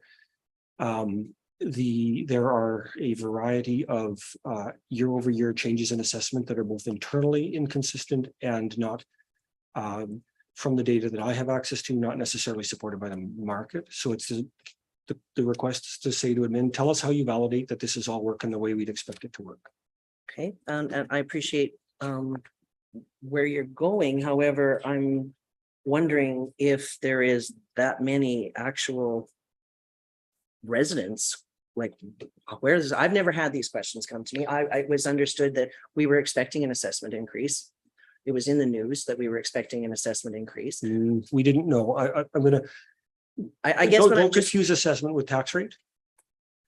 okay, I guess what I'm just trying to get at here is, do we need to load administration up any further at this time? When has anybody else received these questions? Well, Okay, and there have been multiple, like we're talking here. well, but given that the number one source of revenue for the county is based on assessment, our job is to ask, how do we know that we're getting good data? And if you find more than one place where you just wonder, I mean, so from an auditing standpoint, does admin come back and say, we randomly select 100 properties and look at whether this makes sense? Like, our job is to test the systems that are in place, not to micromanage them, not to redo them. So that's what's driving this. No, and I appreciate that. It's just I hear time and time again that we have people in place that we trust their expertise, we trust what's happening. And so I'm just thinking it's another load onto administration at this time that they may not have time for. Other comments? Councillor Anderson was on there. Thanks. Just to speak to the motion, I've actually heard from 4 different residents with multiple properties each that had concerns about the way their property is currently being assessed, or how the system works to make sure that their assessment was correct. And so I would be very interested in hearing, how do we know that it's working the way, so that when we get asked those questions, it's we know and we understand how those checks and balances are in place, and so that we can make sure that people are assured that we are doing what we say we're doing. Councillor Greenwood? That's the number one bill that they get every year from us, right? And we want to make sure that. So For a number of years in the past, we had an assessment appeal board hearing. If people were not satisfied with their questions about their assessment, they came before the assessment appeal board and it was examined and checked out. I don't know, I haven't heard of an assessment appeal board for a long time, but we're currently appealing one at the Court of King's Bench. Yeah, but Oh, sorry, this reassigned it back to us to. yeah, but it used to be a 2-day affair. There was lots of assessment appeals. And that doesn't seem to be happening anymore, but that's where people would bring their concerns and their complaints. Right. Okay, so further comments from others who haven't spoken, because just want to respond. Other comments from anyone who hasn't spoken. So I think, rather than go around 100 times, this is pretty straightforward. Either we want to test whether we're doing it or we don't. So I think probably the answer, given it's 2:30, is to look to the question. On a question of the adoption of a motion to ask admin to provide a report on systems that are in place to validate the results of our assessment process for discussion at committee of the whole, all those in favor? Opposed? So we are 6-3 and the motion is adopted. The next 2 are done. Snowmobile trails, 7.10. This was our presentation from this morning. That's there's a recommendation there. Is there anybody that wants to move the motion or an alternate motion? Councillor Holland, your hand is up. Thank you. I'm not going to move the recommendation.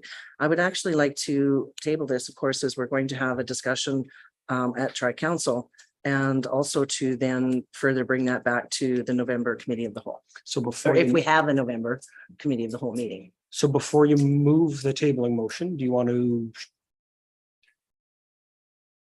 create a space for us to discuss what more information we'd like? Well, if this motion's on the table, then you have that. So let's have you first move that motion, the recommended motion, and then you can do a tabling motion once we've got an idea what we want for So you're Bring it saying back. if we table it, we'd have no ta- discussion? tabling motions are discussion free. So you'd like to have that space before I make that motion? I'm suggesting to you, if you want information, it would be helpful to admin to know what information you want. Okay. He makes the recommended motion, Counselor Gerlich, Counselor Holland, we know is going to table this in 5 seconds. What information would you like? Counselor Wallach, and then Counselor Cromwell, is your hand up? You're on deck. They had added an extra road that they would like to add on to that. I believe, can't remember Right. where. Okay. Yeah, can we add that to the motion? Okay, so- Yeah, secondly, I would like to see this proceed because I don't want to hang them up from progression. It's September tomorrow. Snow's coming. By the time we get to this in November, it'll be too late. So I would like to see this progress. I understand Councillor Holland's wanting it to come back, but let's start baby steps here and let them do their thing and then move forward with that. I'm going to speak to it early in the thing and say, I find it really exciting to see the tourism potential and the spine and branch kind of program they talk about.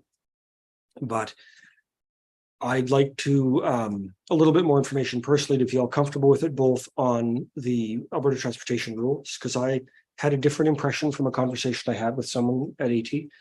That they weren't thrilled about snowmobiles in the highway right of ways. So I think we need to have a clear understanding about, is it ours to do or theirs to do? And then secondly, I don't know, I mean, I float this for the wisdom around the table, but is this the route? Do we want to ask them to do an open house in advance of approving this, just to get a sense of, you know, what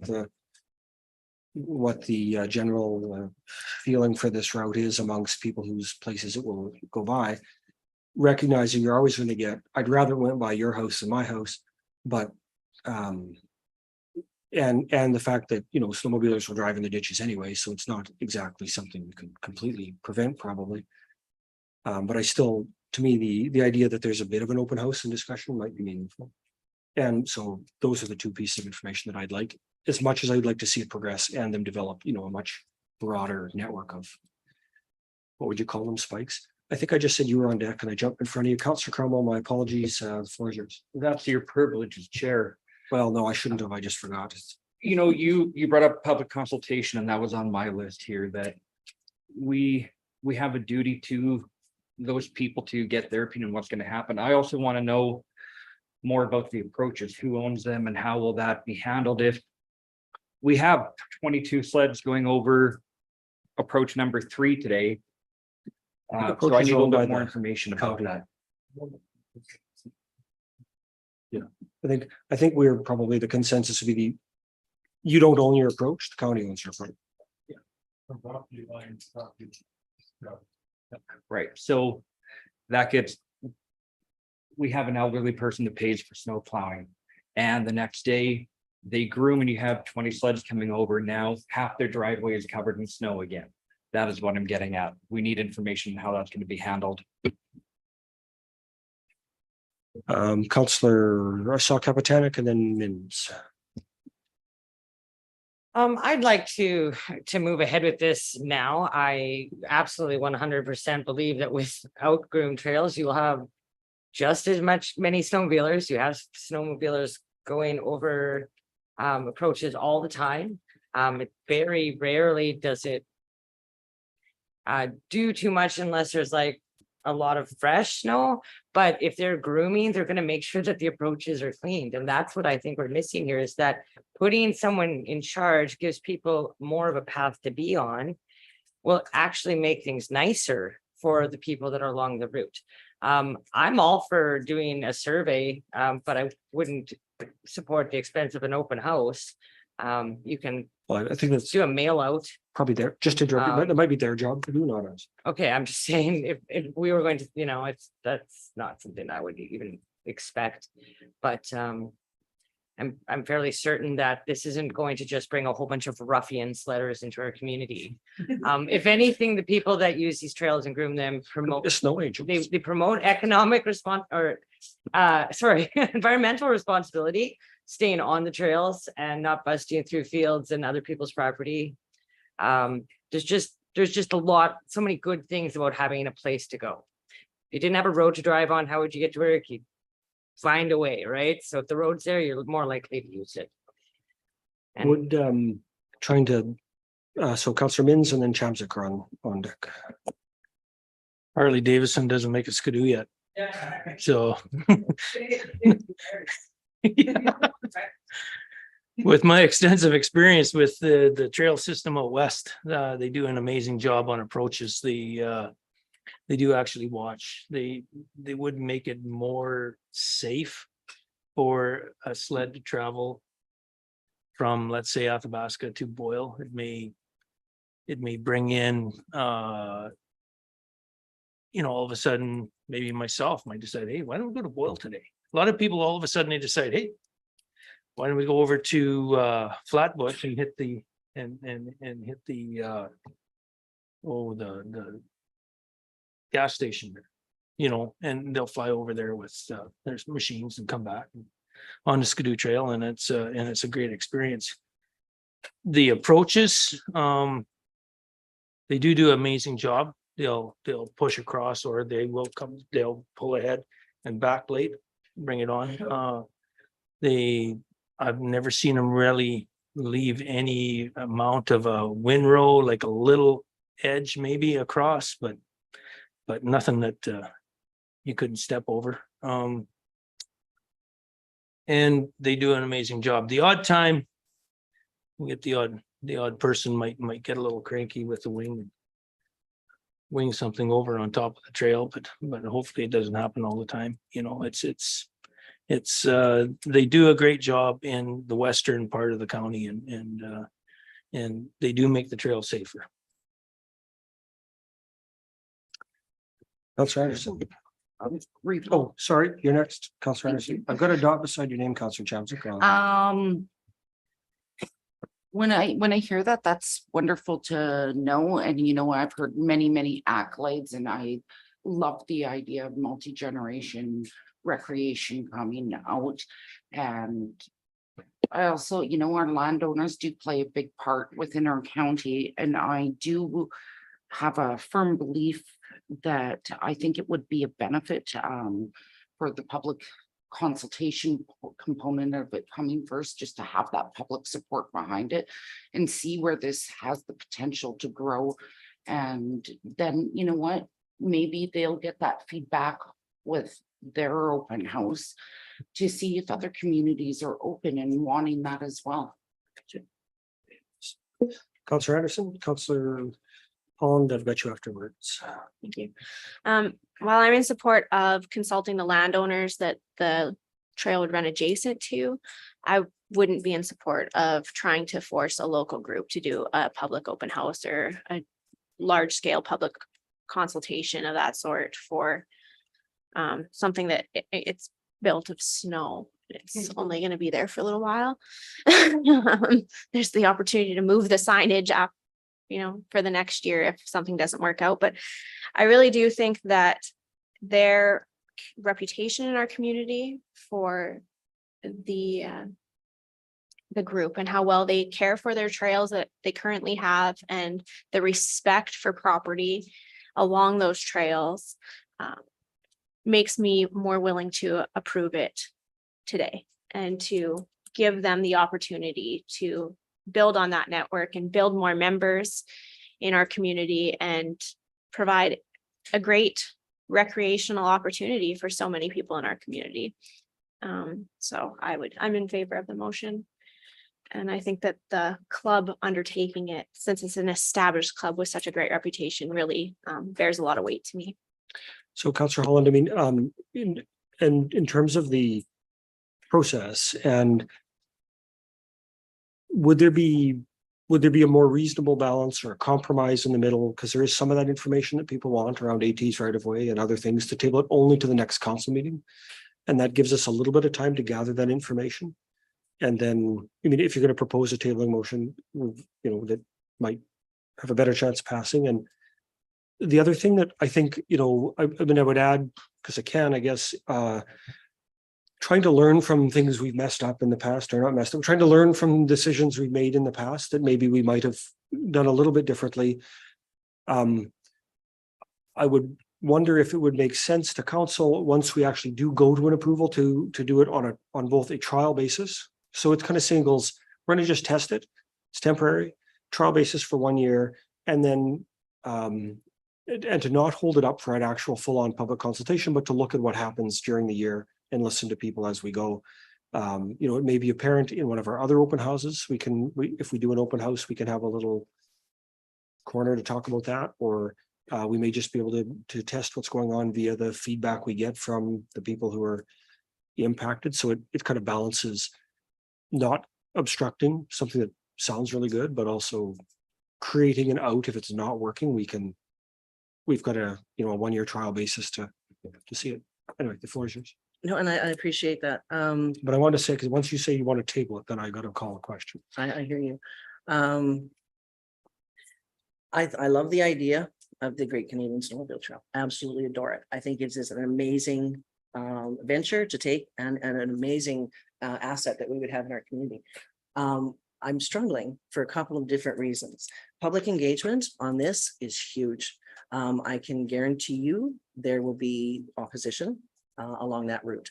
There are other less invasive routes that can be taken that have not been explored enough. So I fully believe that those less invasive routes, which are less impact on approaches, et cetera, that we should be looking at that, not just one option. I think this is extremely rushed. I understand their urgency, but this has been going on since 1992. So we're rushing into something, as far as I'm concerned, that is actually, even on a trial basis, would be an issue, rather than looking at it as a whole, looking at the big picture, and then focusing and routing that to make that happen, make that into there. Alberta Transportation as well, I would definitely want to see their full-on support before even going forward with this. The direct route that he mentioned is not always the best route. There are, like I mentioned, definitely less invasive. I think it's extremely irresponsible of us not to hold a public engagement. I think that is so vital to have this in place, with the blessing of the people who it impacts. If the way everybody's speaking is, there's going to be funneling a lot of machines going through that area. So I am not in favor of pushing this through today at all. I would like to table it, and I will take your suggestion of the next council meeting if that's suitable for council. Otherwise, it would be a committee of the whole. There is zero reason why these people are still not able to go that route. They're doing it now. I mean, there's people are ditch banging there now. So it's not going to impede anybody or halt that route at all. I mean, so the other problem with it is, as you mentioned, the responsibility, as I said, the poker rally created a whole pile of people going nuts all over somebody else's field. So there is, and like you said, well, nobody said anything, and well, we don't have anybody who's really able to, enforce that. So I really struggle with that, considering how much farmland we're looking at. And I really am concerned about the safety of ditch banging, period, end. There's a reason why you're not on ditches in the highways. There is a safety concern. There's also erosion concerns. The more traffic you get, the more impact it is.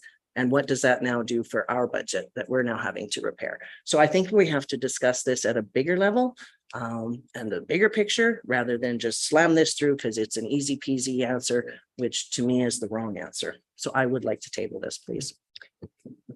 So if I've sifted out the things I think I heard in the preamble to the tabling motion, you'd like to table it to the next council meeting, with admin bringing information on the rules for the highway right-of-ways to council? Yep, for sure, to have Alberta Transportation's blessing. What that does, of course, that kind of traffic does in the ditches, I guess you can say. Or just whose jurisdiction? Sorry? Whose jurisdiction is it is probably the question. Is it ours or theirs? Absolutely. Well, we know it's our jurisdiction in the municipality, but it's not on the provincial highways. She has. Do I have it clear?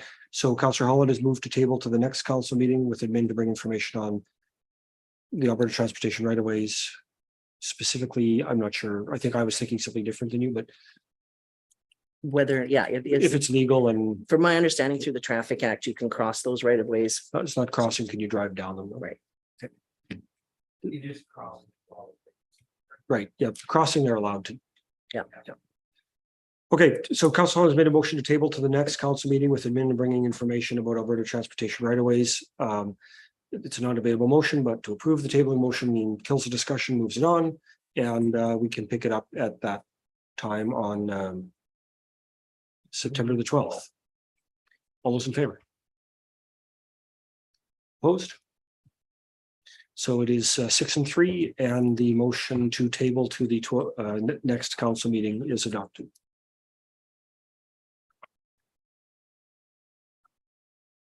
We are at item 8.1A.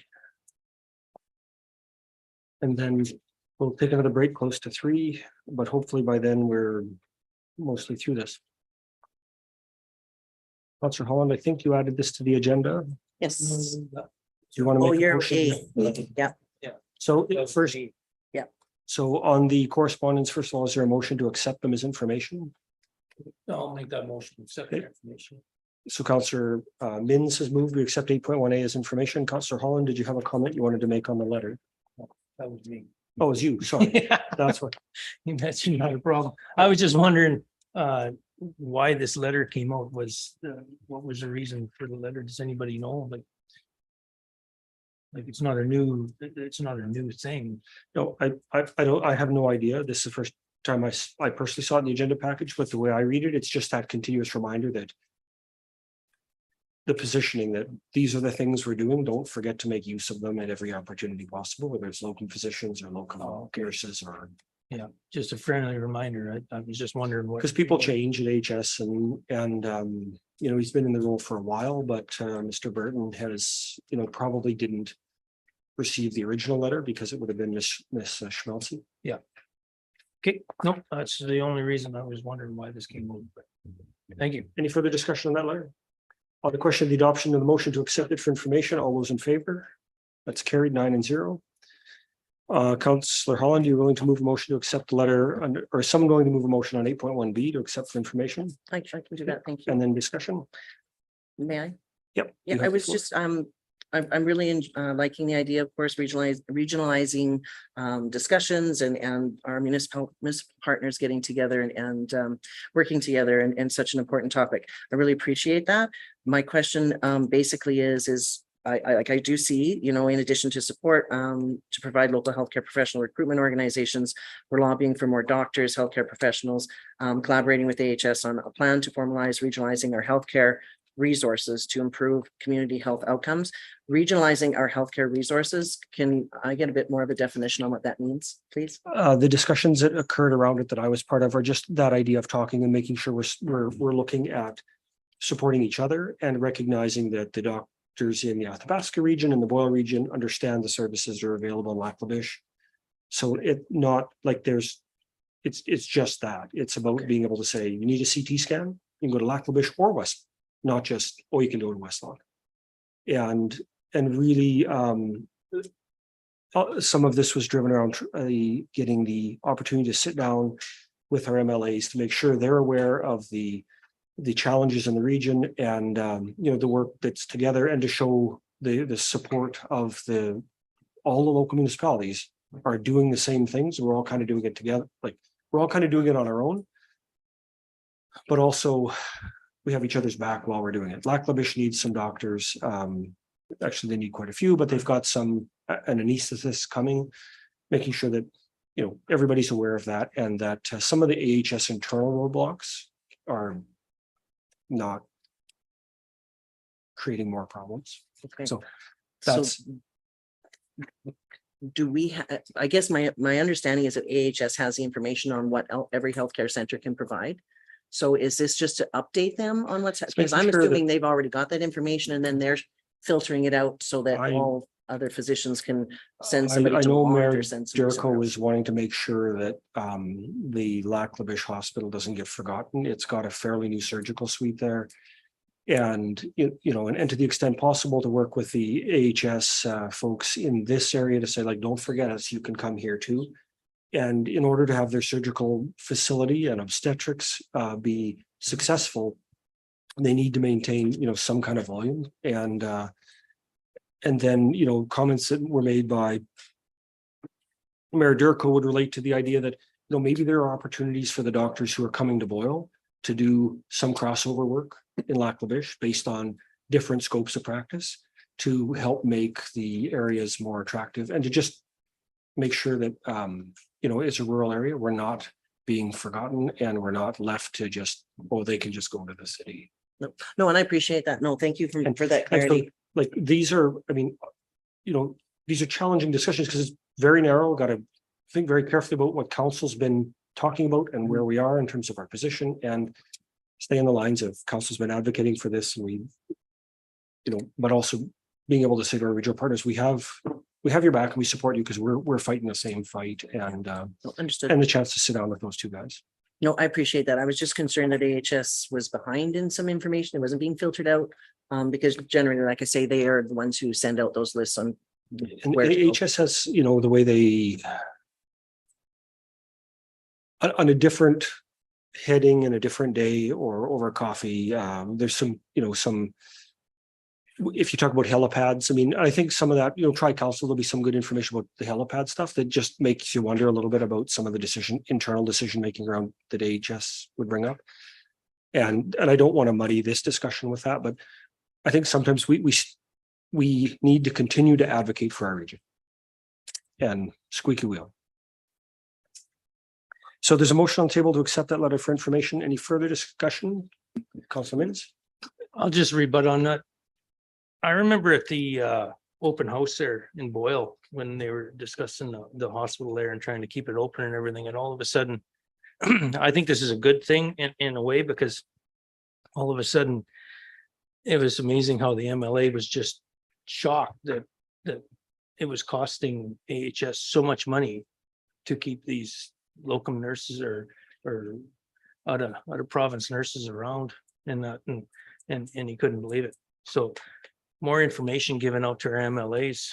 Sometimes they don't have all the information, right? So I think it's a good thing. Promoting Lac La Biche, if they do have the center and do some, you look at Lacombe County or Lamont, Lamont, all of a sudden Lamont, they have a healthcare system there that they do these little mini surgeries and stuff like that. Why not there? I think it's a great idea. On the question of the adoption of the motion to accept the correspondence for information, all those in favor? And now we didn't, that one's consent agenda. So the next one will be calendars. Does anybody want a break right now? I don't think we can handle hitting through the rest before a break. So shall we take till 5 after? Given that seems to be about the cycle time to go and come back.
After 2.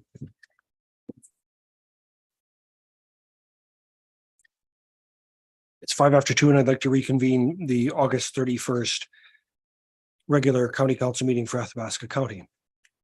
The next order item of business in your agendas is item number 8.2, calendars for the months of September and October.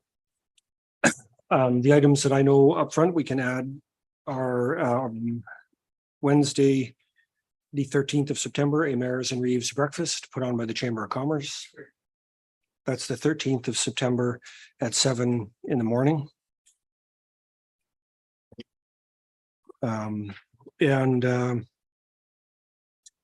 The Greater North Foundation Board meeting is on the 18th this month, and there's a Greater North Foundation meeting, joint meeting with Lac La Biche County Council on the 25th. And those are the only amendments I have. Greater North Board. Maybe just go around the table and catch everybody as we go. Is that okay with Councillor Minns? Do you have anything to add to the calendars? I don't think so. Okay, Councillor Holland, do you have anything to add to the calendars? Yes, please. There'll be a Athabasca Landing Trail meeting 9:30 in Edmonton on the 22nd. Thank you. Sorry, the 11th FCSS, the 18th County Library, the 21st Town Library. I guess. Sorry. Okay, 11th is FCSS. FCSS, the 11th, County Library, 18th, the 21st Town Library. Town Libraries on the 21st. Okay. Yes. 27th, I guess, road tours. And then for October, the 13th, I have Northern Lights executive meeting. And so councillors don't have to rush to write them down. I'm sure Ms. Blair will send us an updated copy of these 2 months as soon as the minutes. Sorry, October 13th, Northern Lights executive. Thank you. Executive meeting. Councillor Wallach. Healthcare retention meeting on the 25th. ASB on October 18th. I think that's it. I spoke out of order. Councillor Gerlich, anything to add?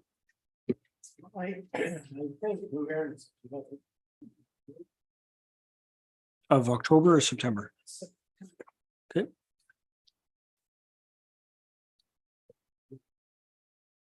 Do you need one back? Okay.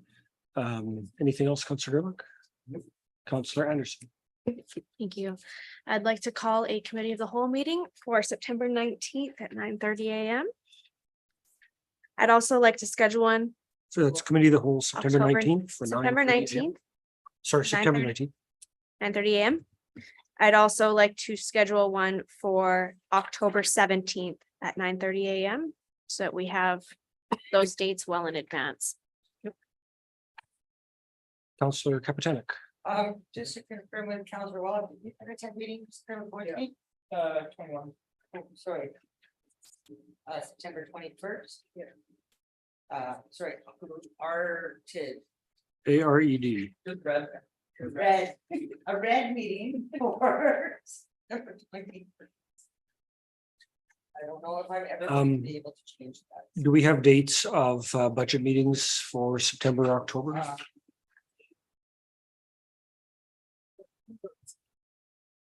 17th. Mr. Reeve, through the chair to the deputy Reeve, October 17th, council chambers has already been booked. By who? ICS 200 training. That's for our emergency management plan. Would that be something that could be well suited to happen at another facility we're shareholder in? Yeah. I think it's Megan. So I think one way or the other, either COW or ICS, one of them can probably rent a space at the multiplex. Is that fair? No, we'll get ICS. Being that that's an October date, I think That's September, I think, wasn't it? October.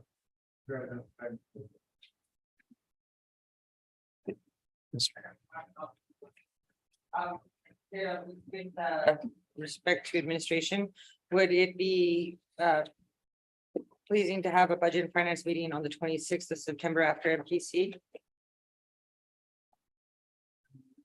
26th. 26th? We got told MPC is going to be long, so it'd have to be a short budget meeting. Okay. Um, So yes. no. Budget on the 26th of a September long after MPC MPC. could be like an hour. Well, if Counselor Gerlich is the chair, it might be like, You know, yeah, like that would be 17 long. minutes. So I mean, if that's all right. The 26th? No, Council's 28th. September 26th. Pardon me. Thank you.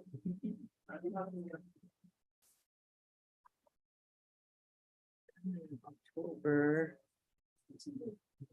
I kind of like that. I kind of like the consistency. Would that be work for October 24th as well? I'm sorry. We had to change out our road tour because of nonsense. We just said that a long MPC could be an hour. We still wouldn't leave time for a meeting. You could even start at noon, a budget meeting and have. I'd prefer us to start right after MPC because it's really disruptive to have to leave for an hour and a half. Yeah. That's the only day I have available in September. So Counselor Holland, related to the road tour though, like the with 25 stops or whatever, I think administration's point was, you know, if you have a 3-hour MPC, it just makes a day too short to accomplish what they want to accomplish in the road tour. I think there's some use out of the 26 as well. That wasn't the vote of council. No, because we decided on the schedule. Well, we're gonna book a budget meeting on that day. I'm calling a budget meeting for September 26th after MPC. With the budget meeting, do we have to give it a designated time to start?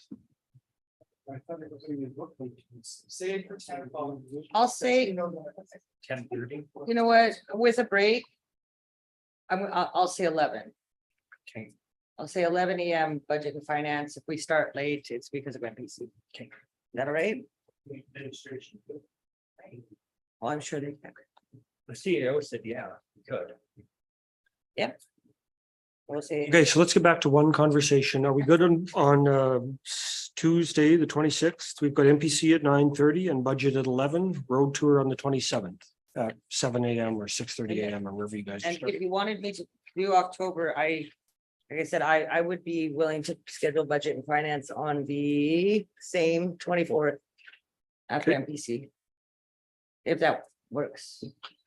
Seems reasonable. Then we have our chambers been going. So just question to the CAO. I feel like the 24th is a deadline for someone, so can we push it to the week after? Oh, Yeah. There's South Tabasco Regional Waste Services Commission on the 31st. So do you want to do it like just end of that week on the 27th or on the 30th? Well, it's only one day. no.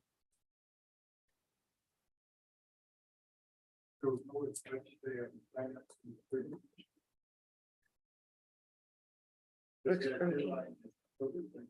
There's a waste commission meeting on Then the 10th, yeah. 30th, budget. 17th.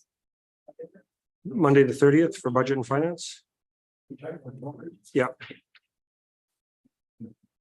Oh. I need Tuesday. I work on Mondays. I chair this meeting. I would like to have it on a day I don't work. Thanks. so what day do you want it? Well, I wanted it on the 24th. That's.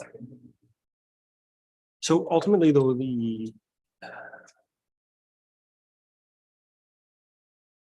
deadline is the 24th. I mean, would it be that big of a deal to say to the other entities that we're looking for their budgets, like we want to review it on the 24th? Okay with, what's this ASVA conference Edmonton?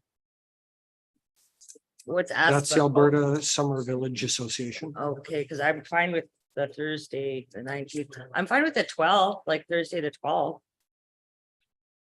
Would that be better? Just for clarification, everybody has to have their budget items in by the 24th. So I'm thinking, why would we do it before if we're not, Okay, then don't we have a don't have full to have it in budget? October. Yeah. Just not have one in October. That's fine. Unless you want it on the 25th or but I mean, I know that Yeah. interferes with something else. I'm very busy on the 25th. Thank you. Yeah. These are days I don't have meetings.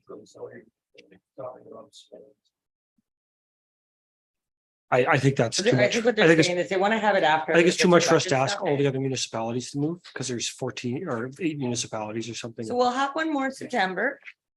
We'll have our stuff, then we'll receive everything by the 24th from everyone else, and then we'll have time to compile it, and we'll book something for November on it. How about November 7th? Hold on. Hold on. Gotta flip pages. Because, November 7th. Yeah, Okay. that would work great. because we've got RMA coming up. Plus Oh, wait, RMA is the following week, no. isn't it? Or no, is it? No. Yeah, we're Oh. at Army. So I was like, no. what about the 2nd, November 2nd? It's a Thursday. November 2nd works for me. We don't have to meet in chambers for that. We could, yeah, well, let's I don't care if we meet at the green spot, we'll break in. I'm just kidding. So Joke. the consensus around the table so far looks like budget and finance on November November 2nd. That would be lovely. Hey, no, budget and finance in October, But almost not. and then November 2nd, yeah. 9:30, because there's nothing in their way. Counselor Capitanic, any other? That's all. Okay, Counselor Cromwell, your list. The only thing I can see to add is September 28th, Northern Lake College at 3 p.m. If we're done county council by then. The current pace, we haven't been. The other one that we can add is AUMA is 27th through the 29th. Just so we know when it is. And those are days that I'll be there. In September, sorry. Yes. Nope, the Deputy Reeve will be chairing that one.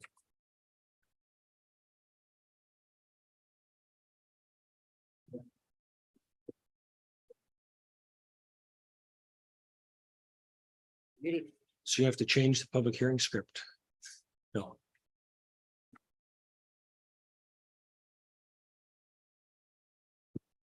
Any further adjustments or amendments? Councillor Wallach, you might have had one more. No, just approve as amended. Councillor Wallach has moved. We approve the calendar as amended. Looking forward to the clean version because I got a lot of crossouts. I noticed you didn't write anything down, Jim. Making a grocery list.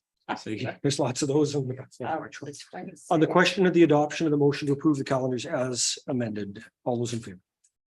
That is carried 9-0. Right. 9.1, Collington Fire, CAO Vincent, you wanted to Yes. speak to this? Thank you very much. Mr. Reed, members of council, I'd like to amend the recommendation. Given the fact that we're trying to line up all budget discussions and budget decisions as part of the budget process, I'd like to respectfully submit you accept this report for information and refer it to the Budget and Finance Committee meeting for consideration as part of the 2024 capital budget. Councillor Holland has moved that the report be accepted for information and referred to the Budget and Finance Committee for review as part of the 2024 budget. Is there any discussion? Seeing none, all those in favor? It's 9-0. The motion is adopted. Thank you. We are on reports and the first item, Councillor Holland, 10.1H. Thank you. Just a quick update. Of course, the Athabasca Landing Trail Steering Committee does their summer break. And so of course, as discussed here just recently, our first meeting, September 22nd. During the summer, though, just wanted to give a quick update that there has been a lot of movement with regards to updating of very ancient old signage and has gone all the way down now, just a little past Rochester. So there's a little area between Rochester and Twatna that still has to be reviewed. But there has been really good progress being made on that particular trail and a lot of excitement surrounding it. So the other thing to mention, though, we still are experiencing trouble, of course, with off-highway vehicle use on the trail. And of course, we're never going to stop that, I don't think. Enforcement is very difficult and whatnot, but just, I guess more than anything, the awareness of the damage that is being done to the trails, mainly at the access points, the vandalism that's happening and whatnot, and what that costs is outstanding. So I'm just hoping that people will take a bit more care and attention when they're on the trails to respect and stay on the trail. So thank you very much. Has there ever been discussion around making them motorized? Like some of them, like the Peace River Trail is motorized, the Landing Trail is not. Like to reduce conflict, is it something that's it has been discussed as to where that came from, et cetera, and when the trail was opened, and a lot of public engagement took place. And that was because it goes through some sections of private land. That was a stipulation for agreement, was to make sure that it remained unmotorized. okay? Let's do one motion at the end to accept these reports, if that suits council. 10.1Z Northern Lights Library System, Councillor Townsend. We had in August, we had our executive meeting and then also our general board meeting on the 25th. Just giving everybody the heads up, as we had the presentation last year, we're still expecting a 1.5 increase until 2026. Lobbying efforts are strategically underway for funding increases by the advocacy committee, and budgets have also been respectfully submitted to corporate services. Perfect. Councillor Mins, Regional Waterline Feasibility Study. Yes, I just thought I'd just give a quick update here. We had a meeting, Zoom meeting, updated Zoom meeting yesterday. And I'll bring more information regarding the feasibility study at the committee of the whole on September 19th. We had a great meeting. That was one thing anyway. So and it's moving forward. So, and on that note, I will make the motion to accept the reports. Councillor Mins has made a motion to accept the reports of the committees that were verbally presented. Is there any further discussion or question on any of that?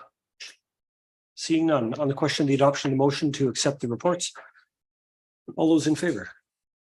It's adopted 9-0 and the motion is carried.